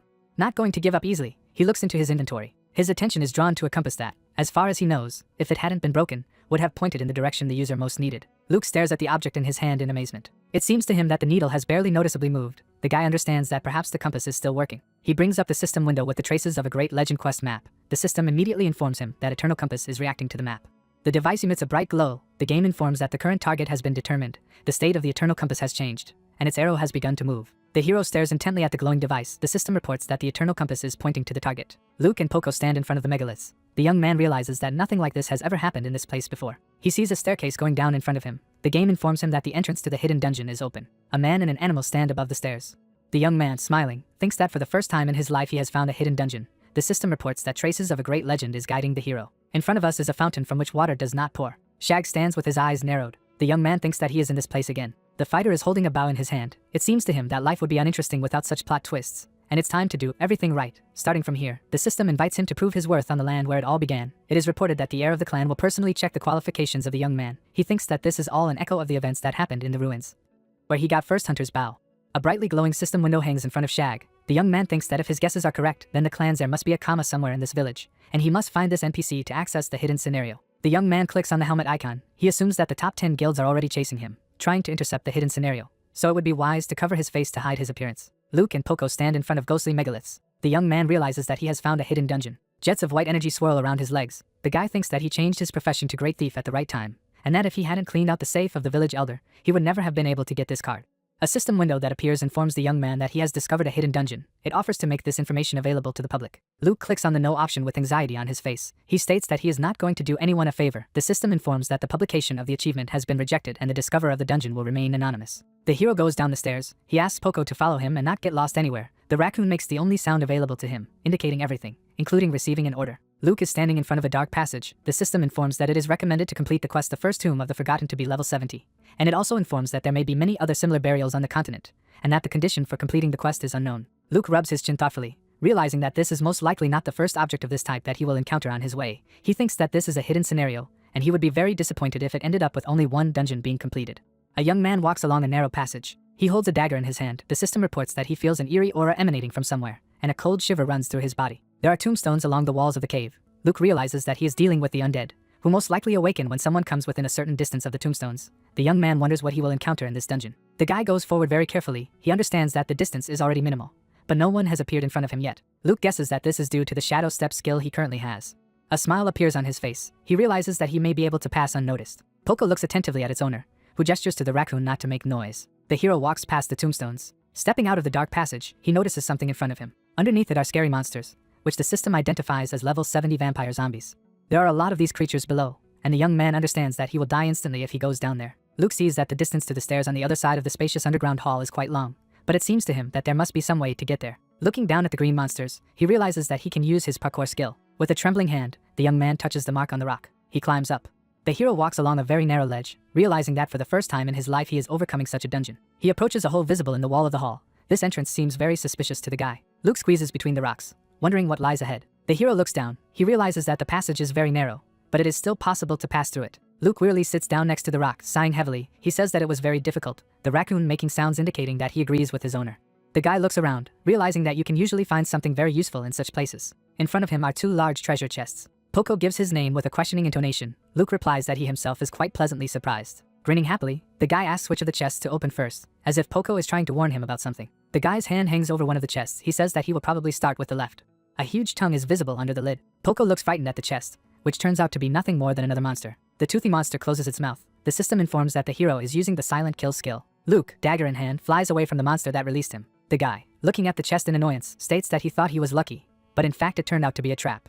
The second chest also swings wide open. It is reported that the hero has a level 62 dungeon mimic in front of him. The hero delivers powerful blows. He declares that these creatures completely ruined his mood. The electro in the guy's hand glows. The system reports that the level of the young man has increased. He has gained ability points and increased the skill of wielding the dagger, as a result of which the level of the corresponding skill has increased to the second. Luke and Poco stand in front of a chest from which a giant tongue has fallen out. The hero is disappointed that both boxes turned out to be monsters and did not contain anything useful. Sighing heavily, the young man thinks that the only consolation is to increase his skill with the dagger. He tells the raccoon to stop staring at monsters and quickly follow him. Poco looks at his owner in bewilderment. The hero realizes that this may mean something. He notices cave paintings, trying and wondering who could have thought of doing such art in such a place. Then the hero realizes that he sees human figures as well. Luke looks at the images. The system reports that the guy has found ancient cave paintings, and his skill has increased. Luke thinks that the skill related to archaeology is not really necessary for him. He pays attention to one of the elements of the image and realizes that it is a huge tidal wave. The guy remembers that he has already seen something similar somewhere. A huge shadow pops up in the guy's imagination. He looks down a little frightened. He is tormented by bad premonitions. Poco looks at his master, who wonders what the secret of this secret dungeon could be. Sounds come from the dark crevice. The hero, next to whom Poco is walking, states that he barely managed to get out and the road took a long time. Luke notices red rays and sharp peaks in front of him. The young man smiles, realizing that he can turn into another representative of the undead. He comes close to the crossed red rays, thinking about the fact that there are always a huge number of traps in such places. The guy asks that his pet stay in place and just watch his owner. Luke climbs over the dangerous beams, thinking that there must be a trap defusal button somewhere. But in order to get to it, you usually need to overcome all the dangers. The guy plans not to rush anywhere, but to disable the traps one by one as he progresses. The hero's leg is surrounded by red rays. The system reports that he managed to avoid the trap, as a result of which his skill increased. In front of the young man's face you can see a pike jumping out of the ground. Luke looks at her nervously, realizing that he almost died. The system informs the guy that if his health drops below 70%, he will die instantly, falling into a trap of this type. The hero thinks that now that he has seen how it all works, his ability score, which is 97 points, as well as previous experience will allow him to easily overcome such traps, if, of course, he maintains full concentration. Luke easily bypasses red rays. He presses the luminous panel. The boy manages to defuse the beams, and Poco runs up to him. The system informs the hero that he has passed the first hunter test and will be given a special reward, and an improvement in agility is also reported.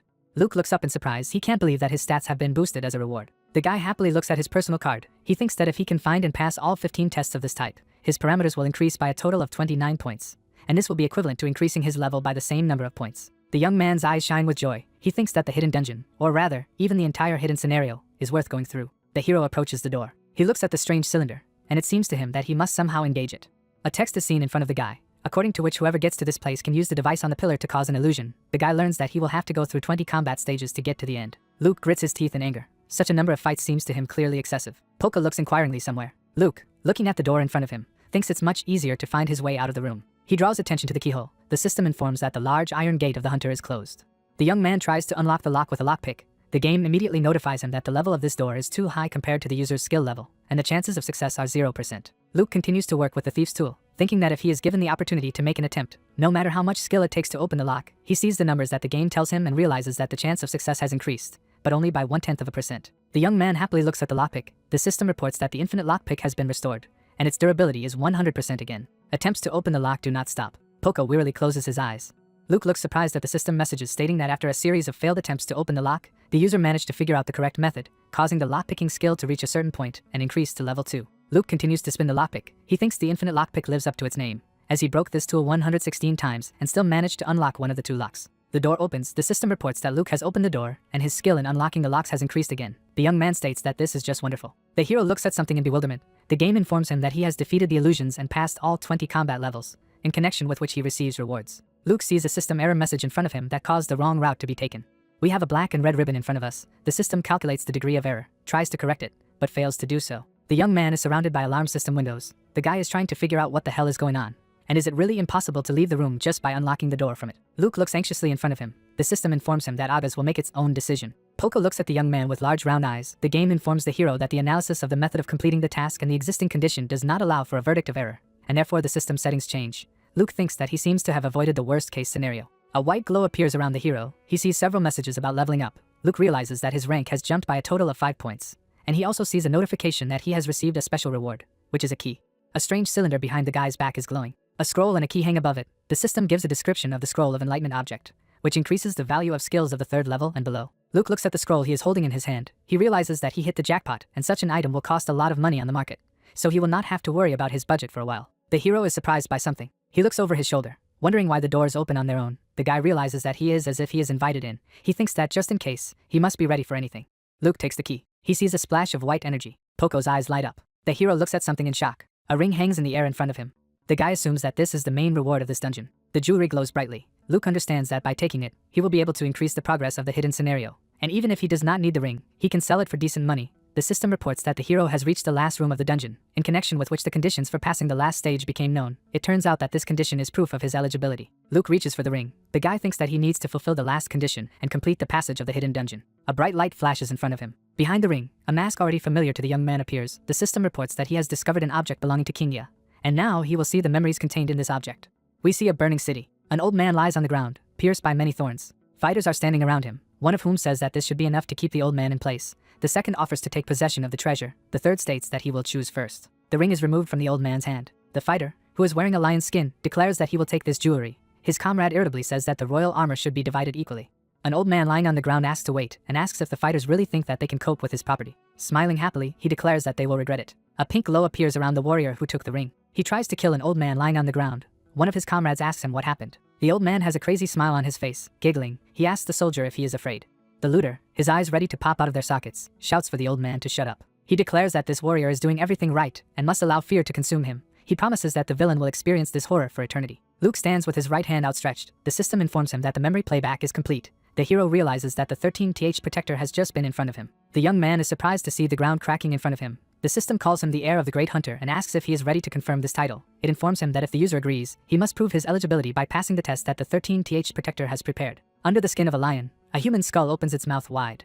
Trees are visible next to the two-story house. Shag, who has a weapon in his hand, asks if it is indeed a bow that belonged to a hunter of the 8th or 9th order. Hamilton, resting his head on his hands, declares that the order was the 10th. Shag asks if it is a great hero who once saved an entire continent. The old man replies that it is about him. The young man says that one of the heroes, namely the first hunter, as far as he knows, was an ancestor of the old man. He confirms this information. Shag rubs his chin thoughtfully. He thinks he played Agas for 2 years and has never heard of the 10th order. The interlocutors are sitting at the table. The old man declares that the guy must have heard about the great deeds of this man. He asks in surprise. Hamilton says that it was the first hunter who started their lineage, and his name was Gehrman.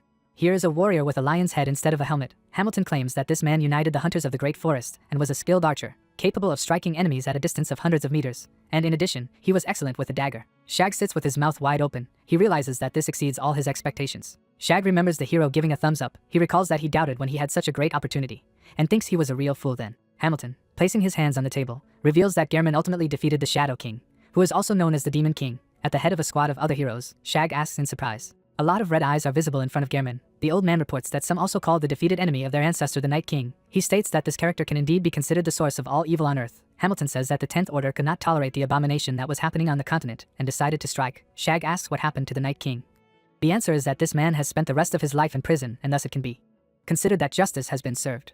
Gehrman holds a sword in his hand. Shag clenches his fist. He gets up from the table and asks the village elder to teach him. The young man asks if it is possible to remove the seal from this bow and inherit the will of its creator. Shag falls to his knees. The old man giggles. Hamilton, smiling, states that he will be very interested to see if the guy can inherit the will as he wants. The elder informs that as the heir of the ancient hunters, he will personally check if Shag is worthy of this honor. He begs the old man to do so. Hamilton praises the guy for his unwavering spirit and states that in this case he will give him the first task.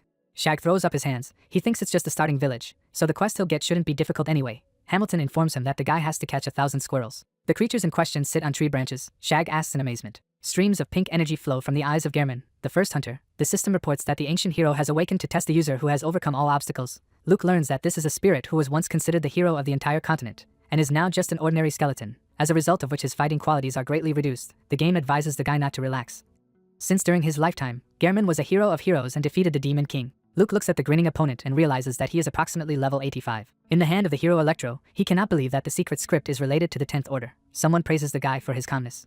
Skeleton states that the young man is like a hunter who came to inherit his will. He says that he hates those who do not have skill, and asks not to disappoint him. Luke stares at his opponent, trying to see if he knows that he is the heir to the Shadow King. A ring glows on the cylinder behind the skeleton's back. The young man thinks that he should just grab it and run away. A glow spreads around the ring. Gehrman asks the hero not to be surprised and says that this is just a preparation for the test. The hero asks in surprise. The ring dangles on the skeleton's finger. He declares that in order to inherit his will, the guy must understand him well, so he will give him a chance to experience everything on his own skin and feel the power of the first hunter.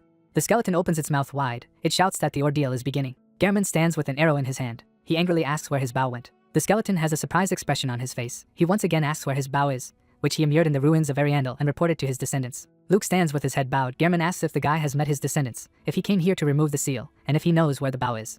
Luke, smirking mockingly, asks what kind of bow we are talking about. The guy understands that without the main weapon, the strength of his opponent will decrease by more than 50%. The skeleton stands with its mouth wide open. Luke, beaming with joy, states that he really likes the ring. He jumps into the air. Opponents converge in close combat. The guy jumps far back and lands on his feet. He thinks that the skeleton behaves like a typical ranged warrior. The guy realizes that he must close the distance to use his dagger. Luke and Gehrman exchange blows. Electric discharges sparkle around the hero's head. He realizes that the real problem is that the enemy can also use Shadow's grudge. Luke deflects electric shocks flying at him with a dagger. The system reports the use of the Thunderfang skill and the activation of the Shadow's grudge skill. Discharges of energy are approaching the hero. Gehrman asks where the guy got this ability from.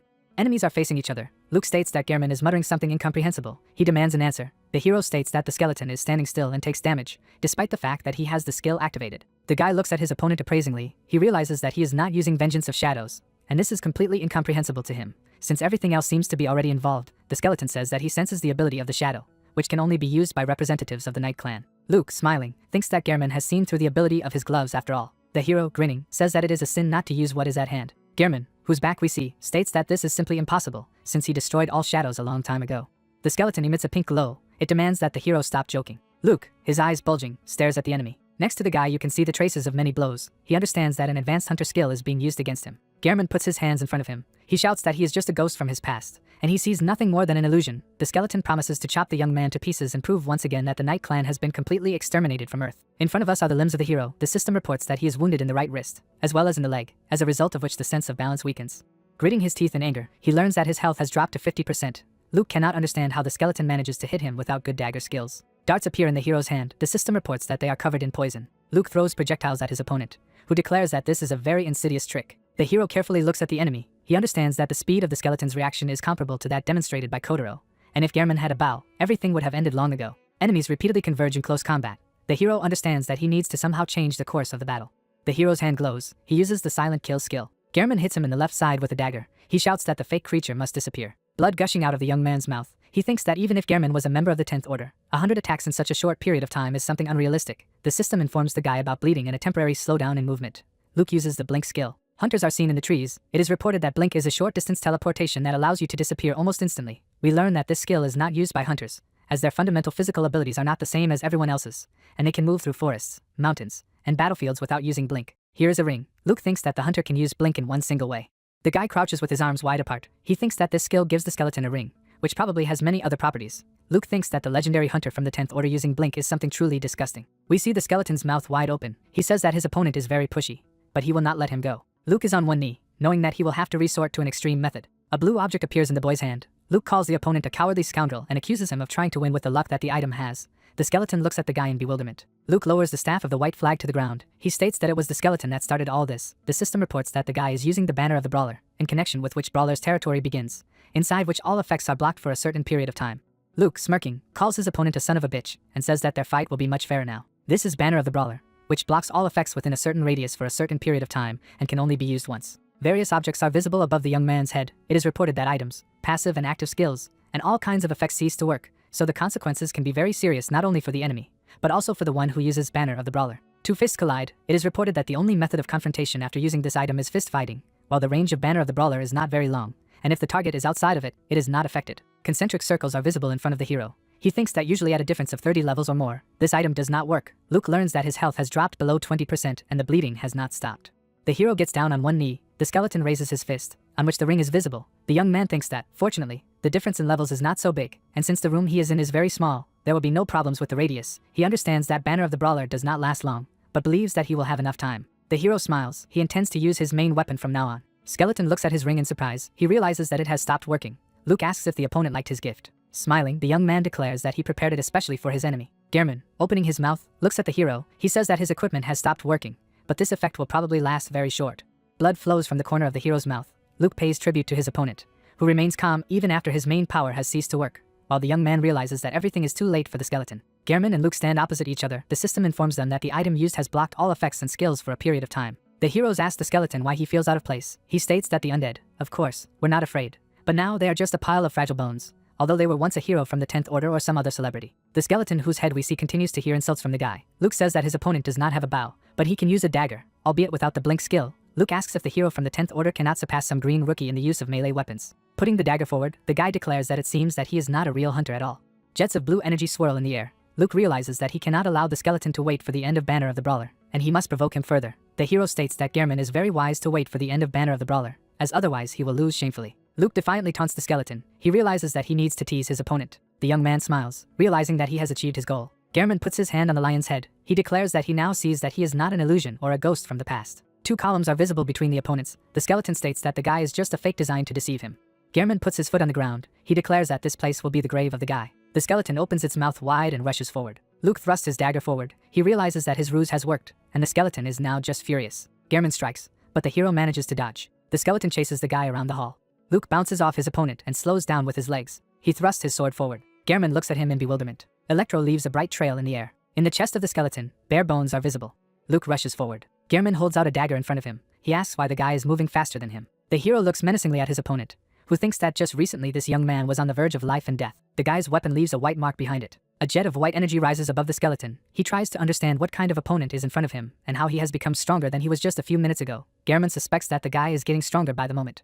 The skeleton looks at the enemy with empty eye sockets. He imagines a snake strangling a rat and realizes that if things go on like this, they will simply be swallowed alive. Gehrman jumps into the air. He thinks he can't let the guy continue to read his attacks. Luke rushes after the enemy, wondering where the fake hero is going. The young man's hand is visible inside the eye socket of the skull. The skeleton understands that each of the young man's blows is unpredictable. Gehrman puts up a block. Luke incredibly annoys him, because a second ago he was hit in the air, although he expected that the guy would attack on the ground. The skeleton crouches with his arms apart. He thinks that the hunters know the importance of strength and balance. But what is happening to him now is just some kind of nonsense. Gehrman desperately swings his dagger, trying to parry all the hero's blows. He realizes that the guy does not give him the slightest chance to break the distance, while the skeleton realizes that the young man must also be nervous, as the effect of the flag will soon come to an end. Luke rushes towards him with his left arm outstretched, Gehrman realizing that his opponent will soon be finished. Next to the skeleton's head, a mark from a blow is visible. The hero tells him that he forgot to say something. A cloak flutters behind the young man's back. He asks the skeleton if he is sure that he can do it. Gehrman, his mouth wide open, recognizes a phrase he has heard before. He remembers himself still alive. There is a grate in front of him, and someone asks if he is sure he can do it. Gehrman demands to stop talking nonsense. Mocking laughter sounds in response. We see a smiling prisoner who says that his enemy will regret it. In front of us is the lower part of the skull. Luke, smiling, holds a dagger in front of him. The skeleton thinks that this simply cannot be, and this is some kind of trick designed to confuse him. The hero reminds that he warned Gehrman that he would regret it. It looks like the skeleton is very frightened. It seems to know who is in front of it. The left side of the hero's face turns black. His legs are shaking. A purple crystal is visible in the eye socket of the skull. There is a flash of light. Luke stabs the daggers and the skeleton's head flies upwards. The young man lands behind the decapitated enemy. The head rolls on the ground. The system reports that the hero's blade has cut the neck of the enemy and the user managed to decapitate the hero of the 10th order by dealing a critical hit. The guy also learns that he continues to bleed, and his health has dropped below 5%. He is offered to restore health by applying a bandage or some other method until the penalty in the form of death comes. Electro glows in the young man's hand. He thinks that if he had hesitated just a little, he would have bled to death. Gehrman falls to his knees. Luke, looking up, thinks he brought the flag just in case, and is very glad he did, as otherwise the result would have been terrible. The system informs the discouraged guy that his levels are rising. The guy laughs happily. He says that it's time to pay back the debt. Luke approaches the decapitated opponent. He is very happy that he has increased his level by 3 points, but wants to get something much more important, namely Blink. The hero squats in front of a defeated skeleton. He says that he needs Blink so badly that he would refuse to even go through the secret script. The guy reaches for the ring. Gehrman shouts deafeningly, demanding that the young man not touch his property with his dirty hands. Luke silently stares at the enemy's head raging nearby. The skeleton has eyeballs that are ready to pop out of their sockets. Gehrman yells that scoundrels like the hero shouldn't touch this ring. He complains that it was incredibly difficult for him to cleanse even half of his body of Shadow King's energy. Bright white marks are visible next to the skull. The Poco makes a characteristic sound. The raccoon looks at the skull with greedy eyes. The animal jumps up. Gehrman screams in horror for Poco to stop. He complains about not being able to move and calls the raccoon a real demon. Luke, sitting in front of the enemy's torso, declares that he is completely incapable of begging for mercy. There is loot in front of the guy. He says that in addition to Blink, there should be some other very good trophies. The hero sees a systematic description of a secret scenario, which reports that the legendary hero has performed incredible feats, and forcing him to submit to someone else's will is a huge achievement. The card informs the conditions for passing the test and informs about the reward, which is the recognition of an ancient hero. Luke thinks that if he fails to fulfill the condition, he will not complete the hidden scenario, and the 10th order will continue to pursue him. The guy clutches his head. He says that because of this damned bag of bones, everything went to waste and asks Poco to continue to play with him, preferably as hard as possible. Luke picks up the ring, and Gehrman shouts indignantly that it is the conduit that allows his soul to exist in this world. A bright glow can be seen around the hero's right hand. The system informs that the enemy is reacting to the cleansing of the ring. The named object hangs above the hand of the young man. The game informs him that thousands of years ago the Shadow King ring was stolen by the heroes of the order, and now it has returned to its rightful owner in the person of the heir of the original owner. The young man is asked to answer the question if he wants to combine the ring with the aura of the Shadow King. Poco continues to roll the skull across the floor. Luke, smirking, says that Gehrman seems to have just mentioned that he can only exist in this world thanks to the ring. The heroes sit on the skull. He asks what will happen if the owner of the ring is changed to the state in which Gehrman is now. The skeleton declares that he will not be afraid of such threats. The guy, laughing, says that he is just joking. He says that if the ring is an intermediary for the transfer of the soul, then he has already made a decision. Gehrman, cursing loudly, asks who is in front of him and says that the king he had known a long time ago was not like that at all. Luke holds the ring in his hands with a thoughtful look. Gehrman states that he finds it hard to believe that the terrifying creature that is the Shadow King is still alive, so he assumes that his opponent is someone from the Night Clan. He states that he thought that he destroyed all these bastards with his own hands. However, someone, apparently, still managed to survive. The hero states that the skeleton is too talkative and asks what he proposes to do with him. Luke gets up from the skull. He says that since the ring should belong to the heir, he takes it, and now it remains only to figure out what to do with the skull. The guy raises Electro over his head. He declares that a few good blows should put an end to the existence of this worthless skeleton. The guy thinks that the dungeons, which are created by the game in the most thoughtful way, serve only one purpose, namely to find heirs, since the creators of August strive to make sure that monsters, when they die, leave behind at least something. Luke unleashes a powerful blow. The tip of the dagger is visible next to the skeleton's eye. The hero says that he is not interested in conflicts between NPCs, and even more so, he is not going to avenge any of them. Putting his hands on his belt, the guy states that he only came here to take the ring and other trophies. Then he says that while Gehrman called this place the first tomb, which means that there must be others, Gehrman indignantly states that he will never reveal this information to the servant of Shadow King. The hero, putting out his index finger, declares that he can talk to even the most stubborn characters. The monster asks what the guy needs from him. A mad smile appears on the young man's face. He shouts that Gehrman will greatly regret his silence. He asks in horror if the guy wants to know about the location of the other tombs, what happened to the 10 heroes. Or maybe he needs information about other items that Shadow King possessed. The young man demands to tell him everything. Gehrman asks in fright. The skeleton's mouth is wide open. The guy asks his opponent if he wants to live. Luke raises the dagger again to strike. He states that he tried to be a gentleman, but his noble impulses were not appreciated. He demands that the skeleton tell him about the other tombs. Gehrman screams in horror that he will tell everything he knows if the guy promises not to destroy his soul. With his arms folded on his chest, the guy sits in front of the skull. He declares that, as far as he now understands, there are tombs in the world belonging to one or another of the 10 heroes, and on the continent where he is located, there are only 5 tombs, while the skeleton knows about only 2 of them, since they were built by his heirs. Gehrman replies that everything is exactly so. The young man realizes that the rest of the heroes are now waiting for their heirs, unless, of course, he gets to the tombs first. The guy declares that he has one last question. The skeleton calls him a shameless bastard. Luke asks the monster not to worry and assures that the question will be simple. Smiling, the guy holds the enemy's head in his hands. He asks if he admits his defeat. With his mouth wide open, Gehrman asks what the young man is getting at. He asks just to answer the question. The skeleton shouts loudly that this is some kind of childishness. Luke states that, as far as he understands, the monster is not going to admit that he has lost. The guy, smiling, clenches his fist. Gehrman shouts that it was the hero who lost. Luke asks again. The skeleton tries to repeat his statement. The hero asks him to think carefully. Looking at his opponent in horror, Gehrman asks why he would do this. As far as can be understood, the hero slams his skull on the walls. Gehrman shouts that he recognizes the great skill of the young man and that he defeated him. The system reports that the hero of the 10th Order has recognized the skill of the user, and the condition of the trial of the first hunter is met. The hero learns about the increase in his level by a few more points. Smiling, the guy states that if his opponent doesn't appreciate him, he can make him do it. Gehrman states that now the servant of the Shadow King must keep his promise. Luke asks what it is about. The skeleton demands that the hero bring him a ring and put it right in front of his head. The skeleton's eyes are ready to fall out of their sockets. Luke, who holds his opponent's head in his hand, states that in order to keep Gehrman's soul safe and sound, he will have to part with this ring. The monster shouts that this is the way it is, and the guy must do it very quickly, as the dungeon begins to collapse and they risk being buried here. The skull is missing several upper teeth. Luke states that Gehrman will not wait for anything in this case. He indignantly demands that the guy repeat his words. The hero states that he promised not to destroy the soul of the skeleton, but did not say anything about the fact that he will have to save it if it is doomed to disappear by natural causes. Gehrman shouts that this is just some unthinkable nonsense. Smiling broadly, Luke states that, in other words, he didn't promise the skeleton to return the ring. Pieces break off from the skull. Gehrman yells that the young man deceived him, and he will never forgive him. The skeleton rudely insults the hero and promises to tear him to pieces. Smiling, the guy raises his hands. He says that he has not deceived anyone and has never even lied. An explosion occurs inside the skull. Gehrman screams heart-rendingly. A fire is burning on the ground. Luke asks a raccoon standing next to him if this strange fire needs to be extinguished. The animal responds with the only combination of sounds he knows. The fire goes out. The hero invites Poco to see if there is a treasure box here. Pink energy rises above the animal. Poco looks in front of him. The system reports that the remaining power of the ancient hero seeps into the raccoon, and the pet becomes stronger. The game informs about the increase in Poco's level, after which the hero learns about the appearance of a new scenario. A mustachioed man is seen on the screen. He states that the company celebrates 2 years of successful operation of the game August, and he wants to thank all the players who have provided invaluable help. He says that a new map has been prepared as a thank you. The man, putting out 2 fingers forward, invites everyone to the new territory of August. The audience in the comments rejoices at the appearance of a new event. The man points his hand at the open gate. One of the users writes that the director Young Ho Sib personally worked on the creation of this event. Someone notices that this time there were fewer developers of the game than usual. A screen hangs in front of Luke's face. The hero could not even imagine that he would see such a video dedicated to the game event. The hero looks out the window. He thinks that this time even beginners will be able to enjoy the gameplay, although previously only experienced players were invited to participate. The hero remembers his sister. Mira asks if her brother remembers his promise. The girl says that she will wait for the guy, so he must hurry. Luke, smiling, drops his hands. He says that promises must be kept.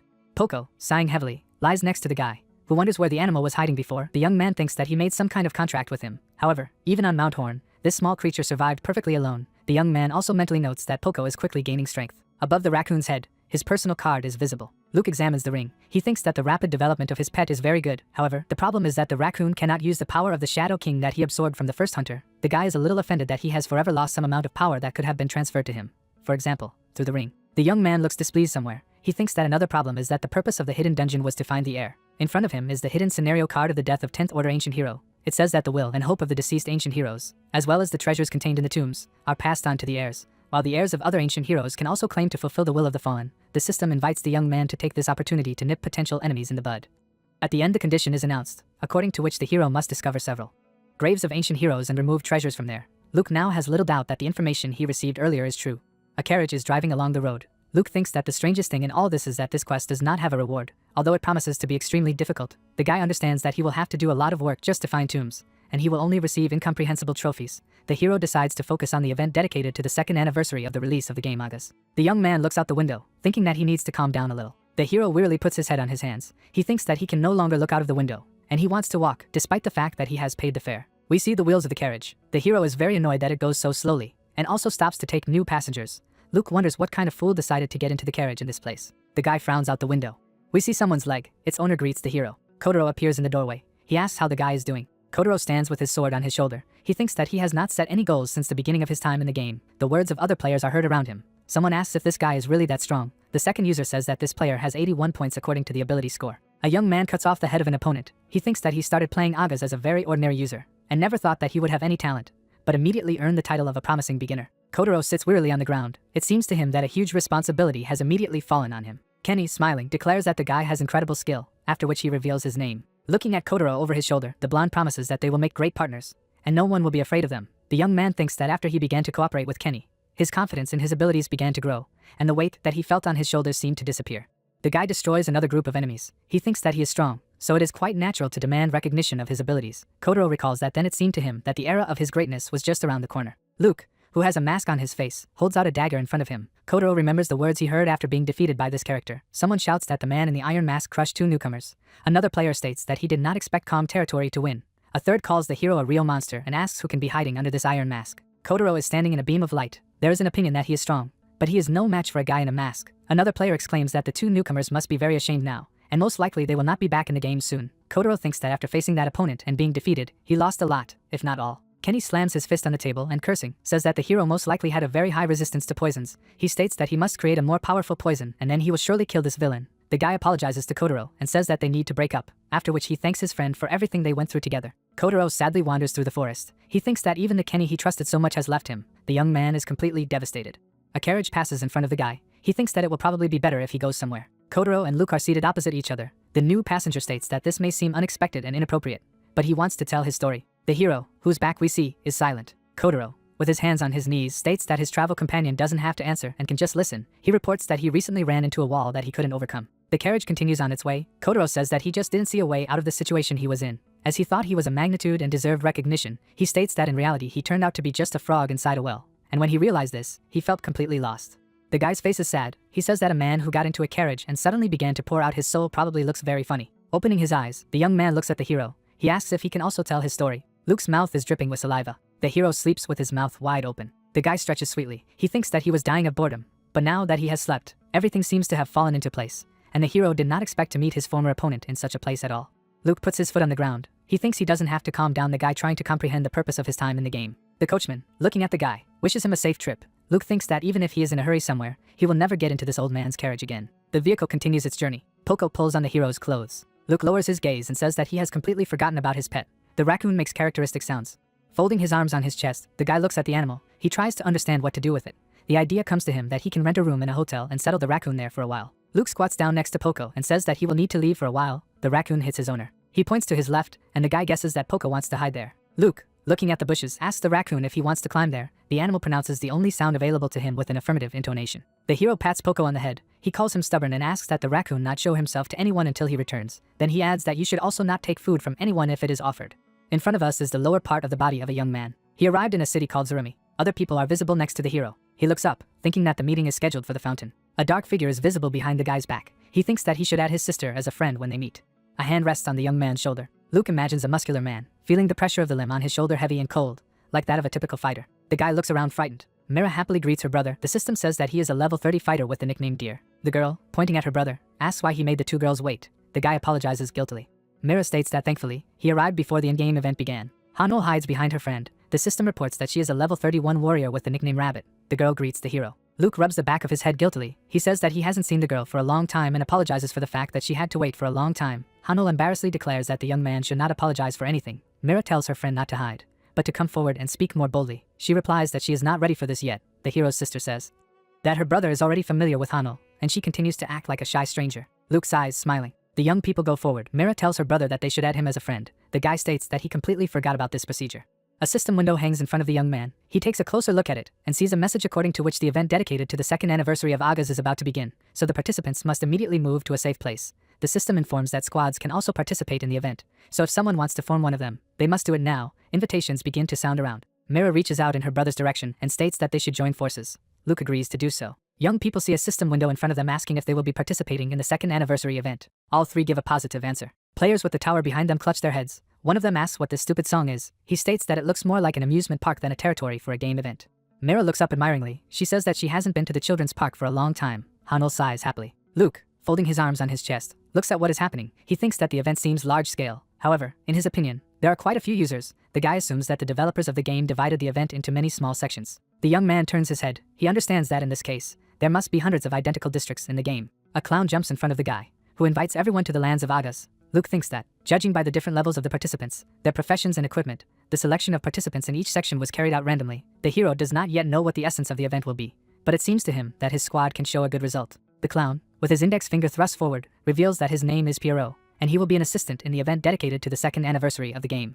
The clown jumps high into the air again. He complains about the fact that, unfortunately, he is only the creation of the developers, so he asks for forgiveness for everything. Then he states that he will now inform the participants about the area they are in. Luke realizes that he is an NPC, but a cold shiver still runs through his body. Players see another, this time sad clown. Pierrot shouts that users are in the F43 area, and there are 10,000 of them in total. The clown says that, as many have probably already guessed, there are a lot of such areas. Someone asks if it is possible to ask a question. Pierrot states that he is listening carefully. The young man, raising his hands, asks if the awards will be given according to the places taken. Pierrot shouts that this is a completely correct assumption. Players talk to each other anxiously. They doubt that they will be able to achieve high results, and they are also afraid that the first places and the best rewards will go to high-ranking fighters. Luke stands with his arms folded on his chest. He sees how everyone's mood has changed at once, and the guy also thinks about the fact that for each of the letters of the alphabet there must be dozens of game districts, and you can stumble upon really strong fighters only if someone is very unlucky.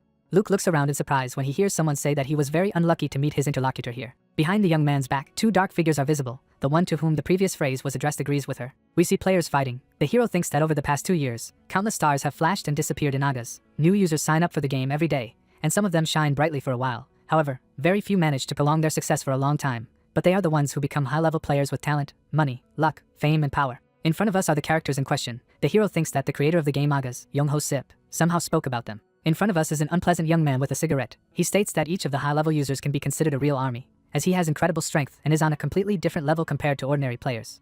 A tough fighter standing on a mountain of corpses, Young-ho Sip says the best players can, if they want, demolish entire cities, and they don't do so just because they fear serious consequences. Young-ho Sip, still smiling, states that the most sensible solution is not to provoke high-level players. The hero thinks that the man's assessments may have seemed rude and caused mixed reactions, but they actually turned out to be a compliment. Before us are Dorothy, Witch of the Heatwave, and Leon, Iron-Blooded Monarch. The girl asks why she should feel this unbearable stench again. The guy replies that he is asking the same question. They are standing next to each other. Dorothy says that her opponent is still very boring, pretentious, and has remained a loser. He asks if the girl really thinks that putting on stupid costumes increases her price. Ordinary users recognize two celebrities. One of them says that it is just unbelievable that they are both here. Luke is standing in a crowd of users of the game. Someone nearby asks how he managed to be in the same zone with these two characters, after which he declares that Agas is real shit. The hero thinks that the atmosphere around him has become oppressive, and not only because of Dorothy and Leon. Luke is looking to his right. He pays attention to the other fighters and realizes that there are other high-level players around him. The guy tries to understand why they are all gathered in this zone. Mira, looking at her brother, says that she seems to have seen many of these people in Aga's broadcasts, and they play so well that they are in the top 100 users of the game. Luke replies that that's exactly what they are. He thinks they're just incredible fighters, and they've caused serious trouble even for himself. The hero, remembering the killed opponents, thinks that he managed to finish off Dorothy and Leon in the end. The guy pays attention to the scandalous elite fighters. He understands that the weapons and items they took with them have become much better. However, he knows that he is now able to deal with the two of them in just 1 second. The young man's eyes emit a pink glow. He thinks that there is no need to shed blood unnecessarily, and he has other methods. Dorothy turns away from the players who show attention to her. She asks not to ask her questions and states that she participates in the event only for fun. The hero thinks that the girl is always surrounded by fans, so it is not too handy to contact her now. Leon stands with his arms crossed over his chest. Luke thinks this guy is considered a loser, so I should probably choose him. A sinister grin appears on the guy's face. The system reports that a user with the nickname Leon has been scanned and an unidentified object has been detected. The hero is surprised by the information received. He sees that in fact the young man has several items at once that cannot be identified. Luke starts the evaluation process, sees that it is working, and gets frustrated that everything is too slow. The hero, looking at Dorothy, decides to repeat the procedures in relation to the same thing. The system searches and finds many unidentified objects. The beauty stands with her magic wand in her arm. Luke imagines Dorothy and Leon in battle. He thinks that the search does not yield specific results, most likely due to the difference in abilities, levels, and quality of equipment, which is not surprising at all, since the players are elite. The guy sighs heavily. He wanted to steal a couple of expensive items from these guys. But now he realizes that his hopes, apparently, are not destined to come true. The system reports the end of the search. Luke notices something to his right. Dorothy stands in front of a crowd of his fans. She waves her hand away from them and declares that she is not going to give autographs to anyone now. The clown hanging in the air declares that the audience seems to have finally calmed down and can listen to the continuation of the explanation. He informs that battles between players are not allowed, and even if someone accidentally falls under the influence of someone else's skill working on the area, they will not be harmed. Clown snaps his fingers and states that, as everyone probably already knows, members of the same team can cooperate with each other, but rating points are awarded individually. The hero has a surprised expression on his face. In front of it is a description of the Finding the Wrong Pierrot event, according to which players must find a special clown among the many Pierrots. The location of these characters changes every 10 minutes, due to which users must constantly look for special clowns among the newly appeared, and it is also reported that players need to find a number of Pierrot's decorations. The hanging clown states that Pierrot's decorations only spawn after defeating the special Pierrot, and the fact that the clowns change their location every 10 minutes means that the targets are randomly scattered throughout the zone. A lot of gestures appear in front of the players. One of the users asks where this laughter comes from and declares that he is terrified by this laughter. Pierrot raises his index finger and reveals that players have 3 hours to collect as many Pierrot's decorations as possible. The enthusiastic young man declares that in this case it is necessary to use skills that work on a large area. He slams his hand on the ground, spreading a wave of blue energy around him. The guy shouts that with his skill he cannot distinguish between regular clowns and those who bring Pierrot's decorations. The guy has blades sticking out in his chest. The system reports that the young man hit the wrong target, and therefore loses 10% of his health. The same text is repeated many times until the player's health drops to 0. The system reports that, unfortunately, the user has lost the ability to participate in the event. The player, panting, kneels. The mysterious Pierrots of the first level smirk ominously. One of the players, looking back, shouts that none of the clowns were destroyed. The girl standing next to him states that the deceased user seemed to be an elite player, but was unable to cause any damage to the targets. The clown hanging in the air states that the attack was carried out before the end of the explanation, so the intruder's health was reduced by 10% when attacking the infidel Pierrot. He states that indiscriminate use of skills results in the imposition of a penalty. A bald guy tries to kill a smiling clown, who states that, as he said, health decreases by 10% with each illegitimate attack. The Iron Helmet soldier asks if the damage level is really limited to just 1 point, regardless of skill. His comrade states that this is most likely to close the gap between normal and elite players. The hanging clown states that players should try to collect as many Pierrot's decorations as possible in a limited time and try to get the most points, as the rewards will be distributed based on the result. Mira and Hanul happily run forward. The girl calls on her brother to join them. The guy replies that he will soon catch up with his sister and her friend. Luke thinks intensely. It seems to him that, apart from some clowns, all the others are ordinary NPCs. He is going to test one of his theories. The young man uses the search skill on the clown in front of him. The result surprises him. The guy thinks that the difference between elite and ordinary players is greatly reduced, so the latter can fully enjoy the events, and also in the game a variety of scenarios are now possible. The player holding the pike shouts loudly that it seems that the clothes of the clown standing in front of him are not the same color as the rest of the circus workers. The system reports that 10 minutes have passed and the Pierrots have changed their location. The guy curses, realizing that the prey is slipping away from him. The young man angrily shouts to the competitor who appears in front of him not to touch the clown, who replies that the reward goes to the one who struck the last blow.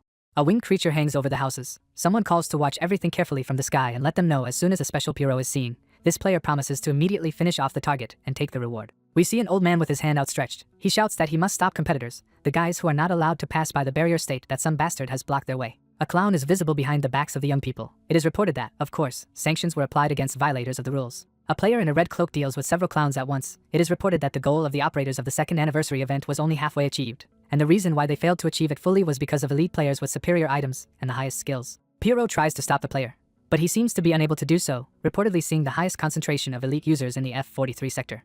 2 fighters are happily fighting clowns. One of them shouts that they will soon kill them all. Pierrot, whom they were trying to finish off, falls, hit by a lot of arrows. One of the guys states that it's just madness, then he asks where those projectiles came from. On the roof of the building, an archer is visible, who fired exactly 17 shots. The system says that we have an elite shooter Minerva in front of us. The guy states that it was all very easy. The players, who are hoping to deal with Pierrot, are angry. One of them shouts that he failed to land the finishing blow. The second calls the clown a bastard and shouts that obstacles should not be used. The magician Noah appears in front of the guys. She explains that, as far as she understands, it is forbidden to restrain the players, not the clowns. One of the players says that it seems to be the mud sorceress Noah in front of them. The girl asks to stop calling her by this obsolete title. She, smiling, looks around and declares that Minerva is also here. The guy greets his sister, who asks him to look somewhere. A grinning guy throws his energy at one of the clowns. Someone asks what happened just now. The young man slams his fist on the ground. He is asked why he throws clowns into the air. Noah puts his hand to his forehead. His sister says that the guy seems to be trying to find the skills that are doing the most damage. He says in surprise that it's some kind of nightmare. He doesn't understand why all the elite players had to be gathered in such a confined space.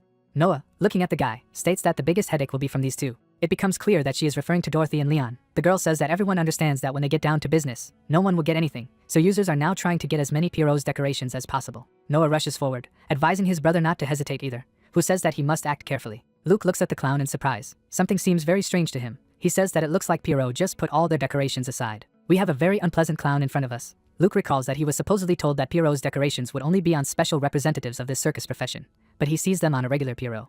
The young man's gaze is thoughtful. He notices several clowns standing in front of him and realizes that they are all wearing the same clothes. Rubbing his chin thoughtfully, the hero looks at the enemy. He cannot believe that this is only a first-level NPC, while the search skill works and even shows the percentage of the probability of successful theft. The players rush to attack. The young man thinks that since there is a huge number of users here, the probability that there are thieves is quite high. Although after the announcement made before the start of the event, hardly anyone would guess that the loot can simply be stolen. The young man could not even think that the developers of the game Agas would do something like this. Pierrot raises his hand and yells that Pierrot's decorations can only be obtained by destroying special clowns.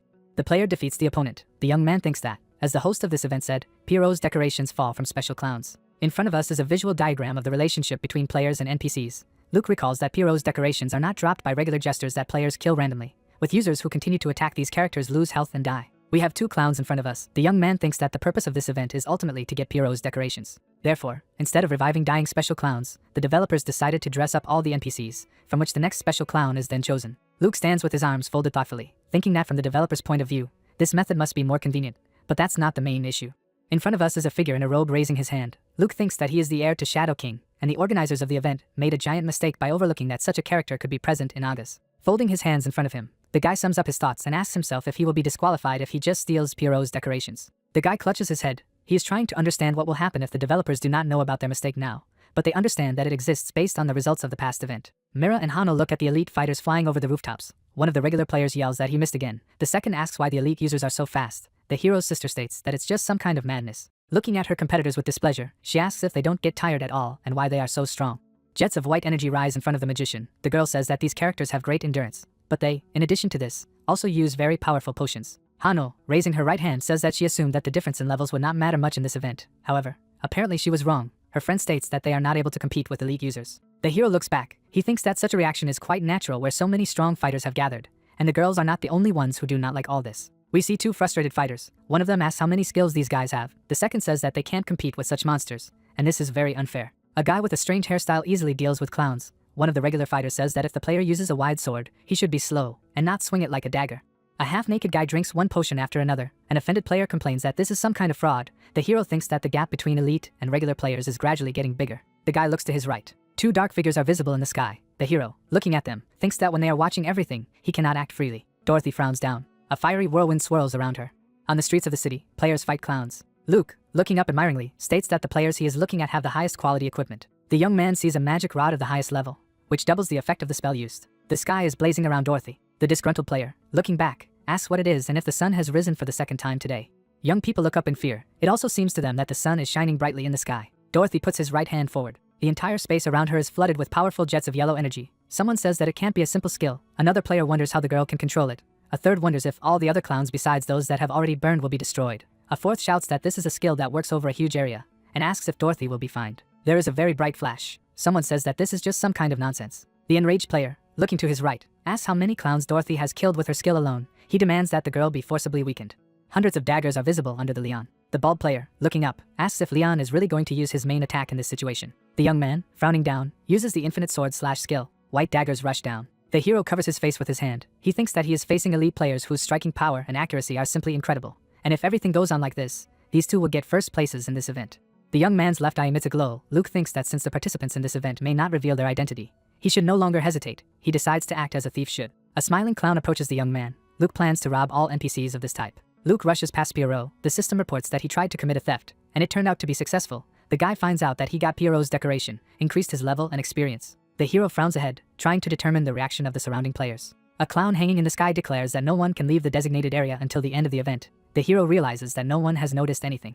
The guy rushes past a lot of jesters. The system reports every time that the theft was successful. The hero thinks that he should not sit idly by. The archer aims at the back of the fleeing clown. He shouts that he almost hit. The player wearing an ancient Roman helmet states that he must find a few more special clowns before someone else takes them. The user with a hammer in his hand says that he has staked out a clown behind him. The player with a strange hairstyle steals the loot right from under his nose, stating that reservation does not work here. The hero thinks that if you delay even for a moment, then you will have nothing left. No matter how strong you are, in front of him is a whole scattering of system windows reporting a successful theft. Luke smiles happily. He likes this game. The guy thinks that the event, which was arranged for the second anniversary of the release of August, turned out to be just gorgeous. With his mouth wide open, the guy glorifies the creator of this wonderful game. The young man looks at the system window hanging above him, designed to show the position of the participants after 2 hours of the event. He thinks that if he steals too many Pierrot's decorations, it will look suspicious, so he should only be slightly ahead of the other participants. Pierrot says that 1 hour and 40 minutes have passed, and the clowns will be shuffled once again. He states that the current lineup of the participants will be revealed in 20 minutes, and the participants will have an hour to climb the rankings. Bright sparks are visible above the hero's hand. He is looking forward to the award, although until recently he doubted that it was necessary to participate in all this. The young man looks at the scoreboard, which shows the results of the event after 2 hours. The clown states that the performance of the top 5 players is displayed here. Users of the game look up in shock. One of them asks how the top 3 managed to surpass the mark of 200 Pierrot's decorations. The second complains that he did not even get 40 trophies. The players are talking dissatisfied. One of them suggests that Dorothy is in the first place. The answer is that it is most likely Leon, who used an incredibly powerful attack. The hero, standing behind everyone, understands that he is in the first place. Dorothy and Leon look at the results in amazement. The girl is surprised that she is only in second place. The guy is not satisfied with his third place. They surreptitiously look at each other, assuming that this sworn enemy is in the first place. The eyes of elite fighters are filled with determination. They think that they simply have to take first place. A huge ball hangs in the sky. White blades fall down from there. The system reports the receipt of Pierrot's decorations. The count of one of the participants reaches 230. The system gives the next results. Dorothy is breathing heavily. Leon, his mouth wide open, shouts loudly. The battle for first place continues. The elite fighters can't figure out why they can't climb to the top of the rankings. Pierrot, who acts as the host of the event, reports that there are 5 minutes left. A source of bright light is visible above Dorothy's head, and she thinks she should be ahead in 5 minutes. Leon looks incredibly strange. Pierrot raises his hand and shouts that the event is over, after which he thanks everyone involved for participating in it. Dorothy sighs heavily. The system informs her that the event is over and she has successfully completed the quest. The girl learns that she has won one of the prizes, after which she is asked to inform the audience about her position. Leon and Dorothy frown at each other. The guy agrees to show his result to the public.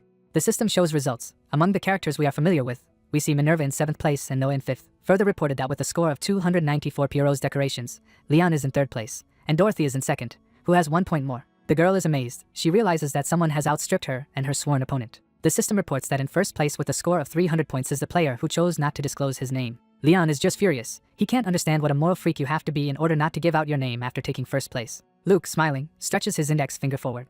Pierrot, who is hanging in the air, expresses his sincere gratitude to everyone involved. He informs them that the game map used for the event will remain available for another week, and expresses his hope that players will enjoy it to the fullest. We see blue buildings. One of the players writes in the comments that the amusement park was like real. The second expresses regret that it will be available for only 1 more week. We see another chat window. There is a question about what happened in the F43 area, followed by the answer that Dorothy and Leon took only 2nd and 3rd place, and the first went to the player who scored 300 points but did not reveal his name. It is reported that the hero's victory over the strongest elite players in the F43 area was the most talked about news in the game. We have Dorothy and Leon in front of us. One of the users writes that defeating 2 such monsters is a real feat. The question is who could have overtaken these fighters at all. Luke, who has a mask on his face, is smiling. The players continue to find out who this mysterious player is who swept across the game's horizon like a bright comet. The hero covers his mouth with his hand. There is an opinion that the winner in the F43 sector can become a real legend. But the winner himself is faced with a very unpleasant situation. He hears his sister calling him, offering to ride several more attractions. Hano, smiling, tells her friend that it's a lot of fun here. She replies that she hasn't been to the park in a long time and is really happy. The girl happily clenches her fists. Her friend asks if she wants to ride the ride they just got off again. She says that 1 roller coaster ride is never enough. Luke, meanwhile, feels very bad after visiting 2 attractions. Mira, laughing happily, asks if her friend, since Leon is with them, would like to look into the dungeons. Hano asks in surprise. We see houses and people walking in front of them. Mira states that the very name of this location translates as the City of Dungeons, and there are quite a few of them here. Hano, blushing, folds her hands in front of her face and asks if Luke will go with them. Hano replies that of course the guy is not going anywhere. She suggests that her brother go to the dungeon. He, pouring vomit from himself, agrees to accompany the girls. Luke sees system windows that tell him that he has entered the city of Gibbelin, also known as Dungeon City. It is reported that this location will be open for another 7 days, and during this period of time, the guy can come here at any time. Luke happily falls to his knees, thanking fate that they finally got out of the amusement park. The guy remembers himself in the recent past. He thinks that even when he jumped on the walls of tall buildings, using the parkour skill, he did not experience anything like this. He does not understand why now he has the feeling that he almost died, like the last dog. The young man looks down in surprise. The system informs him that he got 300 Pierrot's decorations and took 1st place in the past event. He learns that his name was not revealed to the public, as he refused to register, as well as that soon awards will be given to the participants who won prizes. The young man realizes that he has achieved his goal. Looking at the system windows, the guy laughs happily. Mira and Hanul run up to the young man. The sister shouts that she has finally found him.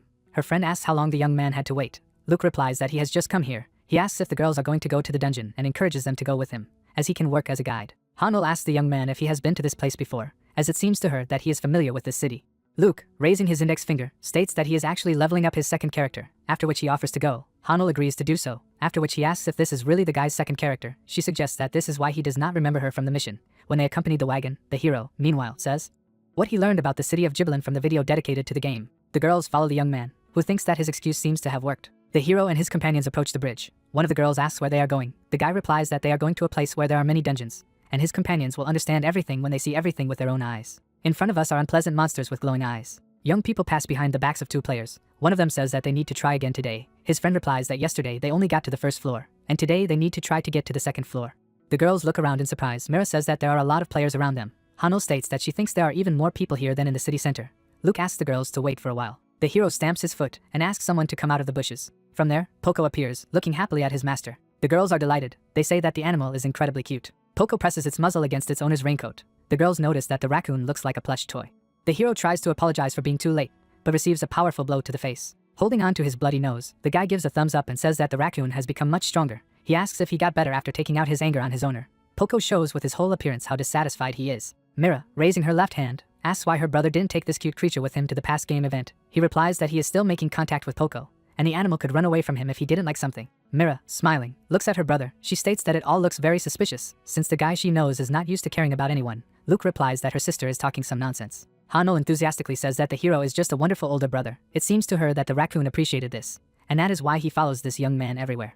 There are fighters in front of the young people. Mira asks where the entrance to the dungeon is. The hero replies that it is not just some entrance, and the girl will see everything herself. The hero's foot is on the edge of the abyss. The rock he pushed down bounces off the wall of a bottomless pit. Luke says that it is because of this object that Jibilin got its name. Hanul states that it really does not look like an ordinary entrance. The hero reports that they ended up next to a demon cave. Looking down, the young man says that this object goes down 6 levels. It looks like one large dungeon, but each floor is a separate object. Mira, looking back at the young man, asks if they will need to clear all the dungeons to get to the lowest one. The guy confirms this assumption.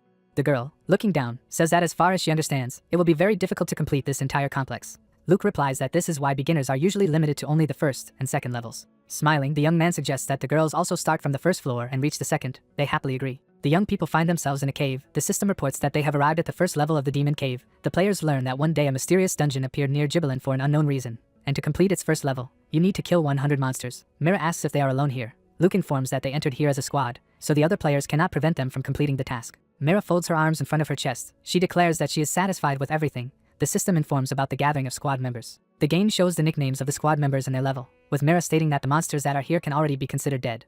Luke looks warily to his left. He says that determining the composition of the squad went without any problems, but he finds it a little strange that Poco was also added there. The raccoon looks up. The hero recalls his communication with the animal, which took place before entering the dungeon. The system reports that Poco also sent a request to be added to the squad. Luke, meanwhile, thinks that it is impossible to include a pet in the squad that has not signed a summoning contract. Mira looks over her brother's shoulder. She asks if he is really a thief in his class. The guy confirms this. The girl asks what the guy's level is in this case. She says that she did not see the relevant information in the squad system window. Luke replies that his level is only slightly higher than hers. Mira looks at the guy with huge eyes. Her brother promises her to stand up and protect the girls if they are in danger. Mira drops her mouth open. Clenching her fists, she takes a fighting stance and declares that she doesn't need help, and her brother shouldn't underestimate his allies. The hero, smiling, declares that he will be incredibly happy if the girls prove themselves worthily in business. Hanul looks frightened. The hero cannot understand what she is afraid of. We see the trace of the jump. Mira happily rushes forward. Her friend asks her not to rush. Luke looks at his sister in bewilderment. The girl excitedly fights with the yellow monster. The hero realizes that she is just waving her arms in vain. Mira freezes in a very strange pose. She falls off her feet. A yellow orb, pushing off the ground, flies in her direction. Hanul warns her friend to be careful. The girl cuts the monster into 2 parts. About a dozen other similar enemies appear around her. Hanul is confident in dealing with them. The system repeatedly reports that one of the squad members has killed yellow slime. Luke looks at Hanul in surprise, realizing that her skill has increased from the last time he saw her in battle. The hero looks at his sister sitting on the floor of the cave. He asks if she is okay. The girl states that she also wanted to show her best side. The guy calms her down, stating that she did well for the first time. He asks her to concentrate and watch how to hunt these monsters. Hanul stands with his sword draped over his shoulder. Luke telling his sister that she must get used to the movements of her opponents so that she can easily defeat them. Mira watches her friend destroy monsters. She says that she will watch carefully and learn. The girl takes a deep breath. Clenching her fists, she declares that she will try again. A fog rises in the cave. Someone says that monsters are coming. Goblins appear from the darkness. The question is asked if the sister is ready. She replies that yes. The hero informs that it is time to attack. Mira lunges at enemies. We see her clenched fist. The girl strikes a powerful blow. Blood spray is visible in front of the goblin's face. The young man thinks that it has been a few days since they entered the dungeon, and now they are on the 3rd floor, which is intended for players above level 50. The monsters look very worried. Luke thinks that the place where they ended up is mostly filled with goblins. Mira punches and sends opponents flying, reportedly using the iron shell skill. 2 enemies fly up to her at once.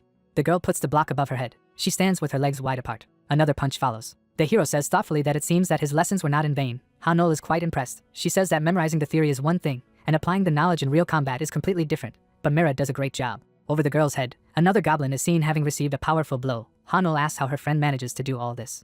Before us are Wu and Mira in childhood. The hero says that the girl learned everything very quickly from a very early age, and when one thing was explained to her, she learned 2 things at once. The goblins surround the girl. She asks her brother what she should do in this situation. The guy replies that this time his sister is diligently repeating what he explained to her. Hanol puts her hand on her friend's shoulder. The system reports that the 3rd floor has been cleared and all enemies have been destroyed. The girl asks if Mira is ready to move on. The game informs that the party has chosen not to go further and returns to the entrance to the 3rd floor. There are a large number of players in the cave. Someone declares that this is a safe area of the dungeon. Another player is looking for allies to go down to the 4th level. An announcement sounds about the search for a healer to pass the 3rd floor. The hero looks dissatisfied. He does not like the fact that it is so crowded and it is difficult to breathe. The sister asks the guy how long this dungeon has been here. He replies that, as far as he knows, a very long time ago. The girl reminds that Luke told her that this object came as if from nowhere.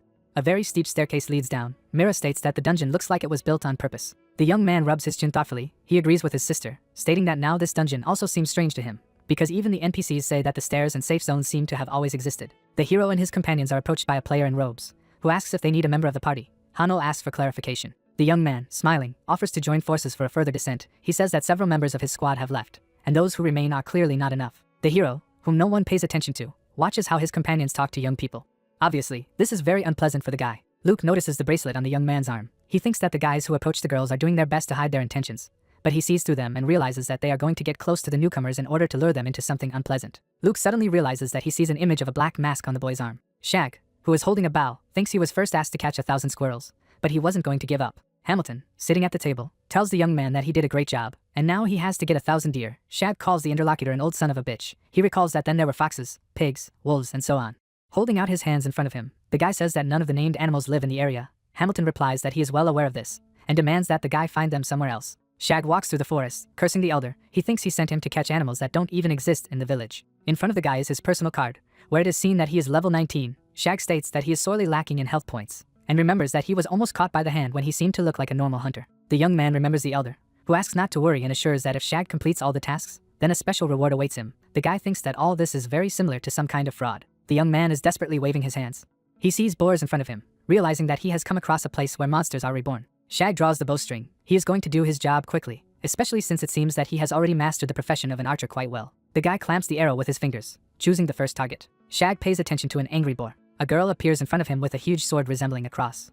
Her weapon stabs the boar. Shag looks in shock at the girl who deals with monsters very quickly. The guy tries to understand what kind of profession she has that involves using the cross as a weapon. The bloody tip is lowered to the ground. The girl exhales heavily. Yellow stars are visible around her, and Shag realizes that she appears to be a healer. The girl pays attention to a guy standing on a rock. She angrily asks him what he is looking at and if he has never seen how a real hunt takes place. She looks at the young man, assuming that he is some kind of eccentric who feels omnipotent and omniscient. Young people are fiercely arguing about something. The computer room worker is clearly dissatisfied with something. She thinks that she seems to have to find another place to hunt. The hero asks her to prepare a place for him. The girl says that polite people say hello first. Luke does not take her eyes off the phone. The girl, looking at him, thinks that this guy spends his whole life in a capsule. She does not understand why her boss treats this guy as a very valuable client. Folding her arms over her chest, the girl wonders why she pays attention to this man at all. Then she remembers that the young man is sometimes very kind to her. The girl understands that the guy asked her to turn on the capsule. She really does not want to do this. Sighing heavily, Luke says that he goes to eat in one of the neighboring establishments. The girl, seething with indignation, thinks that she has nowhere to go, so she just needs to turn on a capsule for this guy. The hero on the phone screen is looking at new messages in the community. A guy with a plastic cup in his teeth appears next to him. He complains angrily about someone. The hero asks what is happening. The young man, looking at the hero, reports that he could not defeat the boss, as he had to interrupt the raid in the dungeon. Wu smiles when he hears from the guy that as soon as Luke disappeared, there was hope for a normal game. But the other players immediately spread their wings, filling the empty niche. The young man says that Wu should also be careful. The hero replies that there are indeed a lot of different idiots and chatterboxes around him lately. We see 3 dark figures. The hero thinks that the criminal guild Luke has recently been created, the members of which consider themselves followers of Luke, and to a particular extent 3 villains from the blacklist stand out in it, and it was with them that the hero met yesterday in the dungeon. The young man, raising his hand, offers to gather in the same place tomorrow. Luke remembers this guy's smile, thinking about the fact that this character has an item that belonged to Shadow King. The hero, grinning happily, looks up from his phone. Luke looks at the system windows in surprise, one of them informing him that he has connected to the game Agas, and the other informing him that the rewards for the events will be distributed today. The young man smiles. He is glad that he will finally receive the prizes he has earned honestly. From his point of view, we see the young man's finger. Luke says that today is quite an interesting day, as the reward for the first place should be the Shadow King item. The young man thinks it should be something wonderful. A raccoon appears behind the guy's back. The hero, looking at his pet, asks how long he has been waiting for him. The guy, petting the cute animal, says that he is very glad that he will also go with them. He asks where Poco slept when the owner was not around. Luke realizes that he can no longer leave the raccoon unattended like last time. The hero imagines a guild building. He wonders if Poco can become a member of this organization if he can already be added to the squad. The guy understands that in this case the raccoon can be left in the guild when he himself is resting from expeditions. The young man decides to find the answer to this question a little later. Mira and Hanul approach the hero. The sister greets her brother, and her friend also greets him. Looking into his sister's eyes, the young man asks if the girls are ready to go to the 4th floor today. Mira replies that she is ready, but she is worried about something. Luke asks what exactly. The girl replies that they seem to be doing well on their own, but yesterday they met strangers and took them to the team. It seems to her that all this is a little unexpected. Looking at his sister, Luke says that in order to clear the 4th floor, they still need help. The girl tries to object. The guy tells her that their strength is only enough to deal with the monsters of the 3rd floor. Mira, looking at her friend, asks if she's okay. She thinks Hanul is too excited. She replies that she's worried about having to work with people she didn't know before. Then she says that probably the more people, the easier and more fun it is to do such tasks. The hero smiles happily. He thinks that everything is ready on their part, and now he just needs to wait for the prey. Behind his back there is an apology for being late and a question about how long the young people had to wait. Luke approaches his new allies. He declares that they have just arrived. The guy with a sword on his back asks not to worry about completing the dungeon. He promises that he and his comrades will help his new allies do everything right. System messages appear, the first of which says that the squad has entered the 4th floor. The second informs that in order to complete this level you need to defeat the boss of the 4th floor. The third lists the members of the squad, among which new characters have appeared. The assassin of level 62 Leekin, the wizard of level 60 Beth, and the warrior of level 61 Howler. We see these characters. Luke thinks that 3 players above the 60th level help users whose average level is less than the 40th level. It seems to him that their new allies really believe that they will be taken for some kind of altruists. A guy with a bloodstain on his chest looking to his left. Luke thinks that, in addition to the high level, it is striking that these people have different professions. The hero pays attention to the smiling young man and realizes that he is most likely the main one among his 3 new acquaintances. As the young people confidently deal with the goblins, Luke realizes that they work well together, and he also realizes that judging by the presence of Shadow King items, they teamed up long before the game's 2nd anniversary event. We see 2 disgruntled young men. Luke speculates that the Shadow King symbol on the items is visible due to their level. The guy clutches his head. He thinks that he needs to think about a lot. The hero and his sister are talking to one of their new acquaintances. They are discussing the structure of the dungeon, and when the girl asks if it is possible to take something out of here, the guy replies that it will not work in any way. The girl, smiling, tells her brother that everything around her seems just amazing. He replies that the girl's feelings are easily understood. A friendly young man asks if the hero is the girl's older brother. Looking at the young man, he wonders if he accidentally took the nickname after the infamous user of the game. Luke thinks that this guy is starting to annoy him. The hero replies that this is just a coincidence, and he cannot admire the vile criminal. He asks the young man if he liked this answer. Smiling, the guy declares that everything is fine, after which he asks why the hero does not disclose information about his character. He replies that he is used to hiding this data, since he is a thief. Then he reports that his level is around 50th. The scoundrel, smiling, says that everything is clear to him. Luke looks after the young man leaving. He thinks that these 3 have made information about themselves public to avoid suspicion, but they apparently don't like that they can't find out his personal details. The hero thinks that these 3 now seem to believe that they managed to mislead him. However, he is not a beginner at all and can easily recognize criminals. Red lines are visible on the guy's body. The hero thinks that one of the sure signs of a criminal, which many beginners do not pay attention to, is red tattoos that appear at the moment when notoriety exceeds a certain level. The guy looks warily at his new acquaintance. He is sure that soon everything will fall into place. One of the guys kills a goblin. Mira throws up her hands in admiration. The young man thanks everyone for the great work. The girl says that Leekin and his colleagues have done the hardest part. He replies that all this is only thanks to good support from the back rows. He suggests that they rest for a while before moving on. Beth and Howler look visibly displeased. One of them asks what happened. The other replies that the number of potions has decreased slightly. His comrade states that there may have been an error in the counting. Skulls are visible on the floor next to the guys. One of them suggests that they finish the preparations as soon as possible, as the squad will soon approach the entrance to the boss's room. His comrade says that he will do everything right. Leekin, smiling, asks if everyone is ready to move on. The squad is standing in front of a magnificent gate. Someone declares that they have finally arrived at the boss room, and as soon as the gate opens, the battle with the main monster of this level will immediately begin. White marks are visible next to the hero's head, as well as in front of the faces of his companions. Mira is amazed at the size of the gate, as well as the fact that she is about to see the boss. The girls fall helplessly to the ground. The system informs them that they are paralyzed and will not be able to move for some time.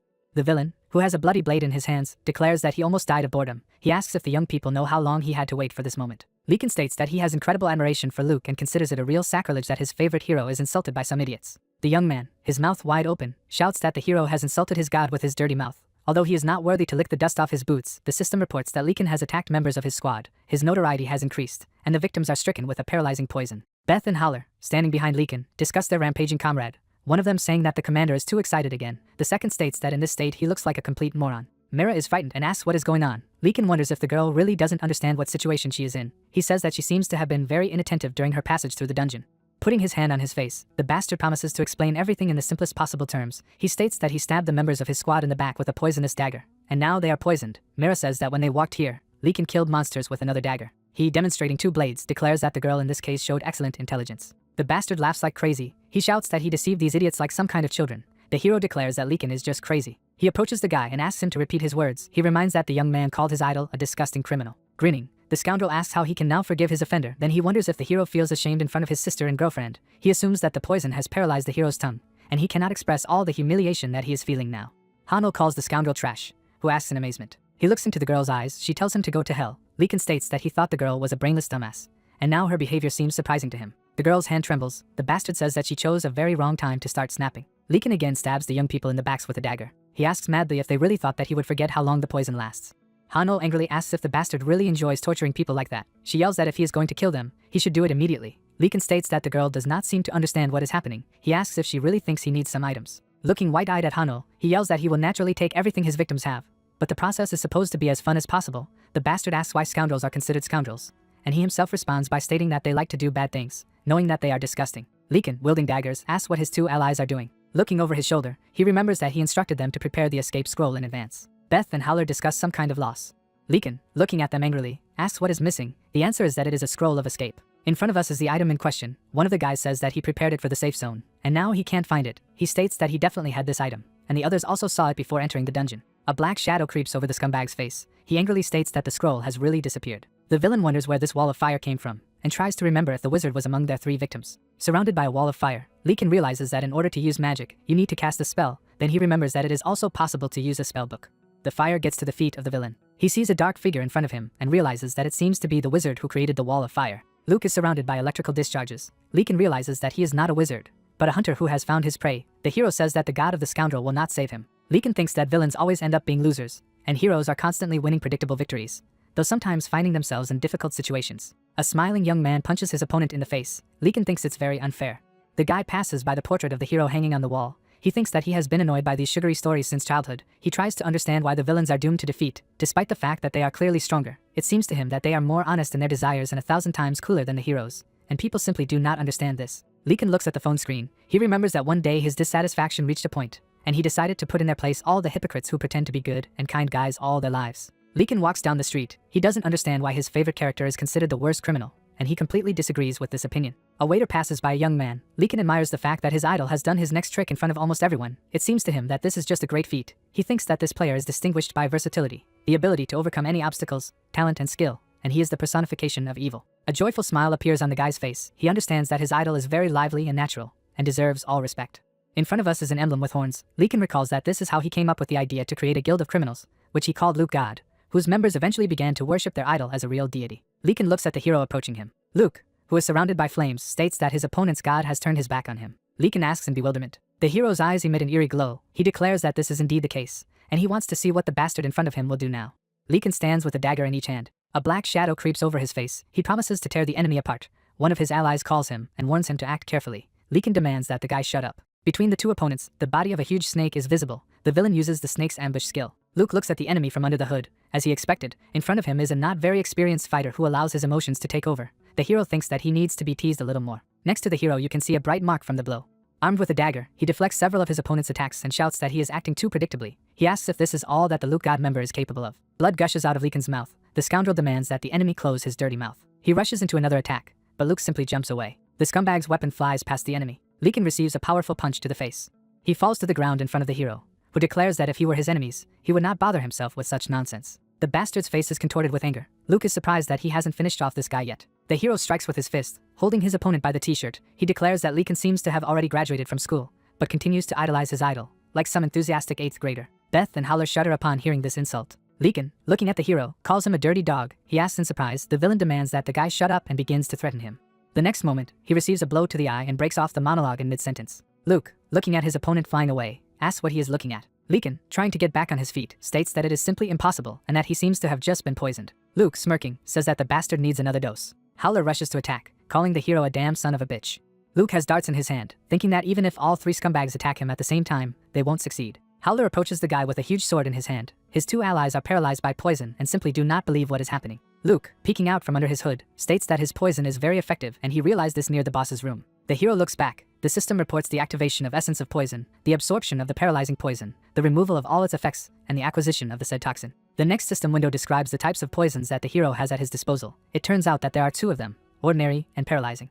Howler flies up to the guy. Preparing to strike, he plans to end this whole show spectacularly. A huge sword is lowered next to Luke. The young man thinks that his opponent has made a mistake even when choosing his equipment. Howler, his mouth open, looks at the enemy, who thinks that the warrior should maintain a balance between dealing damage and absorbing it. However, by brandishing such a weapon, he significantly reduces his attack speed. Howler strikes again. He doesn't understand why his tactics don't work at all. Leekin, whose face is turned into a bloody mess, demands that Howler kill the scum. Luke stands in front of an opponent approaching him. The enemies are in close proximity to each other. Luke asks if Howler really thinks his armor will protect him. A bright flash occurs. Lightning flashes around the armored fighter. Luke says he knows how to deal with such characters. Howler collapses in front of a shocked Leekin, who asks how all this could have happened. The hero, who has a dagger in his hand, says that his opponents have taught him a lot. Leekin holds his head in horror. He continues to claim that all this is impossible, and he does not understand how he, a follower of a deity, could lose to such a non-entity. Luke demands that the villain stop whining about some supernatural entities. He points his weapon at the enemy and declares that he has completely lost patience. Smiling, the guy says that he will now conduct a test for the correct perception of reality. Behind the young man's back, defeated opponents are visible. The system reports a victory over them and that the hero's notoriety has not exceeded the threshold, since penalties are not applied after defeating heinous criminals. Luke opens the inventory window to see what he has dropped from these enemies. He learns that he has received Orc wrist guards and Vihar Empire's great sword. Luke imagines a knight in shiny armor. He had little doubt that he would receive Vihar Empire's great sword, an elite weapon that is characterized by great durability, sharpness, and even a power-up effect. The guy imagines a mountain of gold coins and remembers that the sword can be sold well at auction. He examines the Orc wrist guards, thinking that this is the item he was actually aiming for. The system reports the discovery of an item belonging to the Shadow King. The game reports that the user senses the Shadow King's aura and absorbs it. Luke smiles. He gains a skill tied to the class. The system informs him about retrieving the memories present in the item. We see burning buildings. Someone thinks that they have no choice but to survive, and they, a vagabond, have no other way to earn a living. The blonde devours human flesh. He thinks that there is no time for hesitation, and he must even stoop to robbing the corpses left on the battlefields. A man devours meat with disgust. He thinks that he must survive, because if he dies, he will not be able to tell anyone anything. A knight in magnificent armor sits on a horse. The character, hiding among the corpses, realizes that the soldiers have come to look for survivors, and he almost gets caught. The man hears the conversations of the enemies. One of them says that the war continues, and the Saharlan kingdom puts up a fiercer resistance than expected. The knight states that they have provided support, but have not been able to take possession of even a small town. His interlocutor states that nevertheless Baskerville is planned to be captured within the allotted time. The knight states that it would be very nice to do this, since otherwise everything will be very bad. He is offered to make even more effort this time. The blonde, looking out from under the corpses, tries to understand what exactly is being said. He realizes that the warriors are talking as if they are some kind of third party to the conflict. Dark figures are seen on the surrounding cliffs. The knights continue their conversation, one of them saying that with the fall of the Deca regime, various forces, including the 9 alliances, the 7 Sins clans, the Zodiacs, the Round Table Council, the 4 warriors, and the 8 lords, have begun to rise rapidly, and in order to break through this fortified line, the Baskerville must be captured. His interlocutor replies that he understands this very well. In front of us is the silhouette of a sword. The knight says that the artifact from the Black and White era is somewhere in Baskerville, and once they get it, they will be able to successfully carry out their plan. The answer is that in this case they will be able to fulfill the will of the prince. The knight takes off his mask. He says that everything is not like that at all. It is revealed that this character has more eyes than a normal human, stating that this is all done in order to fulfill the will of the great Ruin Empire. The blonde man sits among the corpses, his hand over his mouth. He tries to comprehend what he has just heard. The words about the relic from the Black and White era and the prince are spinning in his head. He remembers that there were only 6 princes in the great Ruin Empire. Horsemen pass by the alley. The adjutant calls the rider who rides in front of him His Highness. The hiding man thinks that he seems to have heard something unnecessary. His eyes become round with horror. One of the riders points his finger at the pile of corpses. He is asked what happened. He replies that they must be just rats hiding among the dead. Blood flows out of the alley. The hidden man thinks that he is finished. He desperately tries to stay conscious.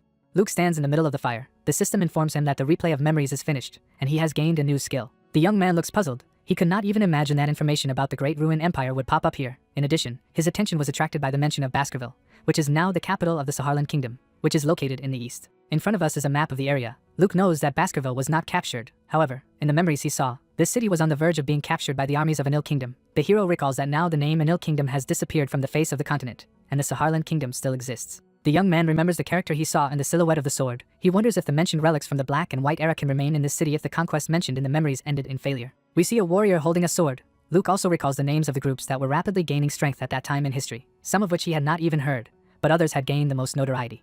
His allies run up to the young man. The sister asks if her brother is okay and if he is wounded. The hero assures the girl that she does not have to worry. Mira angrily asks how she doesn't worry if some crazy bastards threaten them. She says that Wu could have waited for them, and instead he just left them and jumped into the fire, putting on a robe she's never seen before. The hero laughs. The young man looks away. He realizes that the situation in which the paralyzed Mira and Hano found themselves was really very unpleasant for them. Luke hides in the fire. He promises to solve everything quickly and asks the girls to wait for him. Mira asks her brother where he went. Now, having come to her senses, she asks to answer what happened to the bad guys. The girl says that she heard some terrible screams. The hero, pointing at himself with his thumb, declares that justice has triumphed. Mira wonders why. If her brother is so strong, he has been hiding behind the backs of the girls all this time. Hano opens his mouth. Shedding tears, she declares that she was very worried about the hero. Wu, closing her eyes, smiles. He tries to understand why the girl is crying. The guy looks at his companions with his hands up. Hano says that all this only happened because she made the guy angry when she started to be cocky with the villains, and in the end she couldn't even help. Wu shouts that this is not the case at all. Mira calms her friend. Her brother says that he is actually very grateful to the girls for not getting hurt. Forcing a smile on his face, the guy declares that this is really so, and he is not lying. Hano makes it clear that she is satisfied with this explanation. Mira asks her brother how he realized that these three scoundrels were criminals.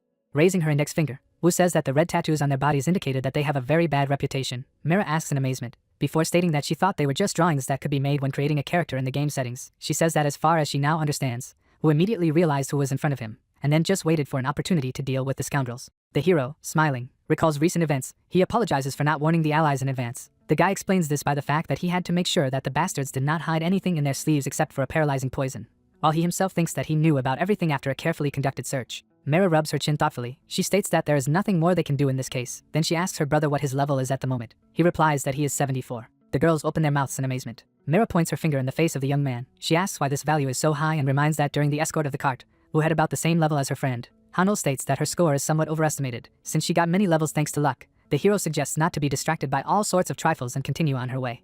Animal skulls are impaled on the stakes. The hero says that now they only have to go through the boss's room. The young people are standing in front of a huge gate. Mira asks her brother if he is sure that everything will be fine. The guy replies that he has no doubt about it. He says that they will need a little time, but in general the task is not so difficult. The girls agree to trust their ally. Luke smiles happily. The system informs him that he has reached the room of the boss of the 4th floor, which has the 70th level. The guy learns about the appearance of Goblin Shaman and the 60th level warriors in large numbers. Green torches are burning on the walls of the cave. The hero thinks that they met mainly goblins on this floor, but he could not even think that the boss would be a creature of the same race. In front of us is a rather ugly creature. Luke draws attention to the fact that it is a representative of the shaman class. Ordinary goblins, grinning merrily, look at their opponents. The young man picks up a dagger. He says that he will have to fight anyway, so the monsters must get ready to receive a couple of hits with magical weapons. A whole army of goblins is visible in front of the hero. The green monsters rush to attack. Luke thinks that the shaman is using low-level magic with 4 main attributes, and he can undo it with the Shadow Disrupt skill, but this will be ineffective as there are a large number of normal goblins around. Mira, Hano and Poco are ready to fight. The sister yells at her brother that they will help him too. Her friend declares that they will distract attention. The hero, smiling, declares that they should not worry, as he can handle everything alone. The guy is holding an electro in his left hand. He thinks that the 30 levels earned in the secret dungeon are still very serious. Poco lands on the shoulder of his master. The hero tries to get rid of him, but the raccoon is not going to leave his place. The young man warns the animal that it may get hurt, so he must return to the girls. The raccoon jumps off the young man's shoulder, while his tail touches his master's chin. Luke loudly indignant. The raccoon rests its paws on the ground and opens its mouth wide. A powerful jet of energy flies towards the goblins. The hero and shaman open their mouths in horror. The system reports that Poco has used the skill of absorbing magic and cleared the space in a certain radius from it. The young man learns about the increase in health, as well as that the absorbed magic will be transferred to the subspace storage in a certain amount. The hero remembers some pink creature and realizes that the ability he just saw is very similar to the one that this strange character has. Goblin Shaman stands with a staff in his hand. Luke realizes that even this monster is confused because all of his magical power has suddenly disappeared somewhere. The guy pays attention to ordinary goblins. He understands that the same thing is happening to them. Luke throws a lot of punches, the marks of which are visible in the air. He thinks that a shaman who does not have magical power is just an empty space. And for this bastard, everything is basically over. Goblin Shaman opens his mouth wide. Luke hits several opponents. The system reports that the boss of the level has been destroyed, and the hero will receive a reward for this feat. Luke sighs tiredly. He thinks that he managed to deal with these opponents easily thanks to Poco. The young man looks at the girls who caress the raccoon. Mira says that this is just an amazing creature and asks how he managed to do what she saw. The hero realizes that his pet can store not only various objects, but also mana. The guy looks at the system window that tells him that he has received the reward. Luke thinks that he needs to stop mining items and get some rest since he is already tired. The hero has a gift box in his hands. He thinks that he has been waiting for this reward the most. The system asks if the player wants to go down to the 5th floor. Luke refuses the offered opportunity.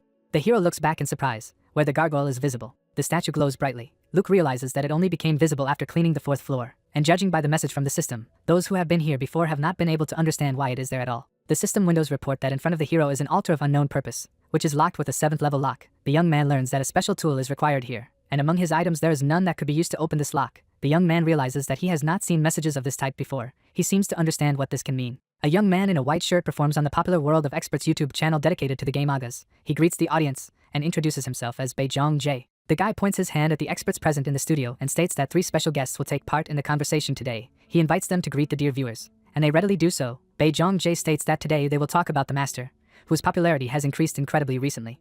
We see a young man with a sword. The host states that we are talking about an elite player whose name is Gu-wai. On the screen behind Bae-jong-jae, Gu-wai is visible. The host offers to start by analyzing some materials related to the elite hunter. The guy confidently deals with a lot of fighters. One of those present in the studio says that this seems to be some kind of bug in the game, since high-level users are supposed not to die after 1 hit. Jay admits that the episode in which so many very strong players die after 1 hit may seem very shocking. The guest of the studio states that he looked at what was happening again and noticed that the blows that Gu-wai throws are terrible, and apparently that's why he thought it was some kind of mistake. The man in the black tank top states that he has already analyzed this episode before and paid attention to what cheap equipment the hero of today's issue uses. In front of us is the studio in which the discussion takes place. The previous speaker, continuing his monologue, states that Gu-wai also does not use anything but a sword, and thirdly, he did not see fights against an opponent of suitable strength, where any specific rules would be used. Raising his left hand, the man states that he also noticed that Gu-wai never uses the same moves more than 3 times on the same opponent, but only because the elite fighters he fought rarely dealt with opponents of equal strength and died after 1 blow. Jay asks if this means that elite fighters may not die after 1 hit by Gu-wai, followed by the answer that about 70% of them will be defeated, and 30% have a chance to stay alive. The host understands what the announced value of 30% can mean. Clouds are floating in the sky. It is reported that the fighters who are in the top 30 in the game Agas receive the achievement the Extreme Heaven, and it is believed that they are much stronger than all other elite players. The guest of the studio, hearing the words of the host, states that he did not name the owners of the achievement the Extreme Heaven only because it seems to be implied. The man, looking at Jay, asks if he remembers the worst criminal in Agas, whose name is Luke. The guy states that he naturally does, and during the previous broadcast, his guest explained why this player is so strong. In front of us is a muscular fighter with a huge axe on his shoulder. The expert states that Luke, although everyone is well aware of his strength, never made it to the top 30. The man says that he only has a general idea of the true strength of this user, as he had to retreat every time he met him in order not to die, so he was never able to collect enough data. One of the guests, smirking, states that last time the expert said that if he somehow manages to collect enough data, then it will be possible to defeat Luke or any other member of the top 30. The man replies that it is possible, but it will take too long to get enough data. He asks what the host thinks is the biggest drawback of Luke. Looking thoughtfully to his left, the young man states that perhaps it is equipment or items. The guest of the studio states that the guess is half true. He says that the hero has great talent, however, he lacks quality equipment, good items, class skills and even luck. The expert states that Luke has chosen an occupation that involves killing other users for loot, and if he does not have enough luck, then you cannot count on special success. Dark figures are visible against the background of the clouds. The host asks if this means that the players of the sky level have all the listed parameters. The guest of the studio says that everything is exactly so, and Luke does not have any special qualities, but compensates for all his shortcomings with a gigantic talent. Jay clenches his fist. He thinks it all means that in the end it doesn't matter at all. The outcome of the fight is not determined by what items the player has and how much luck he has. His guest says that the strategy that Gu-wai applies is unlikely to work on elite players from the top 30. We see a hero armed with darts and an expert in glasses who, after apologizing, asks what would happen if Luke had everything that the expert thinks he lacks. The man is confused. He states that this is hardly possible at all. The hero rubs his chin thoughtfully. Mira and Hano, smiling, look at their ally. It is reported that the case happened 2 hours ago. The sister thanks her brother for the time spent together. Her friend does the same. The hero praises the girls for their efforts and says goodbye to them until the next meeting. He thinks that now he will have to do a little research. He rushes forward. Luke sees a gargoyle on the 4th floor in front of him. The system repeats to him the information that the castle of the 7th level is closed, and in order to open it, you need a special tool, which the player does not have with him at the moment. On the 5th floor, the guy sees a statue of a Buddha, which is also locked. On the 6th floor, he meets a statue of a horse. The guy looks thoughtfully to his left, thinking that all these objects are locked. He tries to understand what will happen if these altars are opened. Infinite lockpick is visible above the hero's hand. Luke thinks that there was no keyhole in the statues, so it seems to him that there is no point in worrying about the level of skill. He believes that at least it is good that he found out that something is hiding under these altars. The hero is standing next to huge columns. He understands that he cannot do anything right now, so, after thinking everything over, he will return here later. The guy realizes that he would not have received the information that he now has if he had not changed his profession to the heir of Shadow King. Underneath the grinning young man, there are unpleasant-looking characters. Luke thinks he can use this information to gain even more benefit. The protagonist clenches his fist, wondering if he should be satisfied with the skills he currently has, and realizes that for some reason, memories from the time when he was the worst criminal pops up in his head. The young man sees a system window in front of him with a description of the active skill of the 1st level corpse loot. It is reported that its owner can loot corpses, obtaining random items, and the same corpse cannot be searched twice. Luke thinks that he can use this skill on monsters and NPCs. Poco lies on his back and makes his characteristic sounds. The hero asks him to distract himself for a second. A gift box is visible under the young man's hand. He tells the raccoon that he is going to check what he received as a prize for winning the game event. The system says that this box contains at least a guaranteed prize or a rare rank, but if the player is lucky, he will get an item of a higher level. The gift box glows brightly. The hero thinks that the developers of the game Agas have scattered 10,000 participants in different sectors to give them prizes, the quality of which depends on luck. Luke sobs bitterly. He remembers that in his previous incarnation he was a complete loser, and there is no reason to count on anything good now. Then he listens to the sounds that his pet makes. Looking at the animal, the young man thinks that Poco has parameters of magic and luck much higher than 100. Luke smiles happily as he tries to see if the raccoon can open the prize boxes. The hero places the prize next to Poco and asks him to take a look at it. Inside the box, something glows brightly. The system reports that Poco has opened the first prize box, and taking into account the high luck indicator, he receives a reward of a higher level.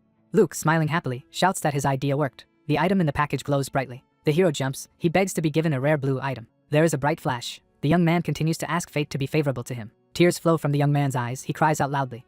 A vortex bursts out of the box. Luke enthusiastically shouts that it's one level more than he wanted, and a unique purple item falls out to him. The hero realizes that fate has finally turned its face to him. The hero, hugging the raccoon to himself, thanks him. A purple whirlwind rises behind the guy. Luke asks why the raccoon, his lucky mascot, has been hiding somewhere for so long. He allows the animal to hit him in the face at least every day. The guy notices something behind his back and can't believe his eyes. People are visible in front of the university building in Seoul. Hano looks up thoughtfully. It is reported that this third-year student is in serious trouble right now, as she can't stop thinking about her best friend's older brother. The young man puts his hand on the shoulder of another guy and demands that the bastard step aside. It is reported that the girl's first impression of Wu was a bit unpleasant, and he was not at all as gallant as in the game. However, then she began to like him more and more, and recently, when they started entering August together, her feelings became even stronger. Flowers are visible around the hero. He promises to take care of everything right now. Luke seems to the girl to be the perfect kind prince, because he has repeatedly protected her from danger and all sorts of scoundrels. Hano remembers how gallant the young man was and that he always finds kind words. She realizes that she seems to have fallen in love. Hano sighs with her eyes closed, her head filled with thoughts that confuse her.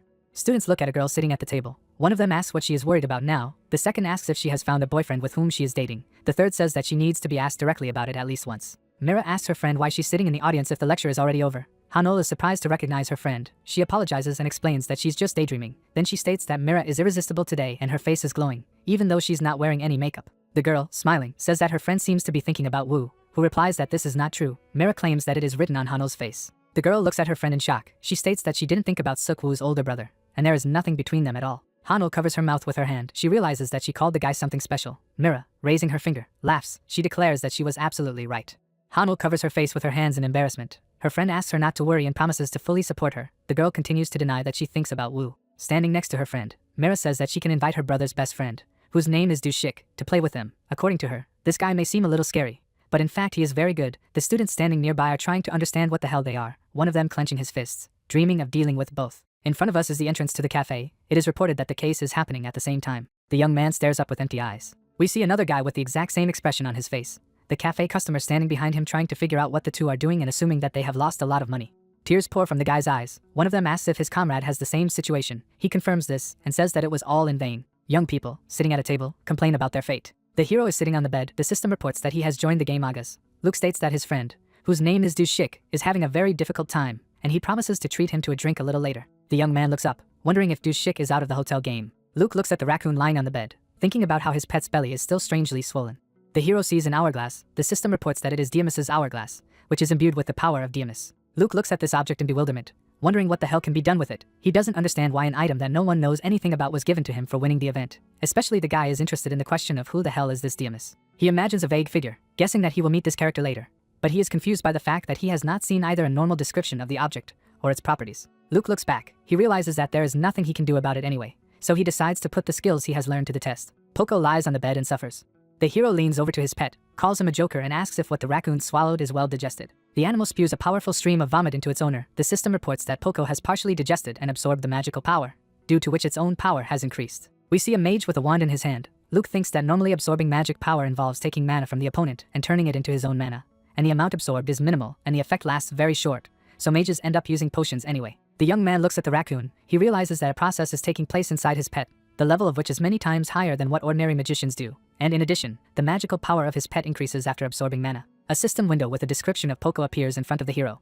Looking at him, the young man pays attention to the indicators of magical power and luck. He understands that these parameters of the raccoon are simply incredible, and cannot believe that they have grown so much after a couple of joint missions. Poco hangs in the air above the hero. Luke thinks that if the animal continues to gain strength at such a speed, it will very soon become stronger than its owner. The guy asks the raccoon who he is. Poco, without opening his eyes, continues to make his characteristic sounds, this time with a painful intonation. The animal rises to its feet. Then it falls back on the bed, which surprises the hero.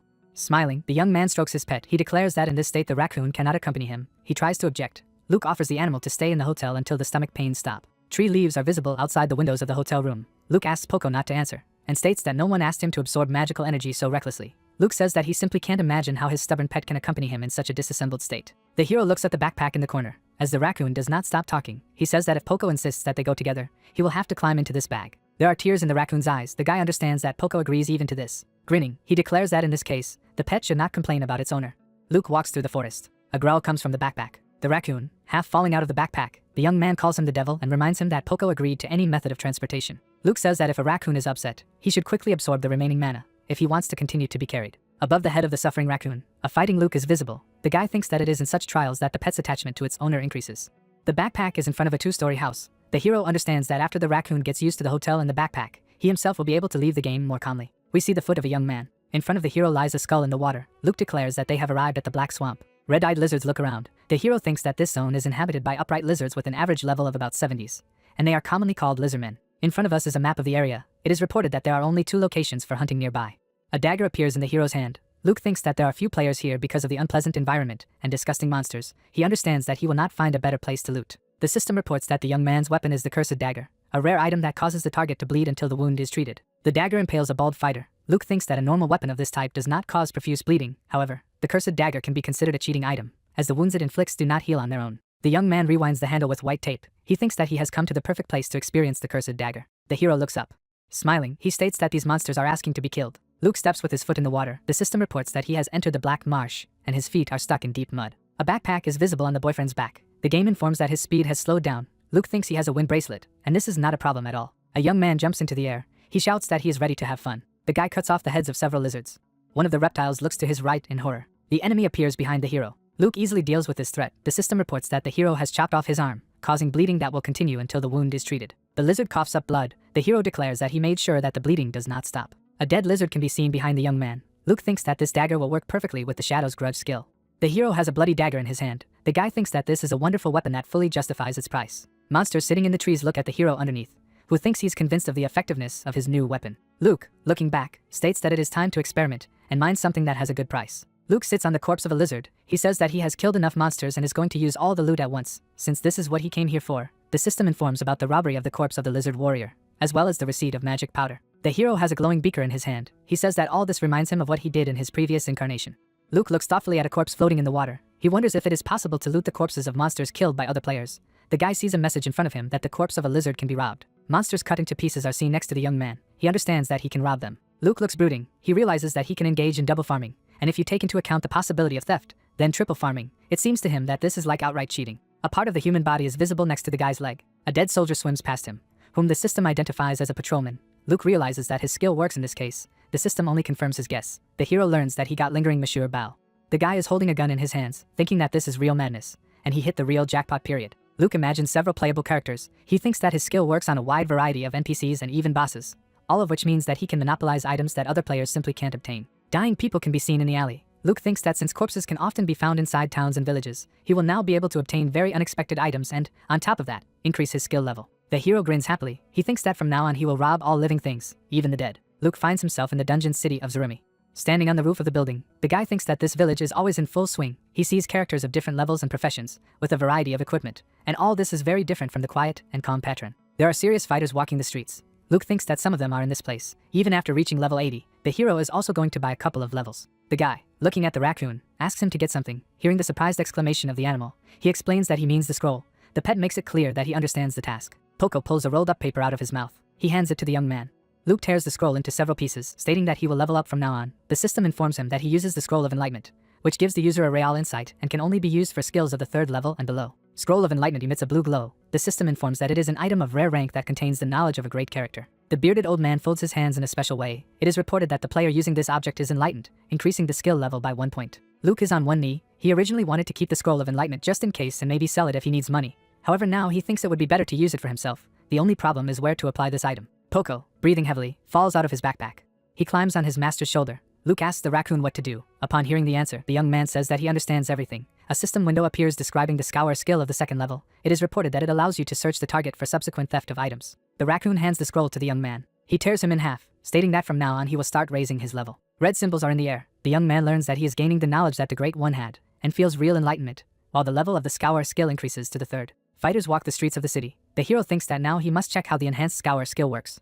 Putting his left hand forward, the hero gives the appropriate command. In Jeremy Square, there is a curly-haired mage with a wand. He asks if they need to repair their equipment before going camping. The guy complains that his robe is completely frayed. Above the 2-story building, jets of pink energy are visible. The mage looks up in fright. The young man takes a fighting stance. It seems to him that he has just felt a very strange stabbing look, while the guy admits that this is a game of his imagination.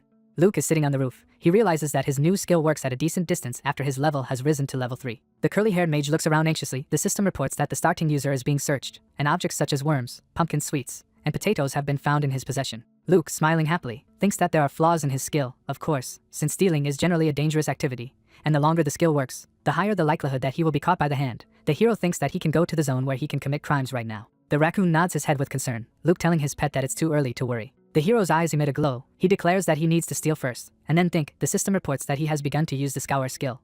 Sitting on the roof, the guy looks at the city. He learns that he got magic stone powder, iron ore and Argoni's spear. The guy thinks that things become much easier if you carefully control the distance and the object you want to steal. The young man looks at his hand. He says that it hurts differently than before. The system reports another use of the scour skill. The hero shudders with fright when he hears an exclamation next to him that a murder has been committed. Someone demands to call the guards. Luke, using the parkour skill, jumps off the roof. The raccoon tries to shout to the owner who abandoned him. The guy realizes that something has happened, and he cannot ignore such an incident. People standing in the street discuss what happened. One of them says that a man was killed in a nearby alley. Another states that it seems to have been Mr.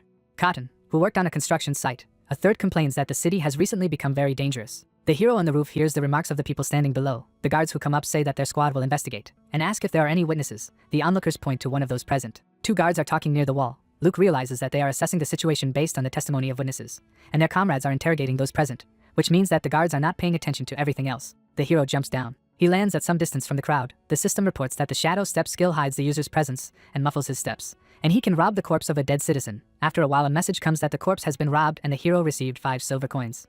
Luke, smiling, looks at the bag of money. It seems to him that the loot is quite worthy, and he has discovered a new source of income for himself. Luke jumps behind the guards, who look around warily, trying to figure out what is happening. The hero is sitting on the fortress wall next to a raccoon. He hears someone say that the atmosphere in the city has recently become oppressive, and this is not the first murder. The speaker does not understand why the mayor does not pay attention to what is happening. 2 guards walk along the wall. One of them tells Yeki to speak quietly as he can be heard. He replies that he seems to be saying what is really there. Luke frowns up, his arms folded over his chest. He thinks that, according to the villagers' stories, such incidents have been happening very often lately. The guy assumes that some bandits could have set up their base somewhere nearby. Poco hits his owner several times in the face. He asks why the raccoon hits him all the time. The guy states that he has already apologized for leaving his pet on the wall. The young man notices something to his right and tells the raccoon that he will have to leave again for only a couple of minutes. The next moment, he receives a powerful blow to the face. A corpse is floating on the river. Luke asks the raccoon to wait on the wall for a short time, as he must check who this person is. The young man realizes that 2 almost simultaneous murders in the same place look very strange, because this is a safe zone where nothing like this should happen. Luke lands next to the corpse of a local resident in the water. Standing in the middle of the river, the hero tries to understand how the body ended up in the water. He realizes that he can find out a lot if he searches the deceased with the help of the appropriate skill. The guy brings his hand to the corpse. It emits a bright glow. The system reports that Luke has received Delmart's secret map. A system window appears, which informs that this is a map torn in half, and if you find the second part of it, then perhaps it will lead to treasure. The hero holds half of the card in his hand. Wu taps on the keyboard. We see a search page for the keyword Delmart. The browser reports that 541 pages with 3rd level information were found. Wu, who has a piece of bread in his teeth, recalls that he seems to have heard such a name, but he did not expect that the data layer would be of such high importance. The young man understands that Delmart is an important NPC of the game Agas. In front of us is an old man with his eyes closed. It is reported that Delmart had many nicknames, including Millionaire, Merchant, and Rebel of the Kingdom. City buildings are ablaze.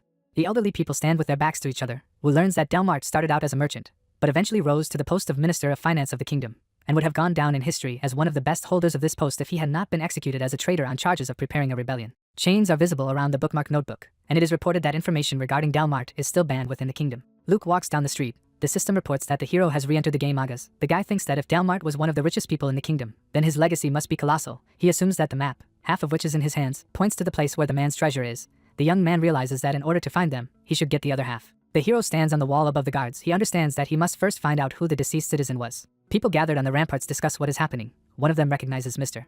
Relic from the Western Complex. The second states that he is the owner of a bakery from the mall, who lives with his wife and 3 daughters. Luke realizes that he seems to have found out who the victim of the murder was. Before us are 2 townspeople. One of them says that Mrs. Min does not seem to know yet that she has suffered a terrible loss. Luke rushes through the area. He thinks that the West facility, where the murdered man worked, is right behind this small forest. Small houses are visible under the hero. The guy understands that he got where he needs to go. A young man approaches the house. It seems to him that this is exactly what he is looking for, and the guards have not yet reached here. Luke stands in the doorway, trying to figure out if the family members of the deceased are in the house now. He notices that the door is open. The guy goes inside and sees scattered objects in front of him. He walks right over them, trying to understand what it all means. The young man realizes that someone has been here and was looking for something. Luke looks up. He thinks he doesn't have much time, so he just needs to look around quickly and leave. The system says that the guy is using the search and detect skills. the hero realizes that the guards may come here soon. We see the back of the young man's head. The system reports that he has entered someone else's home and his notoriety increases. While if there are witnesses, there is a high probability that the crime will be reported to the guards. Luke curses mentally. Trees grow in front of the house. The hero thinks that no one has yet reported his entry into the house, since he does not hear footsteps and does not feel someone's presence nearby. The hero examines the objects lying in front of him. He thinks that, judging by the state of the house, it is unlikely that a murder took place here. Blood is visible on the walls, however. Luke thinks there was a kidnapping. The hero looks out the window. It seems to him that he has just got involved in something very unpleasant. He sees footprints going deep into the forest, and for some reason it seems to him that all this is somehow connected with the second half of the map. Poco inspects the house behind the guy's back. Luke says that first you need to find out where the attackers went. He turns to his pet and demands that he stop running around the house and quickly climb into his backpack. As they are on their way, the raccoon shows the guy some object. The hero is holding a hair clip in his hands. The system reports that it is an accessory that is usually used by a girl. Luke states that he has found something that cannot be sold again. Poco makes the only sound available to him with a questioning intonation. The hero replies that they are taking the hairpin. He demands that the raccoon immediately climb into the backpack, after which he quickly jumps out of the window. The young man sees a forest in front of him. He understands that he will have to go through it. Luke runs forward. The system reports that he has found someone's footprints. The guy realizes that his detection skill is much more useful than he previously thought. The game informs that the level of the corresponding skill has increased. Circles can be seen next to the young man. He recalls that in the past, hunters often came on his trail, who used the skill of detection, but life is completely unpredictable, and now it is he who uses this skill. Luke smiles happily. He thinks that if things continue like this, he will find the other half of the map very soon. We see the hero's leg. He follows the trail and at some point realizes that he has reached the end of the trail. Luke looks worried. He says in frustration that the culprits don't seem to have completely lost their minds, so he'll have to use a different method. A description of the tracking binder skill appears, which allows you to determine the location with an item belonging to the target, provided that they have possessed it for a certain amount of time. The young man asks the raccoon to give him the hairpin, and Poco hands him the item with a displeased look. Luke opens the book. He throws a hairpin at her, realizing that since the wearer of this accessory most likely wore it all the time, this method will be the most effective. The system reports that the guy used the tracking binder skill on the item. A white daisy is visible on the hairpin. The system informs that the tracking was successful, and the hero managed to get on the trail of the owner of the item. Luke is very happy that his idea worked. He makes a series of long jumps. A young man can be seen above the head of an old man in a hat. This man says that the atmosphere in these lands has somehow changed recently. His interlocutor agrees. Luke leaves behind bright white marks. One of them is visible against the background of white clouds. A blue cloak flutters behind the young man. Luke notices something. In front of him is a huge mountain that closes the path. But at the same time, the arrow, guided by which he moves, passes directly through this obstacle. A glowing strip leads to the foot of the mountain. The hero realizes that what he is looking for may be on the other side of this wall. Luke puts his ear to the rock. He thinks that maybe there will be some kind of device nearby to help him find his way. The young man hits the stone with his fist. A passage opens in front of him. He enters it, unable to believe that there could be such a gigantic space inside the mountain. The system informs him that he has entered the area where the named NPC is located, resulting in the formation of Thief Field. The young man imagines white silhouettes, not understanding where the named NPCs could come from. The hero sees a stone wall in front of him. He thinks that the kidnappers acted very carelessly when they did their dirty deed in such a territory. The young man examines the wall of the cave, realizing that it has existed here for a long time, and besides, it looks somehow too rough for a secret passage. Luke goes forward. The system reports that he uses the Shadow Step skill to hide his presence from outsiders. The hero realizes that the difficulty of Thief Field is one level higher than in Patron, and since he is now near Gibbelin, the average level of enemies is likely to be higher. Luke sees wooden crates in front of him, and this fact surprises him. The heroes are amazed. He remembers that on the way here, it seems strange to him that he did not meet a single living creature. The system windows inform the guy that he has discovered a temporary mountain camp of a group of bandits, and must be careful, as many strong enemies are waiting for him here. The game advises him not to increase the level of suspicion. And the young man also learns that enemies are patrolling the cave and are constantly looking for strangers. In front of us is a bandit with a sword on his back. Luke is nervous, as he understands that quite strong opponents are waiting for him. A system window hangs in front of the guy. He realizes that he should have prepared better before going to investigate the kidnapping that was committed on the lands ruled by the Viscount. He begins to think about getting out of here, as he is not at all sure that the second half of the map is somewhere here. In front of the guy hangs a description of the quest The Disappearance of Eric's Family, which says that the hero, following in the footsteps of Eric's wife and daughter, came across a passage, at the end of which there was a temporary camp, and that now he assumes that this incident is somehow related to Delmart's secret map. The game informs that in order to complete the quest, you need to find out who the bandits are, and establish the reason for which they kidnapped Eric's family. Luke realizes that he must complete this task, as otherwise he will lose too much. The hero runs through the cave. He thinks that he subsequently shuttled between Gibbelin and Mount Bilvar, trying to establish what kind of bandits kidnapped the man's family. The young man hides behind a rock from very unpleasant personalities. He thinks that the level of these bandits was much higher than his, as a result of which he could not relax even for a second. In front of us, according to the system, an unidentified level 100 bandit. Luke wonders what level of caution such a strong character can have. The hero listens to the conversation between the two bandits. The bald scoundrel asks if they will really go back to the city tomorrow. The old man replies that they should go there because they still haven't found any important information. The owners of the Mohawk declare their desire to return to their home base. The answer is that since Draughter is in charge here, there is nothing they can do, and you just need to hold out a little longer. Looking at the bandits retreating, the young man thinks that if they want to return to their home base, it can be assumed that they came here from somewhere else. Luke thinks that he should follow the scoundrels a little longer to understand what they are up to. The bandits walk through the woods with great caution. It is reported that the case takes place a few days later. The command is heard to search everywhere, as what they are looking for must be somewhere in the city. Someone says that the second part of the map was definitely in Eric's possession. The third bandit states that the woman and her daughter did not say a word. Luke, sitting in a tree, looks down. He realizes that given everything he has learned, most likely it was these bandits who killed a man named Eric. The guy guesses that this man's wife and daughter were kidnapped due to the fact that he himself found half of the map on the corpse of a man. The system reports that one of the conditions for completing the quest is met, and the hero has determined the reason for the kidnapping of family members. The bandits observed by the hero continue to talk. The old man states that their plans have changed and they will leave in a few days. He says that Draughter believes that if they stay here longer, they may be discovered. The bald scoundrel asks what they will do with the kidnapped girls. The old man states that they will take them with them to their base. Luke, hiding in the branches of the trees, looks at the bandits. He sees a description of the quest, which is called Those Who Hide Their Whereabouts.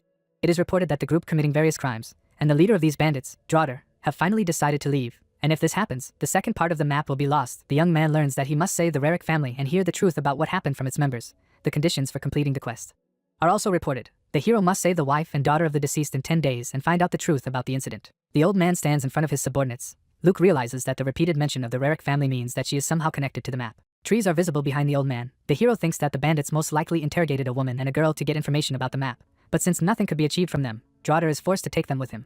We see a clenched fist. Luke smiles, thinking about how these bastards have no idea what's going on and that the second part of the map is in his possession. The guy realizes that getting the half of the map that the bandits have is now more important to him than the rest of the quest. Behind the old man, a thug with a sword can be seen. Luke is almost certain that the second part of the map is in the possession of these scoundrels, as otherwise they would not have left their base and would not have traveled this way to get here. The thug kills the man by stabbing him in the back. Luke realizes that the thug has approached the unfortunate man to take the card from him. The hero jumps from tree to tree. He thinks that in any case it is important to tie the enemy's hand and foot in order to be able to save the hostages. He understands that if he does not immobilize the bandits, whose level reaches an average of 100, it will be a real suicide.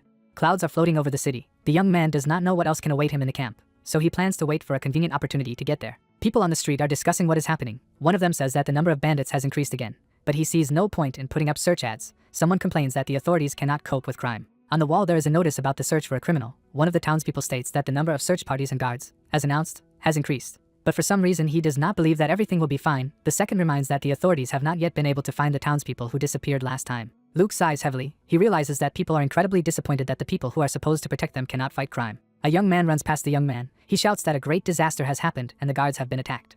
People look at this young man in amazement. One of them declares that this is simply unbelievable, and now the bandits are attacking not only the townspeople, but also the guards. Luke looks at the guy who brought the bad news. It seems to him that the bandits are using very rude methods. In front of us are city buildings. Someone asks Collins to wake up and pull himself together. He says that they have a lot of injured and need to notify the priests as soon as possible. The guards listen to what the people are saying. One townsman can't believe that bandits can enter the city so easily. Another declares that he doesn't feel safe at home. A third says that the Viscount shouldn't sit on his ass and just watch what happens. Luke stands in the middle of the crowd. He realizes that the atmosphere around him is depressing, and this may be a mistake that the bandits made. He thinks that the scoundrels use very crude methods, but they hardly wanted to bring everything to this point. The guards carry a man covered with a sheet on a stretcher. The hero understands that now this is no longer a matter of individual crimes, but the realization that the city is under attack. Luke thinks that if the Viscount does not take action, he will lose the support of the locals and jeopardize the reputation of the nobility. So the best way out now is to mobilize the army to counter the bandits in order to restore the trust of the townspeople. While the problem is that the Viscount does not know who is opposing him, the true motives of the bandits, and what powers they have. Luke stands with his arms crossed over his chest. The guy taps his finger on his shoulder. He understands that the forces involved in the liquidation of the crisis will look for bandits in the Bilvar Mountains and most likely will be left empty-handed. The guy understands that he must throw wood on this fire. Luke again sees a system window with a description of the quest. The young man, smiling, declares that he has as much firewood as he wants. Someone hits the table with his fist. The unpleasant man asks the people in front of him why they are not doing anything. He states that several days have passed, and the bandits have not yet been found. After which he asks how many soldiers were sent on this mission. The subordinates apologize and admit that this is a real shame. The man clutches his head. He thinks that the bandits have already begun to attack the guards, and if nothing is done, he can fly out of his place. In front of the Viscount are two bald old men. One of them realizes that his master is beside himself with rage. The second thinks that at first he considered those who commit crimes to be ordinary bandits, and now it turns out that everything is much more serious. The Viscount demands to find the villains.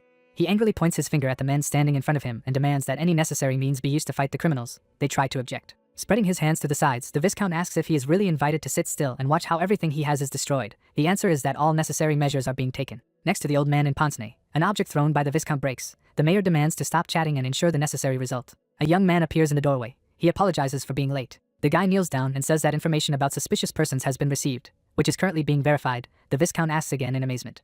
Rising from his seat, he asks if it could be a trap. The young man states that just in case, They checked the identity of the witness and did not find anything suspicious. The Viscount asks if there is evidence that the people the witness pointed out killed the soldiers and the townspeople. Two fighters follow the bandit. The young man tells the Viscount that he has seen a man who looks like the criminal from the wanted poster several times, but the investigation against him is still ongoing. The Viscount, clenching his fist, demands to give the order to mobilize. People are standing in front of the bulletin board. It is reported that rumors of mobilization quickly spread and caused an ambiguous reaction among the players. The young man is typing on a laptop. The hero thinks that most users did not take what was happening seriously. This can be seen from the correspondence presented in the public of the game mangas.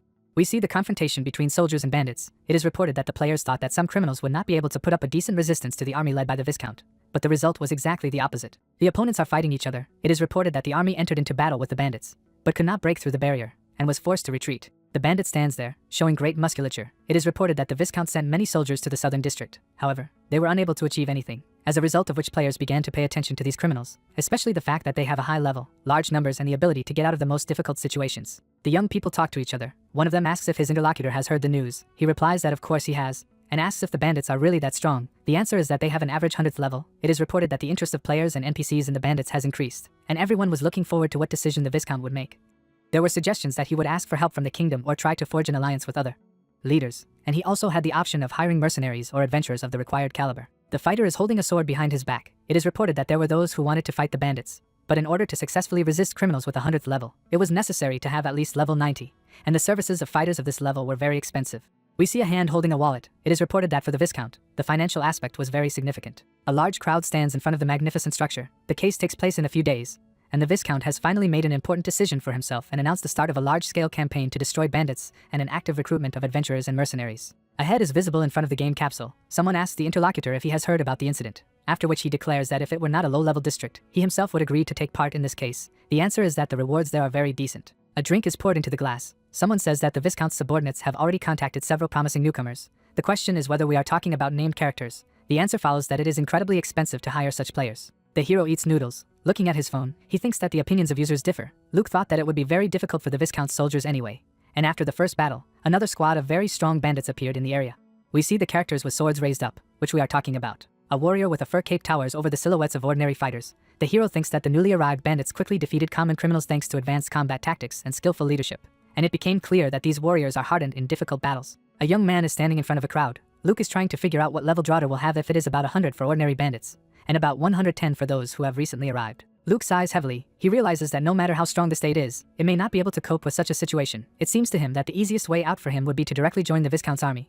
But the problem is that they accept players from level 90 to 120, and he, on top of that, also has a very bad reputation. Luke remembers a gray-haired old man who says that he gives a medal to the most useful fighter, and that if anyone doubts the young man's skills, they can simply show it. The hero lowers his chopsticks. A smile appears on his face. He realizes that he can still do something. The system informs him about entering the game mangas. There are people standing in front of the magnificent castle. The young man thinks that it seems that all the experienced players in the area have gathered here, and he also sees characters who have come here from afar. The fighters on the square look around. The hero realizes that they all smelled the money and came to get it. Someone comes up to the audience. The young man holding the shield apologizes for being late. Someone standing next to him declares that if it is Baekun, then he can be calm, since he is a representative of one of the top 10 guilds. The blonde, folding her arms over her chest, declares that there seem to be a lot of people here. The crowd looks at a very spectacular girl. Someone recognizes Roxy and says that they just can't believe that the Viscount hired her, as it is probably just incredibly expensive. Someone suggests that the mayor spent all the money he has just on these two. There are two guys in front of us. One of them says that it's just unbelievable that the Viscount hired elite newcomers who are ranked first and third. There is an opinion that this quest turns into a competition between these two characters. The door opens. One of the players suggests that the bandits will concentrate their attacks not on Baekun, who is a tank, but on the girl, who has a support role. Someone else approaches the audience. They seem to recognize this person. The hero stands with his hands folded on his chest. One of those present exclaims in amazement that this is a man in an iron mask. The blonde looks at the hero in surprise, trying to figure out if she really sees the man in the iron mask. The hero is surrounded by other players. She can't believe that he is real. The girl looks thoughtfully at the laptop screen. She thinks that she accidentally learned about the man in the iron mask while gathering information about other newcomers and watching videos dedicated to the war for territory. In front of us are Kotaro and Kenny. The girl thinks that at first she wanted to know more about the two elite newcomers, but the way the hero defeated them seemed simply amazing to her. Sparks sparkle in the hero's eyes. The girl thinks that she saw a power that is difficult to express in words, so she began to analyze all the videos in which the man in the iron mask lit up. The girl looks at the monitor. She thinks that, quite naturally, over time she has become a big fan of this player. The hero looks over his shoulder. Roxy, looking at him from the crowd, thinks that if this is really the same guy, she wants to participate in missions with him and fight side by side with him. Luke, meanwhile, doesn't understand why everyone else looks at him so coldly. Someone says that in fact it could be a completely different person, who is trying to imitate a famous fighter. Roxy raises her clenched fist. She thinks there is no confirmation that she is facing the real man in the iron mask. Looking down, She thinks that she will have to observe the situation from the sidelines and not reveal herself. From the balcony, someone says that he is very glad that so many fighters have gathered. He declares that he was looking forward to them all appearing here. An elderly man in a very original outfit, addressing the audience, declares that, as everyone present knows, in front of them is Valig Chainver, Lord of Jeremy. He declares that he is sincerely grateful to all those who came to his call, and that he really hoped that experienced fighters would come to his aid. The man says that there are really about 20 of them gathered here, including 2 famous newcomers. Looking at the hero below, Valig says that all the attention is still on the character who secured Calm Territory's victory in the recent war, namely the man in the iron mask. There is an impressive crowd in front of the palace. The players exchange emotions. Someone says that they do not believe in what is happening. Another declares that the appearance of the hero is just something amazing. It seems that only Roxy is trying to pretend that she is completely calm. The girl inwardly rejoices, realizing that in front of her is indeed the man in the iron mask. Bekun, standing next to her, joyfully exclaims that he could not even hope to see this man here, and that he is very lucky.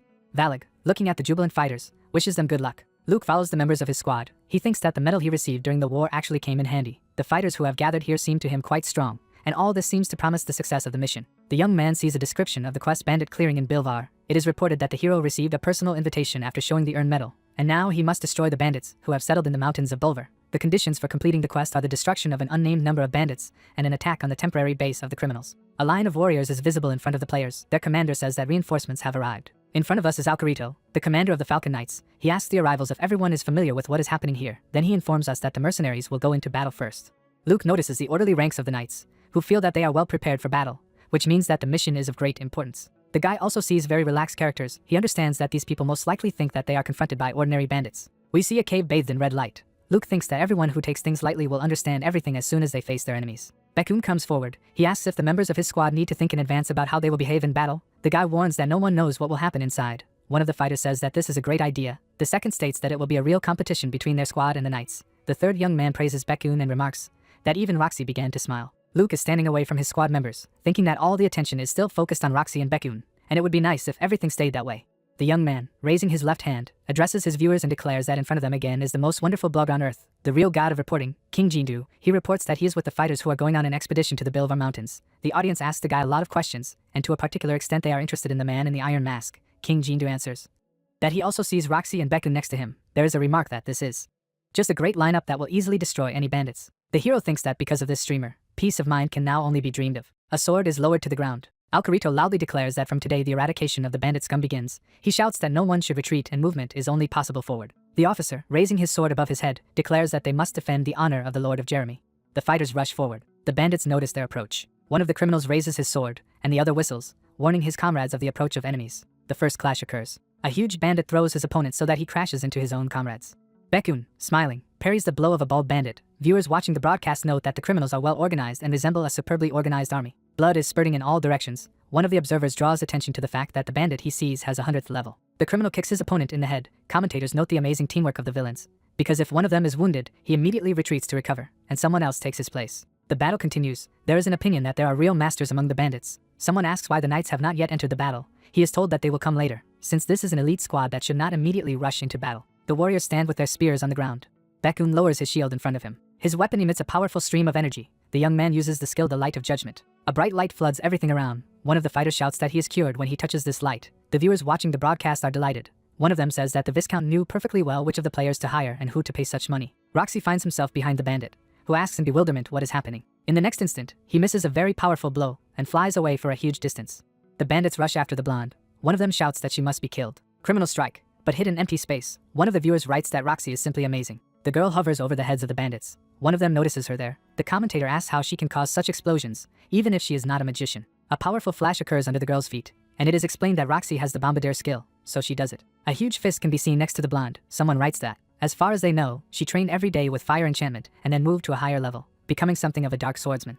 Roxy rushes past the bandits, striking each of them. Bekun, raising his right hand, asks everyone to gather next to him and take advantage of the free buffs. One of the bandits flies far away. Traces of blows are visible next to Bekun. Roxy dodges the enemy's blow and in the next moment unleashes a crushing attack on him. The audience admires these two characters. Someone asks how many opponents the girl has killed, after which he states that he himself has already counted more than 20. The idol squad members think that the two elite rookies are 100% worth their reputation, but they don't understand what the man in the iron mask has been doing all along. Luke sends his darts flying. One of the boy's allies says that he is not an archer, but for some reason prefers to shoot at enemies from afar.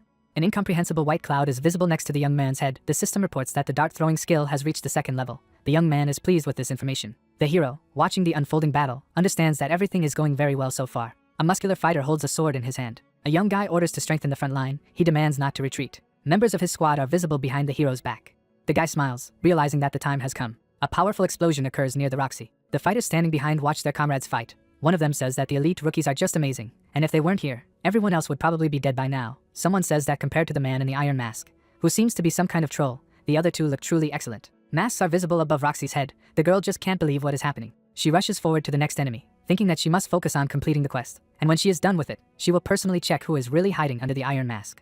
A hand is visible behind Roxy's back. Its owner uses the burning smash skill. A lot of enemies rush at the girl. She realizes that they seem to have been waiting for her in this place. This is a red fist, and Roxy thinks it's the perfect opportunity for her to deal with everyone at once. A powerful fire whirlwind swirls around the blonde. The system reports that the blessing of moonlight skill has been activated. Beauty clenches her fiery fists. The game informs that the powerful energy emitted by sunlight necklace quickly restores mana. The next window notifies about the use of the flame rush skill and that the power of the fire attribute is increased for a certain period of time.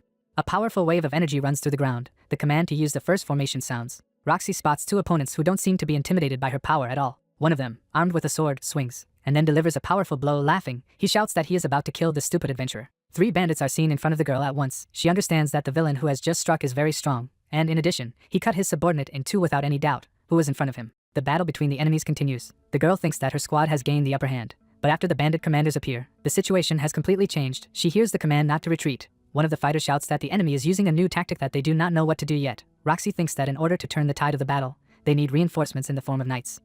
She does not understand why they are still waiting at the entrance and do not join the fight. The muscular bandit, grinning, rushes forward, shouting for everyone else to protect him, even if it means giving up his own lives. Commanders raise their swords. They call to fight for victory. Ordinary fighters rush forward. The bald bandit declares that some idiots are trying to prevent them from fulfilling their noble mission. Under the blonde's feet you can see the mark of a powerful blow. The girl does not understand why everything has changed so unexpectedly. She notices a dart sticking out of the enemy's body.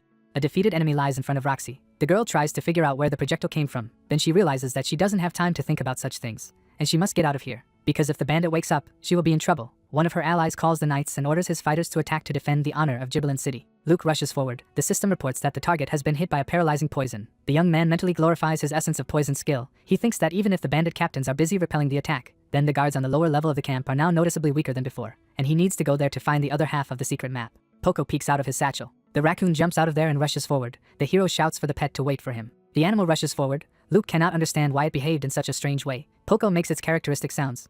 The hero does not lag behind his pet. He asks how far he is going. Luke takes the raccoon in his arms. Looking around, he tries to understand what is happening around him. In front of him is an iron gate. The guy takes out a lockpick, thinking that he must immediately open this barrier. Behind the door are townspeople named Joran and Belfin, a third man not identified by the system, asking who is in front of them.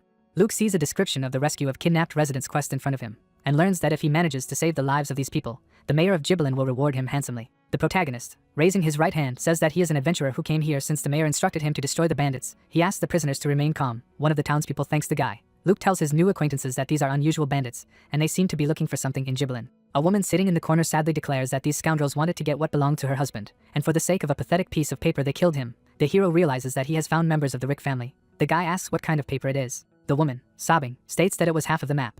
But she only knows that her husband accidentally found her. She asks that the adventurer avenge her dead husband and send to the next world at least the one who gave the order to kill him. Luke asks what the name of this scoundrel is. The woman replies that Draughter and the young man. Apparently, he had already heard this name. The hero looks down. He now has almost no doubt that the other half of the map is in the possession of this same Draughter. The young man asks if he knows anything about this man.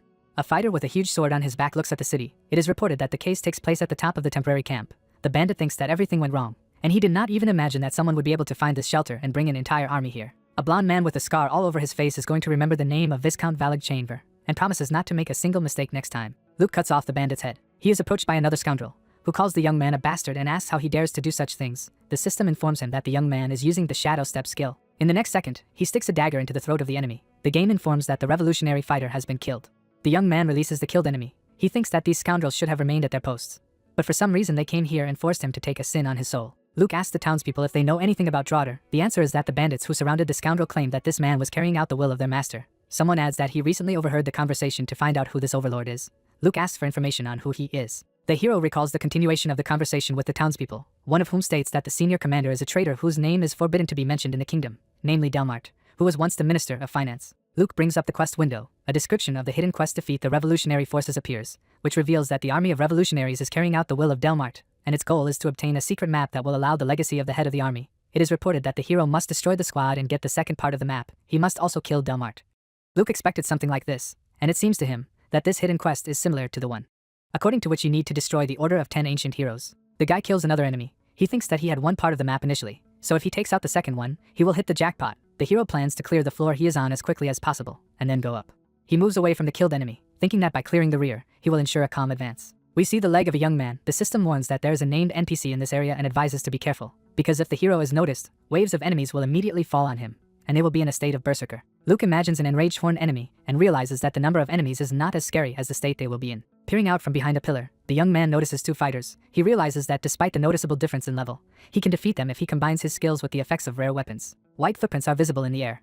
Something flies up to the bandits from behind. Luke lands several blows. The system reports that he managed to deal critical damage with a surprise attack and, in addition, the enemy received additional damage due to his skill with a dagger. The young man learns that he managed to remain invisible to enemies several times. The hero's mask is covered in blood. The system reports that he is mastering the skill of stealth killing. The bandits lie on the floor in pools of blood. The hero thinks that a successful attack is very good, but it still does not hurt to get rid of the bodies. Corpses litter the dungeon. The guy understands that if he does not remove them, his presence will be revealed very soon.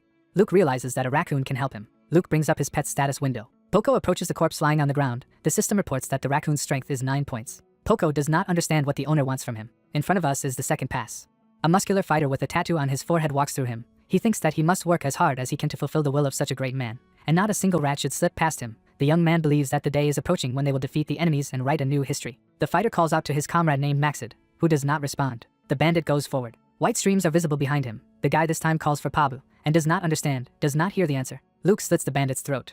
A raccoon pulls the corpse of a bandit. It is clear that the animal is having a hard time. The hero thinks that his guess was fully justified. Poco stacks dead bandits in a dark corner. Luke doesn't understand why the idea didn't occur to him sooner. Because if he doesn't have time to dispose of corpses himself, his pet, who has almost no restrictions, can do it. Poco hits his owner in the jaw. He tries to revolt. The system reports that the young man's bond with the raccoon has strengthened, as well as the affection for this animal. Luke says that the pet behaves as if he doesn't care, but in fact he likes to do what he does. Poco turns away from the owner, whom he has just beaten, who says that he needs to slowly move on. Above the heads of the bandits in the third corridor, jets of purple energy are visible. Luke deals with them and ends up behind them. The guy finishes off another enemy in the fourth corridor. Something similar happens in the fifth passage. The young man comes to the door. He realizes that he got where he wanted. It seems to him that there is a pretty good situation for a temporary shelter here. Luke wraps his hands in bandages. He thinks that Draughter is most likely behind the door, and that he has to kill this guy to achieve his goal. The hero takes hold of the doorknob. He realizes that after killing this person, the second half of the card will fall out of him, and he must do everything very quickly before his allies begin to gather here. The silhouette of a young man is visible in the door behind the leader of the bandits. The system reports that we have before us the leader of the Revolutionary Army, who has level 154. The hero is struck by the value he has just learned. Looking through the doorway, the guy tries to understand if this is a bug of the game, since it is impossible to compete in strength with a character of this level. Luke pays attention to the body of his potential opponent. He thinks that defeating him alone and completing the quest is completely impossible. The young man's eyes glow. He decides to use the scouting skill first. Draughter is standing with his back to the guy. The system reports that this person has the flag of the Revolutionary Army, superior health and mana potions, and an unidentified item. Luke is a little surprised, as he thought that due to the huge difference in levels, he would not be able to conduct reconnaissance. It seems to him that the unidentified object should be the second part of the map. The young man's hand glows. He plans to steal what he needs quickly and unnoticed. The game reports the identification of the object up to the level of 35%. Delmart's secret map and an excellent teleportation stone are visible next to the door. The system reports the successful identification of an unidentified object. Luke realizes that this bastard planned to use the teleportation stone to leave his subordinates and escape from the dungeon. The hero watches the enemy from behind the door. He sees that he is constantly looking around and does not dare to use the stone at his disposal. Luke walks through the door. He thinks Draughter doesn't have detection skills, as he still hasn't noticed anything. The hero sneaks up on the enemy. It seems to him that he must steal a secret map, as this is the easiest and simplest way to complete the quest. The young man's hand glows. He uses the steal skill. A glow can be seen around the young man. The system windows inform him that the theft failed because the security spell cast on the card was activated. The young man learns that the probability of theft is greatly reduced due to the effect of the spell cast. The young man mentally resents the fact that it exists in this world at all. Luke is alarmed, and Draughter strikes with his sword and knocks him far back. The commander of the Revolutionary Army stands with a sword in his hand. He thinks that all this is simply outrageous, since the best fighters of his detachment were on this floor. Draughter looks at the smoke-shrouded hero, trying to figure out if this guy really tried to deal with his entire army on his own, only to end up stealing the map from him. On the left side of the villain is an item that sought to get Luke. Draughter thinks that if the defensive spell had not activated, he would have already been left without a card. We see the hero. His opponent realizes that he is facing the man in the iron mask, about whom he has heard something. Draughter remembers that he is an adventurer who performed remarkable feats during the war between Damian territory and Calm territory. Draughter is standing with a sword in his hand near the wall. He guesses that this young man has been hired by the Viscount, and if he lets him live, he may regret it in the future. Draughter is wary. He looks to his left, where an object is visible in the air. The commander of the Revolutionary Army curses. wondering if someone has already penetrated inside. Above the blonde's head, an object similar to a suitcase is visible. Powerful jets of energy rise in front of him. Draugr stares sternly in front of him. He sees clouds of smoke and tries to figure out if the man in the iron mask was really pretending to be unconscious. The young man clutches the teleportation stone to his chest. He thinks that the hero most likely expects that the enemy will pursue him to the end. But he has a different priority, and must now leave Mount Bilvar and return to his home base. The stone glows brightly. Draugr promises not to forget what happened today and not to forgive the man in the iron mask. Then the villain realizes that he cannot activate the teleportation tool. He pays attention to the wound on his left arm, and realizes that the bleeding does not stop. Anxiety appears on the young man's face. He thinks that he must quickly treat the wound. Someone tells him that it will not work. Jets of black energy rise up behind Draugr as he curses his opponent, who continues to harass him and prevent him from doing what he needs to do. Luke, standing on one knee, states that, judging by the expression on his face, Draugr is very angry. The guy asks if he is scared that he cannot escape. The system reports that the hero has received a powerful blow and his movements will be clumsy for a certain time. And he also learns that his health has decreased to 20%. Facing each other, Luke realizes that he cannot steal the secret map with the steel skill, and he can only try to kill the enemy to take the item from his corpse. Traces are visible on the floor. The young man understands that if he buys a little time, then he will have a chance to win. Draugr covers his face with his hand. He states that if the guy throws himself at him so boldly, he seems to have decided to commit suicide. Jets of white energy are visible in the air. Luke jumps high into the air, his opponent asking if he is stalling for time on purpose. Draugr crushes something with his left hand. He tells the hero that everything will not go as he planned. Looking resolutely to his left, the commander of the Revolutionary Army declares that he will stay here and deal with this scoundrel. Luke, looking down, declares that his opponent is simply bursting with energy. Draugr says that if the man in the iron mask wants it so badly, he will tear him apart and leave no trace of his body. The room is filled with waves of pink haze. The system reports that the Draugr is emitting a gigantic amount of energy, and its physical capabilities are increasing. The bandit, with his mouth wide open, rushes to attack. The hero understands that reinforcements will arrive soon, so he must just hold out for a while. Luke does a somersault in midair. Draugr looks at the enemy. He lands a powerful blow, misses, and then begins to chase the elusive enemy. Draugr looks scared. A bright white flash occurs above his head. The hero realizes that reinforcements have arrived. Roxy stands next to the young man. She asks the guy if he is okay or he, after which she says that she has come to help him. Luke, who is holding a dagger, asks where everyone else is. The girl informs him that they will be arriving soon, and she herself is transported here using a teleportation device. The young men stand in front of their opponent. Roxy is amazed to say that it is Draugr, the commander of the Revolutionary Army, and he has level 154. The hero states that from now on he will help the girl, so she should not worry and can focus on damaging the enemy. Roxy, clenching her fists, declares that she will try to do everything in her power. A bright flash occurs. Roxy rushes forward. Draugr holds a sword in his hand. Jets of white energy rise above him and the girl. The members of the party that the hero is part of are agitated. One of them shouts that Roxy is already on the top floor, and they must go there immediately. Draugr stares at his opponent. He thinks this martial arts competition is starting to annoy him, and the number of opponents has increased to 2. The commander of the Revolutionary Army, with his legs wide apart, prepares to meet his opponent. A bright flash is visible above his head. He thinks that he will deal with the girl later, but in the meantime he will finish off the hero, who is still not fully recovered from the shock. Luke stands on half-bent legs. Draugr realizes that even the appearance of this guy indicates that he has not yet come to his senses. With his mouth wide open, the bandit shouts to the hero that he will destroy him first. White energy streams from his eyes. Fireballs are visible in the air. Draugr finds himself caught between 2 enemies. Gritting his teeth in anger, he tries to understand what is happening. Roxy holds the bandit's sword, who realizes that it is preventing him from stabling. It seems to him that the enemies want to destroy his weapon. Judging by the expression on her face, the girl is holding on with the last of her strength. Draugr spins his sword. He thinks he won't let his enemies stop him. Roxy tries to hold on to his opponent's weapons. The blade is visible near her face. The girl realizes that all this is very dangerous. She flies away and falls to the floor. Luke immediately rushes to attack, having managed to ask her ally if she is okay and if she can get back on her feet. Hearing that the girl is fine, he offers to try again. Draugr fights 2 opponents at once. He deflects the blow that the hero delivers with a dagger and declares that his opponent is repeated. Roxy punches the bandit in the back of the head with his fiery fist. Jets of white energy swirl around the hero. He rushes forward. Draugr lets out a deafening scream, his mouth wide open. All the muscles on his body are inflated. Gritting his teeth with rage, he admits that his enemies are very good fighters. Other members of the squad appear at the door of the hall where the battle takes place. One of them says that he has found a hero and calls his comrades. Someone asks in surprise if the guy really entered here alone. Luke realizes that help has arrived, and one of the fighters asks if Roxy and the man in the iron mask are really just the 2 of them fighting this huge bandit. Draugr stands with his head down. The young man realizes that his opponent seems to have lost confidence in his abilities due to the approach of reinforcements, and now he behaves much calmer than before.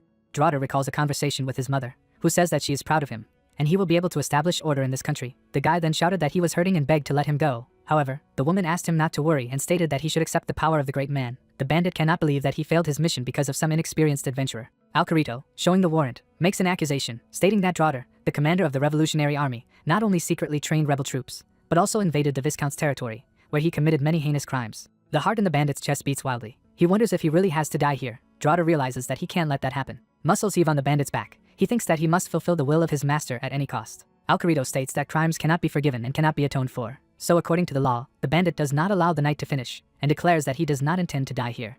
Draugr looks down. He says emphatically that it is not he who will die, but his enemies. The body of a young man becomes disproportionately large. The mercenaries open their mouths in amazement. They look up in fear. A giant athlete towers over them. The eyebrows look very strange on the face of the commander of the Revolutionary Army. His opponents panic. Someone suggests that the bandit is using a secret weapon that he has saved for the most extreme case. The second fighter declares that he does not want to die at the hands of this monster. Alcarito bows his head. A stream of black energy flies into it. Luke holds a dagger in his hand. The system informs about the use of the silent skill. Then it reports that the impossible has happened, and the target's resistance is so high that its attack cannot be cancelled. The hero curses in his mind. Draugr puffs out his chest. The hero thinks that the game has endowed him with disproportionately great strength. The bandit grows even larger in size. Luke realizes that he is using something like the Berserker skill. The system reports that Draugr is roaring, and the abilities of his opponents caught in the range of this skill are reduced by 30%. Mercenaries cover their ears with their hands. The commander of the Revolutionary Army raises his hands above his head. Luke uses the barrier skill. Draugr emits jets of black energy. A bright flash occurs around it. Clouds of smoke rise into the air. Baekun appears in front of the hero, who, putting a shield in front of him, asks if everything is okay with the guy. Luke thanks his savior. Members of the squad, surrounded by clouds of smoke, discuss what is happening. One of them asks why the bandit's level is not shown. Someone notices that the same applies to the villain's health. The third fighter asks if the creator of the game Young-ho Sip has gone crazy. The fourth curses the entire company that is developing the game. Draugr, who has acquired a gigantic size, rushes forward. Luke thinks that now this monster cannot be destroyed. The guy understands that he must escape, forgetting about the secret quest and everything else. The young man looks at the enemy. He understands that if he dies here, he will end up in Great Sentinel Prison again. The soldiers look up in amazement. They cannot understand what is happening. Electric discharges sparkle in the air. Someone pays attention to the fact that the floor is collapsing. Roxy, Baekun and Luke are horrified. The hero realizes that this seems to be a raid, and mentally curses. Purple pixels are visible next to his figure. The system informs that the boss raid has begun. Luke learns that the boss Draugr, swallowed by darkness, has appeared, and that he cannot leave the raid space until the boss is defeated or killed. The game informs that the young man's goal is to defeat the boss. The fighters discuss what is happening in horror. One of them says that it seems that it will not be possible to get out of here. The second asks why the raid suddenly began. The third notices the barrier. Luke, clenching his fists, calls Young-ho Sip, the creator of the game, a bastard. He mentally asks this man how he could do something like this. The guy realizes that he may miss an exceptional opportunity that fell to him. Under the iron mask, the guy's face is not visible. He thinks that he is the heir to Shadow King and simply cannot miss the opportunities that open up in front of him. While the guy understands that it is possible to defeat this opponent. A giant boss towers over the mercenaries. Luke realizes that since the raid began unexpectedly, the characteristics of this monster had to be determined taking into account the forces opposing him. The young man holds his dagger in his hand. He cannot believe that he is participating in a raid, as he never planned to do something like this.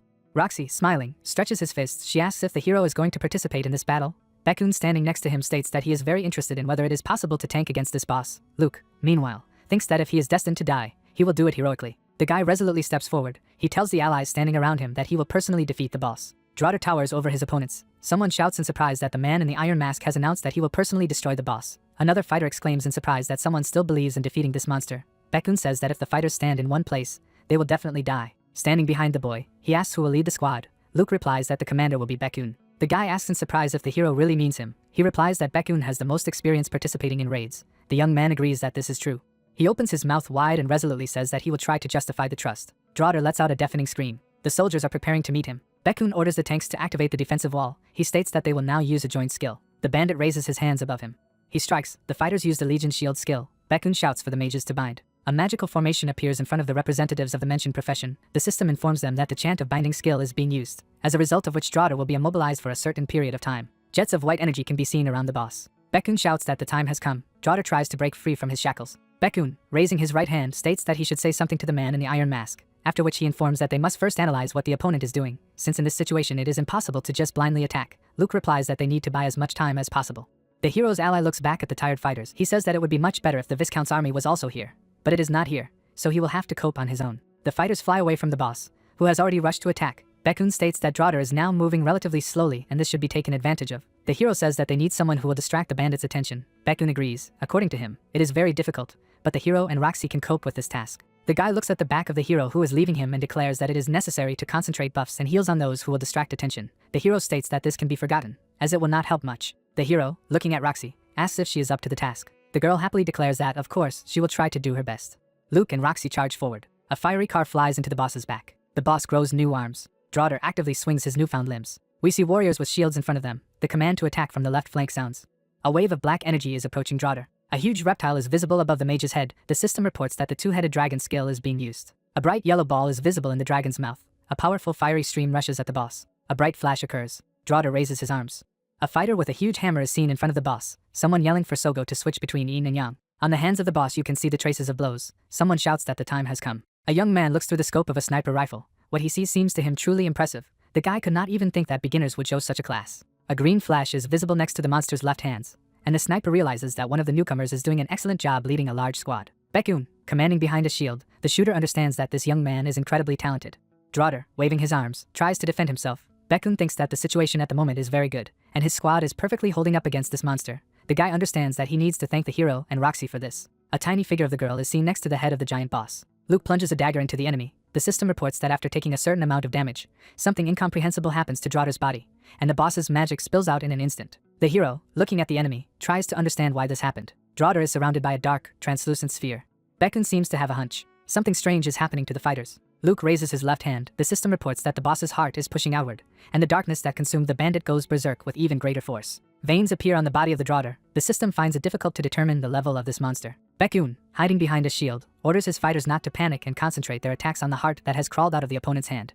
A bright flash occurs in one of the arms, and Baekun curses and orders him to move on to the second phase and kill Draugr before he becomes even more aggressive. Something flashes in the boss's hand again. Baekun shouts that the heart has exploded and demands to fire at other parts of the body. The system reports that one of the Draugr hearts has been destroyed. The commander orders continuous fire. The game informs that the second and third hearts have been destroyed. Luke silently looks at Baekun, who apologizes and states that it is becoming more difficult for him to command as the fight picks up. The hero, putting his hand to his chest, asks Baekun along with the other members of the squad to protect him. He shouts that the hero should not do what he is going to, as he cannot do it alone. Despite the fact that the boss is already weak, Luke asks the guy not to worry. He rushes forward, stating that Draugr will no longer be able to move.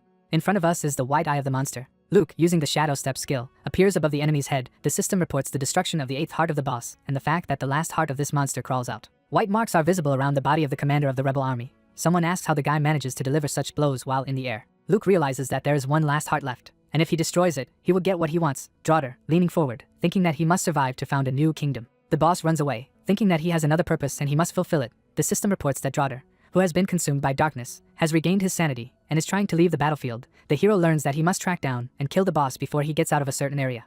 Luke watches after the fleeing bandit. Draugr breaks through the ranks of enemies. Baekun shouts that the fighters must stop this monster at all costs. The commander of the revolutionary army thinks that he has lost his sanity for a while, but now, having received enough damage, he has come to his senses. The bandit's left eye is glowing. Draugr thinks he'll never forget what happened today and destroy all his enemies next time. Blood is visible behind the boss's back. A dagger is held around his neck, and Draugr turns around, trying to figure out who was able to catch up to him. Luke stabs his weapon in the back of his opponent's head. The hero's eyes emit a glow. He says that Draugr died a horrible death. Baekun hears that Draugr is not going to die. He wonders why the boss, who only recently wandered in his own mind, suddenly came to his senses. Then he realizes that this bastard is trying to escape. Draugr rushes past Baekun. The guy does not understand how this monster managed to get here, and orders his fighters to stop him. The commander of the revolutionary army runs away rapidly. Baekun looks at him in shock, realizing that he has covered a gigantic distance in a single jump in a moment. The guy realizes that if they miss the boss, then everything will be in vain. The hero rushes past Baekun, shouting that he needs a barrier. The young man looks after the fleeing ally, who clarifies that the barrier should be horizontal. Baekun shouts that this simply cannot be. The hero replies that it must be done quickly, since he does not have time. Luke calls Roxy. The girl asks in bewilderment what the guy needs. He asks to attack. A black shadow creeps over the girl's face. She sees the hero running away and realizes that his jump is mediocre, so he will never catch up with Draugr. Roxy thinks that the guy needs a push and acceleration that will instantly close the distance to the fugitive. Behind the hero's back you can see the wall of the cave. Luke makes the jump. Roxy thinks that a protective wall that will serve as a support would be quite useful here. We see a jump mark and a blonde woman preparing to strike. The girl understands that a series of explosions that will give acceleration like a jet engine is also quite suitable. Roxy is pushed off the ground. She flies up to her ally and calls out to him. Luke turns around. Smiling, the girl asks him to finish off the boss. The hero flies swiftly backwards. He thinks that he will naturally kill this bastard, because he went through great difficulties to get to this bastard. Luke flies up to the enemy, realizing that he can get the rewards of the secret quest, Delmart's secret map, and a teleportation stone of the highest rank, and he does not intend to miss such loot.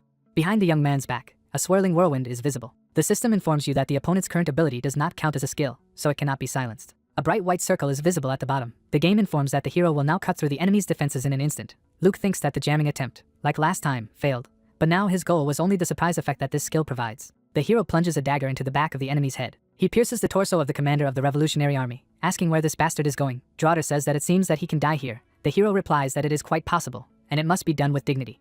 The guy inflicts many stabs in the back of his enemy. The system reports that the resentment of Shadow's skill has been activated, as a result of which bleeding begins. After a while information appears about the summation of effects and increased blood loss. Jets of yellow energy swirl around the Draugr. The bandit's eyes pop out of their sockets. It seems to him that his death has come. The hero strikes another blow with a dagger. The blade plunges directly into the ninth heart, and the system reports its destruction. Vague spots are visible next to the young man. Luke learns about the destruction of Draughter's last heart, as well as the disappearance of the power of the black cat that enveloped the bandit. The game informs that Draughter has been defeated and the conditions of the quest have been completed. Luke thinks that the task was so difficult that he almost died. Black energy swirls around the hero's hand. The guy looks at his hand, trying to understand what is happening this time. It seems to him that this is some kind of hidden phase of the quest. There is a very bright flash. Luke falls on his back, blood gushing out of his mouth. The system reports that the guy was injured as a result of the fall, and his health dropped below 5%. It is claimed that this is a very dangerous condition, and the user must restore health very quickly. The young man, mentally turning to the game, declares that he understands everything, and asks to stop wailing. Luke tries to get up. He says that thanks to Draughter he avoided an instant death from falling. The system reports that the owner of the black cat's power is dead, and now Wicked Darkness is trying to find a new owner and absorb him. A cloud of black energy rises above the corpse. The system warns that the physical domination over the hero's body can be removed with the help of force. Luke tries to push the oncoming cloud away from him. He demands that the damn bastard leave him behind. Poco appears not far from the young man. The hero asks his pet to help him. The raccoon rushes to his owner, trembling with excitement, who asks him to be careful. Luke once again curses a man named Yongho Sip, calling him a model scum. The hero, sighing heavily, declares that he gives up, since they won't even be able to disconnect from the game normally. The guy says that on such an occasion he will not even try to get a secret map and everything else. Poco puts his paws on his master. The hero tries to come up with a new nickname for himself in the game, but for some reason stops at an existing one. The raccoon makes a very loud sound characteristic of himself. The young man asks what he needs. Luke lands on the ground. The system informs him that Shadow King's dark aura is reacting with the familiar aura. Light spots flash near the boy's body. He learns that the darkness of night is consuming Wicked Darkness and its power, resulting in the user gaining perfect control over the black cat's power. Luke looks at the dagger in amazement. He states that it is simply impossible, but he somehow absorbed the power of the monster he just defeated. The young man thinks that the power of the Shadow King was something like a bluff, and now he has something real. The game informs that power is much more powerful than skills, and there are already several users on the continent who possess it. With clouds floating in the sky, Luke thinks the people named could be extremely powerful players in the top 30. The hero drinks a red liquid from a flask. He remembers that these people are considered celestials, because it is incredibly difficult to fight them. Luke understands that now he will be able to fight against them on equal terms, and this is a very unexpected trophy of this quest. The hero puts the flask aside. Grinning happily, he states that now he needs to look at the awards he has received. The guy sees the scroll. The system says that he received the second part of Delmart's secret map, as he successfully completed the boss raid and completed the quest to destroy bandits in the Bilvar Mountains. A glowing oval is visible above the young man's hand. He learns that he has obtained a high-quality teleportation stone. Luke says that this object may be useful to him later. A multi-armed bandit lies on the ground. The hero searches him, stating that he can't give up looting. The game informs him that he robbed the corpse of Draughter, the commander of the Revolutionary Army, and received the emblem of this organization. In front of us is a strange object, the main part of which is a wooden plank. The young man has no idea what it is, but he understands that the emblem may be useful to him in the future, so he decides to put it in the far corner of the inventory just in case. A lot of messages about leveling up appear above the hero's head. Luke realizes that this is logical when a level 70 player kills a level 154 boss. Once again, we see the trophies that the hero received. The guy, looking up, thinks that he got more than he expected, and after all, he still has to receive the reward for the Viscount's quest, which will surely be very generous. Luke understands that he made the biggest contribution to the completion of this quest and will surely be in first place. However, he decides to quickly leave here before anyone comes. The hero goes to the source of light. Exclamations are heard around that the man in the iron mask defeated the boss alone. People stand near the monument, and it is reported that the raid was a resounding success. But when it became clear that the bandits were in fact members of the kingdom's revolutionary army, rumors began to circulate that caused concern in certain quarters. A young man sitting at a table declares that adventurers hired by a private army destroyed revolutionaries in the Bilvar Mountains. A guy sitting next to him says that the rebel commander Draughter, according to rumors, made a contract with a demon. A third young man states that the mercenaries managed to save the townspeople who were being held hostage. In front of us is a monitor screen. It is reported that interest in the adventurers who played an active role in the destruction of bandits was growing day by day. Roxy, who made a significant contribution to the victory, became a real star, and Bekun also received his portion of fame. Someone knocks on the door. He is given permission to enter. A young man appears in the doorway. He asks if he was called. Bekun, holding the top of his head, asks what is wrong. He is told that there are several questions regarding the recent incident. The guy asks what exactly he should tell. The answer is that the man in the iron mask is real, and even if he and Bekun have the same level and equipment, the warrior here will surely lose. A stack of papers is dropped on the table. The guy hears that the talent and skill of the man in the iron mask are truly amazing. Bekun states that this is the general opinion. Standing in front of the table, he asks if the girl sitting in front of him is going to hire this character. She answers in the affirmative. Turning away from the guy, she states that the man in the iron mask has shown his worth this time, and in any case will be the object of interest of other scouts. Bekun states that he is almost sure that now we are talking about representatives of very serious organizations. The girl states that these will be mid-level and high-level guilds. The guy says that he seems to understand what she is getting at. She replies that the guy's guess is absolutely correct. Smiling, the girl declares that the coming war for this guy will be fierce. The system informs us that we have the head of the Goblin Guild, Rishner.